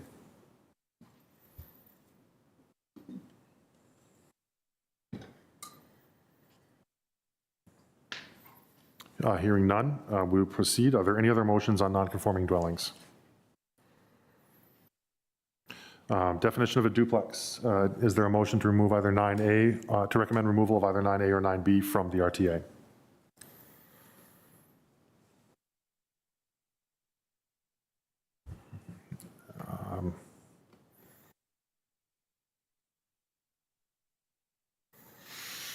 Okay, hearing none.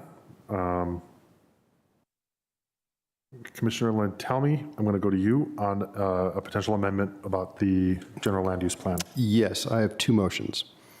I move that the Planning Commission recommend to the County Board, direct staff, that the request to advertise include the ability to amend the GLUP booklet to include an updated context and history of the Arlington zoning ordinance to recognize its exclusionary roots. Second. Moved by Commissioner Lantelmi, seconded by Commissioner Patel. Commissioner Lantelmi, I'm going to ask you to read that one more time, please. Yes. I move that the Planning Commission recommend that the County Board direct staff that the request to advertise include the ability to amend the GLUP booklet to include an updated context and history of the Arlington zoning ordinance to recognize its exclusionary roots. Commissioner Lantelmi, would you like to speak to the motion? Yes, we already have language like this in the upcoming Forestry and Natural Resources Plan, which I think had a very good discussion of exclusionary zoning. I think this fits in with the county's equity statements, and it simply recognizes facts. And it gives a basis for part of the reason why we're doing what we're doing here today.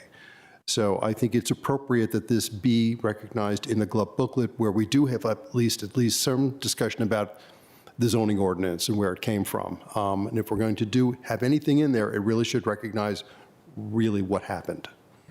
Could you repeat that last part one more time so I can fill in the...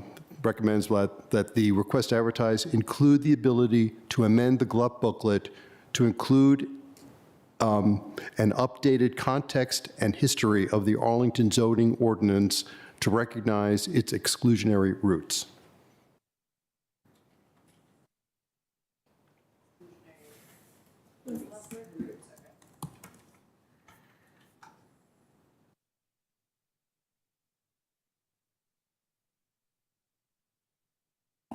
Anyone else wish to discuss? I am going to seek unanimous consent to adopt the motion. Motion is adopted. Commissioner Lantelmi, do you have another motion? Yes. I move that the Planning Commission recommend that to the county board that the request to advertise include the ability to redefine the low residential definition within the GLUP map legend to a number higher than the 1 to 10 units per acre. Is there a second? Second. Moved by Commissioner Lantelmi, seconded by Commissioner Hughes. Commissioner Lantelmi, do we have the language on the screen? Right there. Commissioner Lantelmi, would you like to speak to the motion? Yeah, this is something that's been bothering me all along, is that when we're potentially moving as high as 8 units per lot, there will be parts of the county where we could very easily bust through, be more than 10 per acre. I absolutely agree with staff that on the average, it would be decades before we would reach an average of 10 per acre or go beyond 10 per acre. But there are going to be pockets of the county where it's going to be more than that. And we're effectively saying that we will be densifying this county. That's the goal of this. I think we should be upfront about it and find a number that's more realistic. You know, not every lot will be 8. Even if it's adopted as 8, that will not happen. There are a large number of lots that will not be able to support those numbers. So it will be less than that. But if it goes to all duplexes, if it goes to all triplexes, you know, that theoretically would be possible. So I think we should have a number in there that goes from 1 to X that is higher than 10 per acre. Commissioner Hughes? Commissioner Lantelmi, I'm absolutely supportive of this motion, and perhaps instead of boxing staff in by defining the unit mix, we could instead typically use the typical use definition in the legend, which is used further down in the commercial, industrial, public, semi-public units, and even in high, we don't even go to a density, we simply just rely on the FAR basis. So perhaps we can simply rely on the low color designation and encourage staff to simply redefine it using either a range of density or a typical use categorization. I'm certainly open to any different ways of measuring it. I just feel that it's more straightforward to the community in setting expectations to put a more realistic. Perhaps, someone, if you don't mind, a unanimous consent to strike everything past the word legend. That way it leaves it so that the legend will be redefined. Would you find that amenable? Yeah, I have no problem with that. I'd seek unanimous consent to strike past the word legend. That objection adopted? I am going to seek unanimous consent to adopt the motion as amended. No. Thank you, Commissioner Gearin. Commissioner Gearin, I'm going to invite you to speak to it then. Yeah, I'm going to abstain. I think I like it, but I haven't had a chance to think about it, so I'm abstaining. Thank you, Commissioner Gearin. I'm going to call the roll unless anyone else wants to speak on it, starting with Commissioner Bagley. Aye. Commissioner Gearin? Abstain. Commissioner Hughes? Aye. Commissioner Lantelmi? Aye. Commissioner Patel? Aye. Commissioner Peterson? Aye. Commissioner Sarli? Aye. Commissioner Steinberger? Aye. I vote aye, carries 8-0. We have two, I think, small areas left to cover, and then we'll get to the main motion as amended, and then any other motions that people want to make. Anything on applicability to lots covered by area plans? Commissioner Hughes. I move that the Planning Commission recommend that the RTA proceed without 10.4.2.b, which excludes properties located within or partially within planning districts defined of the general land use plan map. Second. Thank you. Motion is by Commissioner Hughes, seconded by Commissioner Gearin. Mr. Pfeiffer, do you have the language? Madam Clerk has the language. Thank you. Commissioner Hughes? Sure. So right now, if we don't advertise or if we don't encourage the board to advertise an option that includes this, we will ensure that any R-zoned lot within a planned area does not have EHO as an option. So by advertising an option that includes striking 10.4.2.b, the county board will give itself the option later on to allow properties inside of planned areas to have the EHO option if it so chooses. Anyone else want to speak to this motion? I'm going to start by seeking unanimous consent to adopt. Any objection? I will. I want to abstain on this one. All right, I'm going to call the roll. Commissioner Bagley? Aye. Commissioner Gearin? Aye. Commissioner Hughes? Aye. Commissioner Lantelmi? Abstain. Commissioner Patel? Aye. Commissioner Peterson? Aye. Commissioner Sarli? Aye. Commissioner Steinberger? Abstain. I vote aye. Motion carries 7-0. Are there any motions on existing structures? We are getting close to the end of this. I move we go home. We're getting there. Existing structures? I'll make some motions. All right. All right. A 5% increase in maximum lot coverage shall be allowed for the retention of an existing building, including the foundation and first floor framing and wall of such a building. Is there a Second. Do you, Mr. Pfeiffer, Madam Clerk, do either of you have that language? That is part of the document that was sent out. It's way at the bottom. 50. It's, 50? I think it's It's 50, okay. 50, all right. Did I hear a second? For me. Commissioner Hughes, motion by Commissioner Sarli, seconded by Commissioner Hughes. Commissioner Sarli, do you wish to speak to it? I think it's self-explanatory. Thank you. I'm going to begin by entertaining unanimous consent. Hearing no objection, motion is adopted. Commissioner Sarli, did you say you have a second motion? I do. We're an existing, should I just say 10B, 10C, 10D? Would that be, can we just bundle these together and go through them fairly quickly? If it's, I don't know that it's language that if the clerk can get it up, can get it on the screen. Just for the sake of expediting, and of course, this is all for RTA purposes, but I'll read it while we're at 10B. Where an existing primary structure is retained in its entirety within defined limits of modification or renovation that retain the existing building footprint, but allow additions of up to 30% of the footprint, window replacement, new siding and facade materials, the addition of the second floor, and modifications of the building roof pitch of form in addition of dormers, an ADU of up to 1,250 gross square feet shall be allowed that meets requirements for heights and setbacks and that may contain no more than 2 independent dwelling units. Is there a second? The motion. Second. For Thank you, purposes Commissioner of Gearin. discussion. Motion by Commissioner Sarli, moved, seconded by Commissioner Gearin. Commissioner Sarli, would you like to speak to the motion? It's just to encourage retaining structures and adapting them to EHOs. I will be abstaining, so I'm not going to entertain unanimous consent. Anyone else wish to speak to it? So we'll go to Commissioner Bagley. Abstain. Commissioner Gearin. Aye. Commissioner Hughes.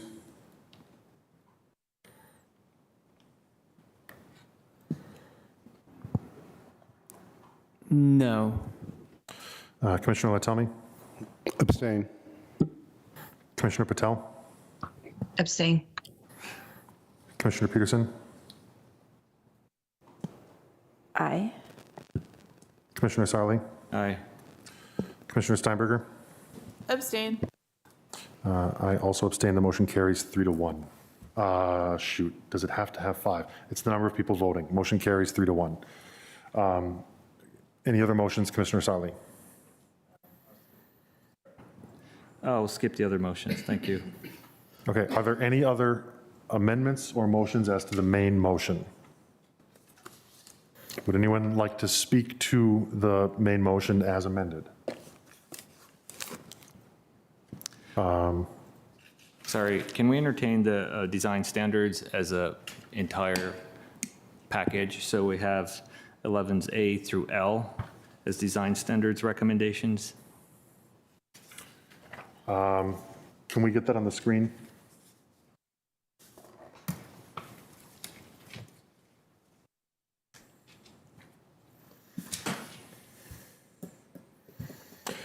So, Commissioner Sarli, take a drink of water. If you want to move this, you're going to have to read the whole thing.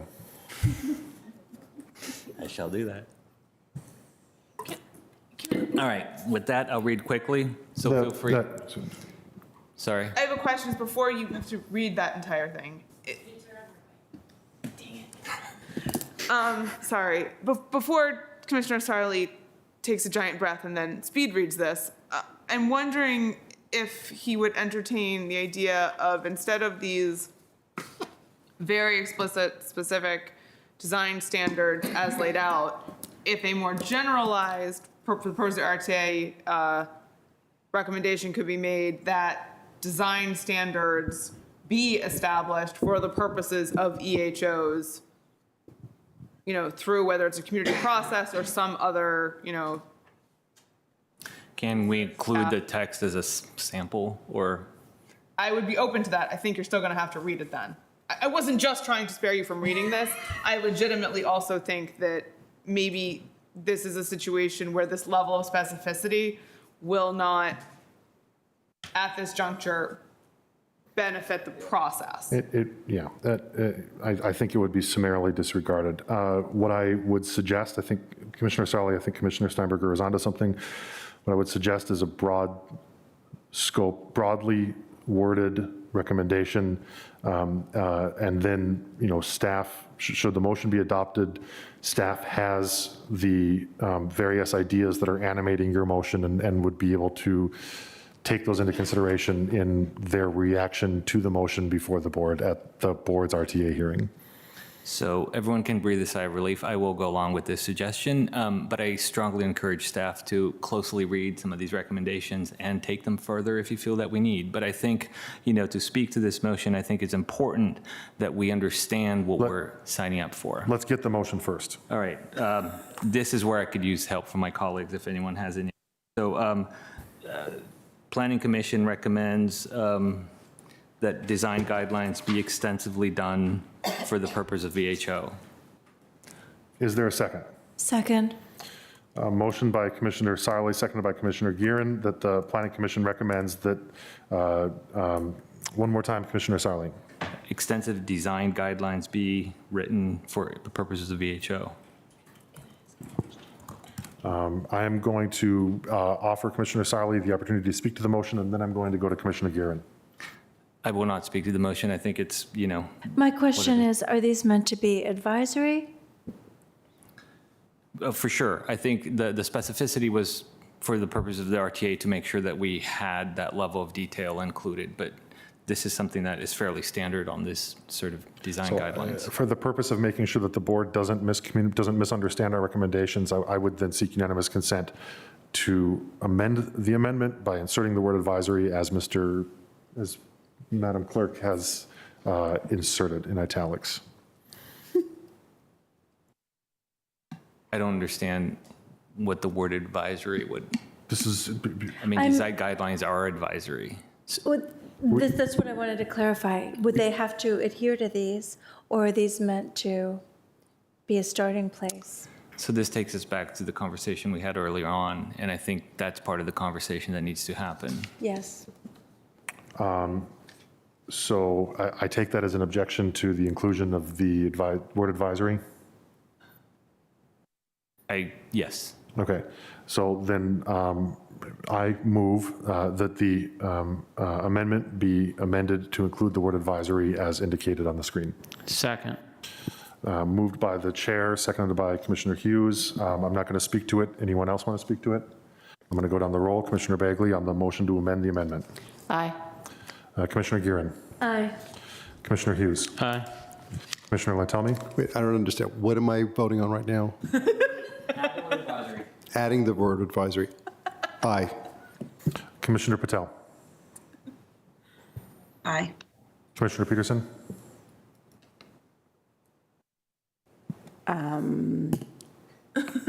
Are we limiting so which one's broader?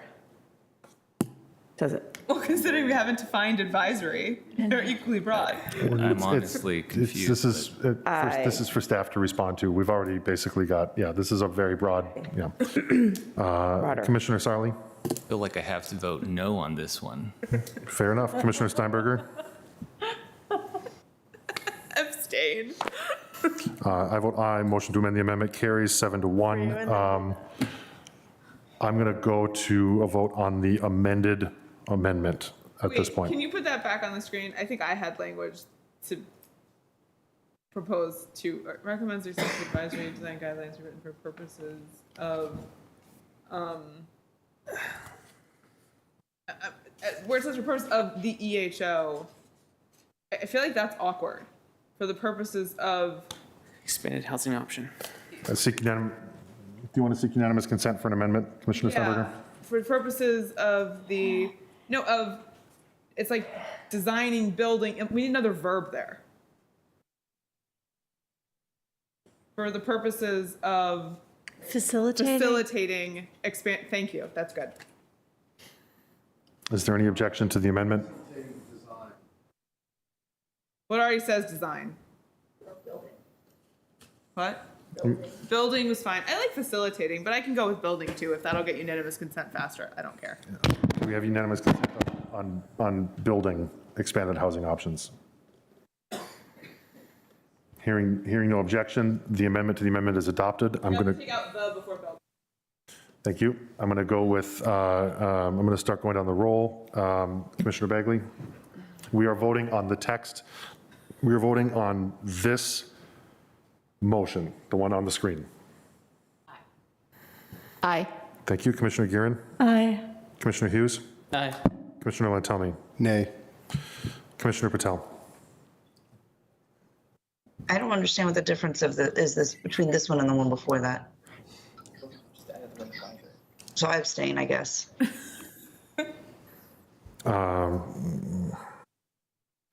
Commissioner Peterson. Aye. Commissioner Sarli. Aye. Commissioner Steinberger. Aye. I vote aye. This motion to amend the amendment carries 7-1. Are we now in a place we just adopted this. What's on the screen was just adopted. We had unanimous consent to amend it to what is on the screen, which we just voted on, and that carries. Are there any other motions to any other motions to amend the main motion? Would anyone like to speak to the main motion as amended? Is there unanimous consent? Commissioner Steinberger, sorry. Briefly, and I alluded to this, or maybe even said it outright earlier on to a point, but I think that at this point, we've heard from the community, we heard extensively from the community a few nights ago.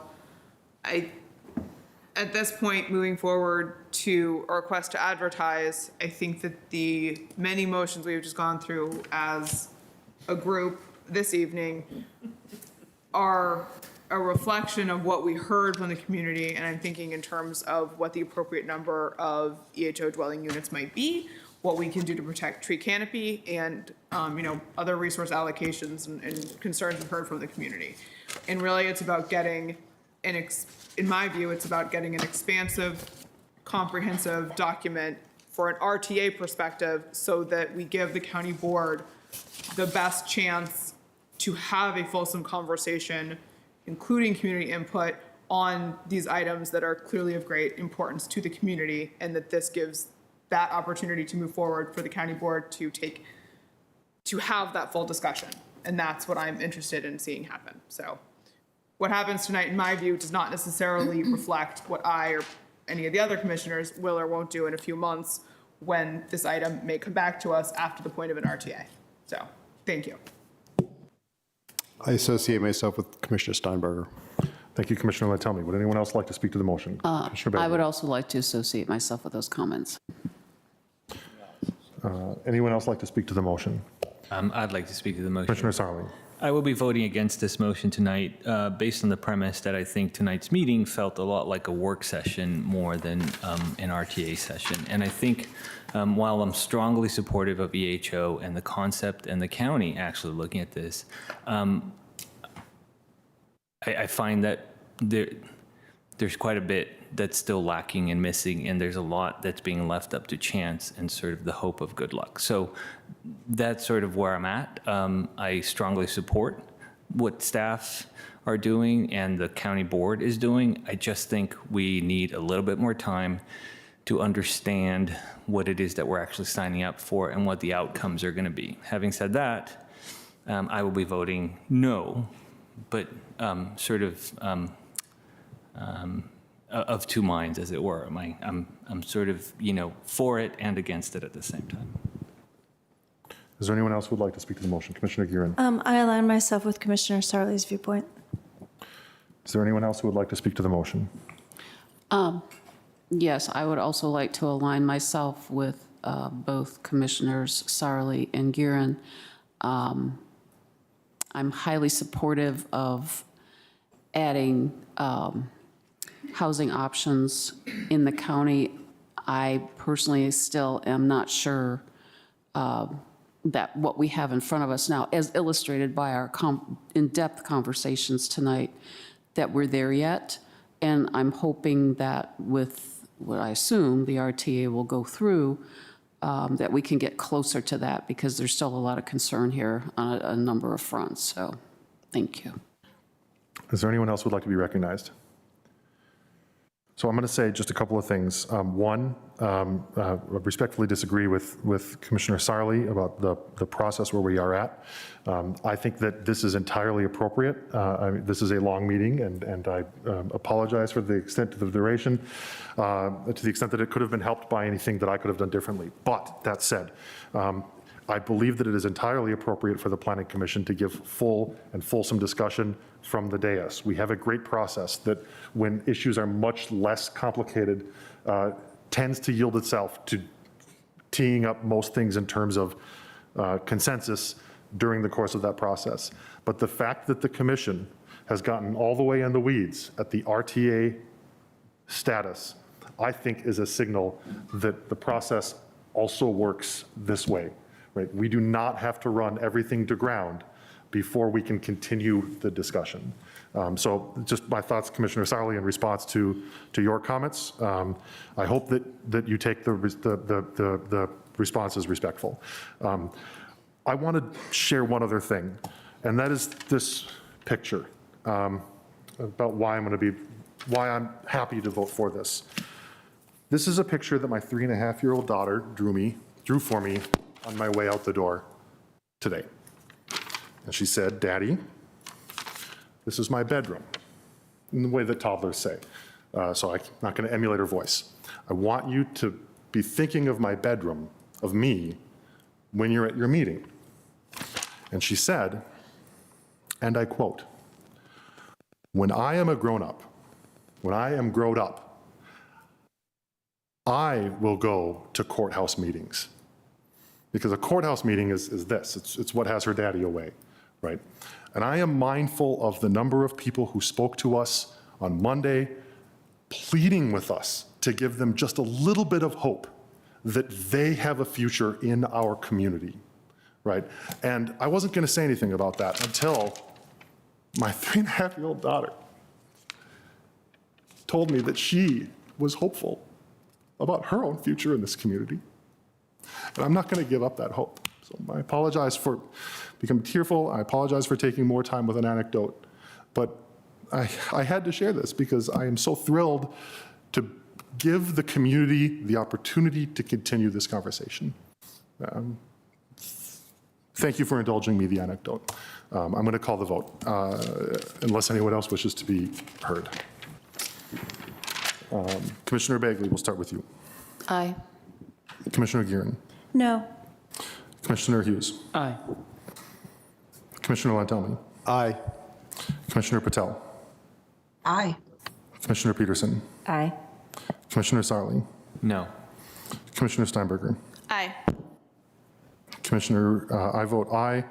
I skipped someone. I have to go through the roll again. My apologies. Commissioner Bagley. Aye. Commissioner Gearin. No. Commissioner Hughes. Aye. Commissioner Lantelmi. Aye. Commissioner Patel. Aye. Commissioner Peterson. Aye. Commissioner Sarli. No. Commissioner Steinberger. Aye. And I vote aye as well. Okay, that's 7-2. Thank you. My apologies for putting everyone on the record twice. The motion carries 7-2. Do we have any other motions before we depart? I have a few others. Commissioner Peterson, I'm going to go to you. Let's get this, we'll get this done quick. There's one other administrative item and then we can all get home. Okay. I had the two motions that I had sent around earlier and that I also spoke to earlier that related to equity. The first motion is the Planning Commission recommends that the county manager direct staff to develop resources to offer support to existing homeowners in redeveloping their own property and identify neighborhoods with a strong historical association with communities of color and conduct outreach to identified neighborhoods with the aforementioned resources. Is there a second? Second. Moved by Commissioner Peterson, seconded by Commissioner Patel. Let the record show that the motion on the screen is not the one that Commissioner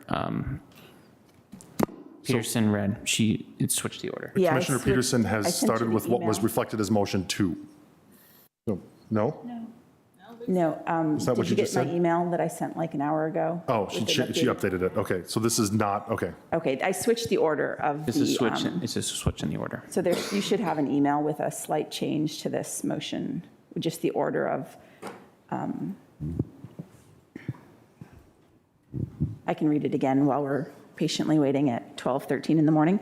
The planning, and no shade meant to you, Emma, at all. The Planning Commission recommends that the county manager direct staff to develop resources to offer support to existing homeowners in redeveloping their own properties and identify neighborhoods with a strong historical association with communities of color and conduct outreach to identified neighborhoods with the aforementioned resources. Second. Moved by Commissioner Peterson, seconded by Commissioner Hughes. Is this different than the one I already seconded? No, it's the same. No, it's the same. This is my mistake. Commissioner Patel has a second. The Commissioner Patel already seconded there's no difference in the motion that was read. We're just clarifying the content of it.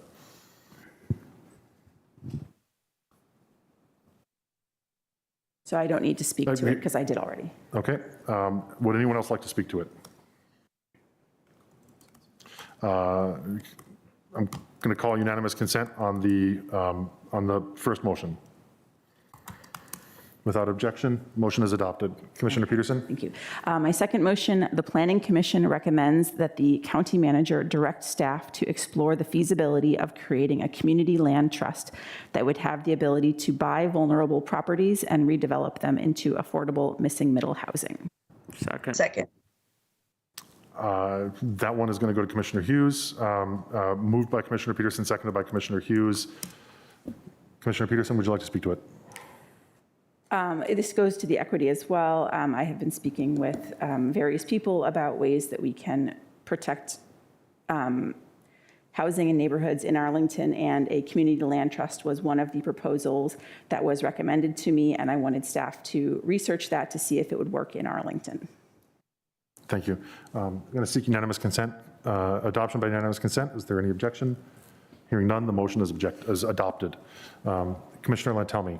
You have a motion. The Planning Commission recommends that the county board direct staff to study alternative approaches to determining maximum buildable envelope in the R-zone districts beyond the status quo lot coverage standard, such as a floor area ratio standard. The commission is specifically interested in approaches that could better facilitate a balance among often competing needs for open space, canopy coverage, parking, and other concerns.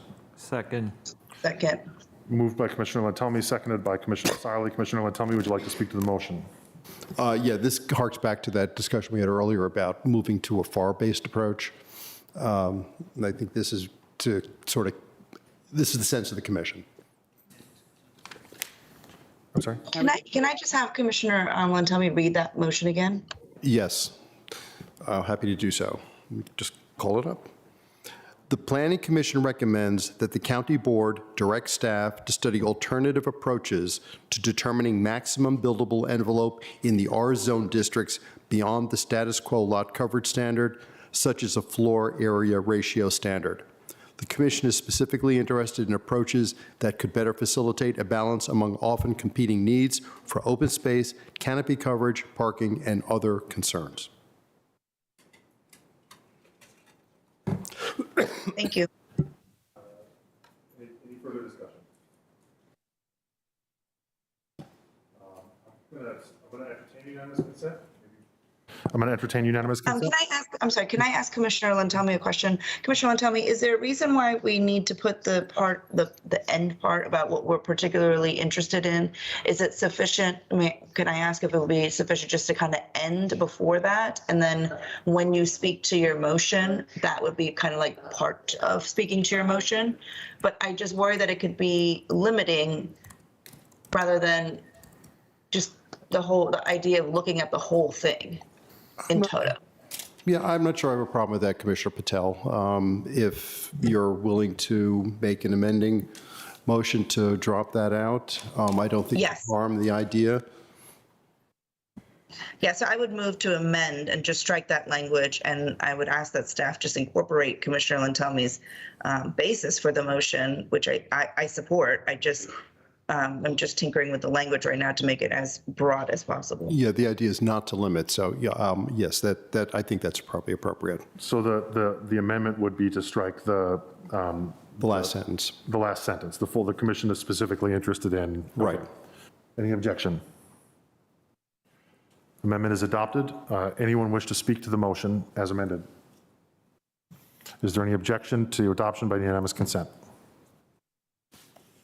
The motion is adopted by unanimous consent. Are there any other motions? Then, Madam Clerk, I believe that the item is, I'm having trouble with verbs. We're done. We're done on the item, is that correct? Well, we're not adjourned. There are just two ministerial things that I have to deal with. One, as an outcome of the cancellation of the special GLUP study meeting last month, I believe that staff is teeing up some potential recommended bylaws amendments. I'm not going to ask staff to speak to them. I'm not sure that they're finished yet, but there was an interest in making sure that we had at least, the better part of a full month to think about them. So that will be a memo that will come out to us. And then, the only other matter of business is to note that I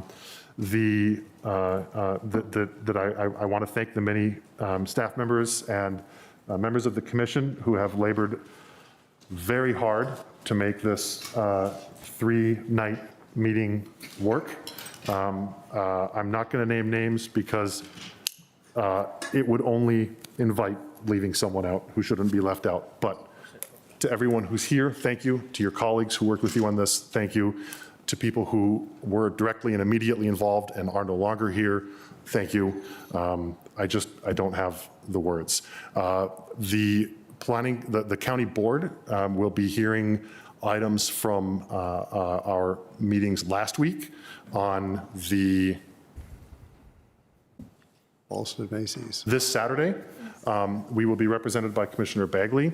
The item from Monday and this evening and tonight will be heard by the county board no earlier than January. We do not yet know who will represent the commission at that meeting. Traditionally, it is the incoming chair. That's something that we will be deciding upon and voting upon at our January meeting. Before we adjourn, Commissioner Sally, I see you have a question. I just want to thank Commissioner Weir for being chair this year and doing an excellent job, and I appreciate your effort. And it's late, so I'll keep it short, but thank you very much. Here, here. Second that. Thank you, Good Commissioner job, Siley. Daniel. And thank you to all of you. This has been a long meeting. I appreciate that you're here. Let's go home.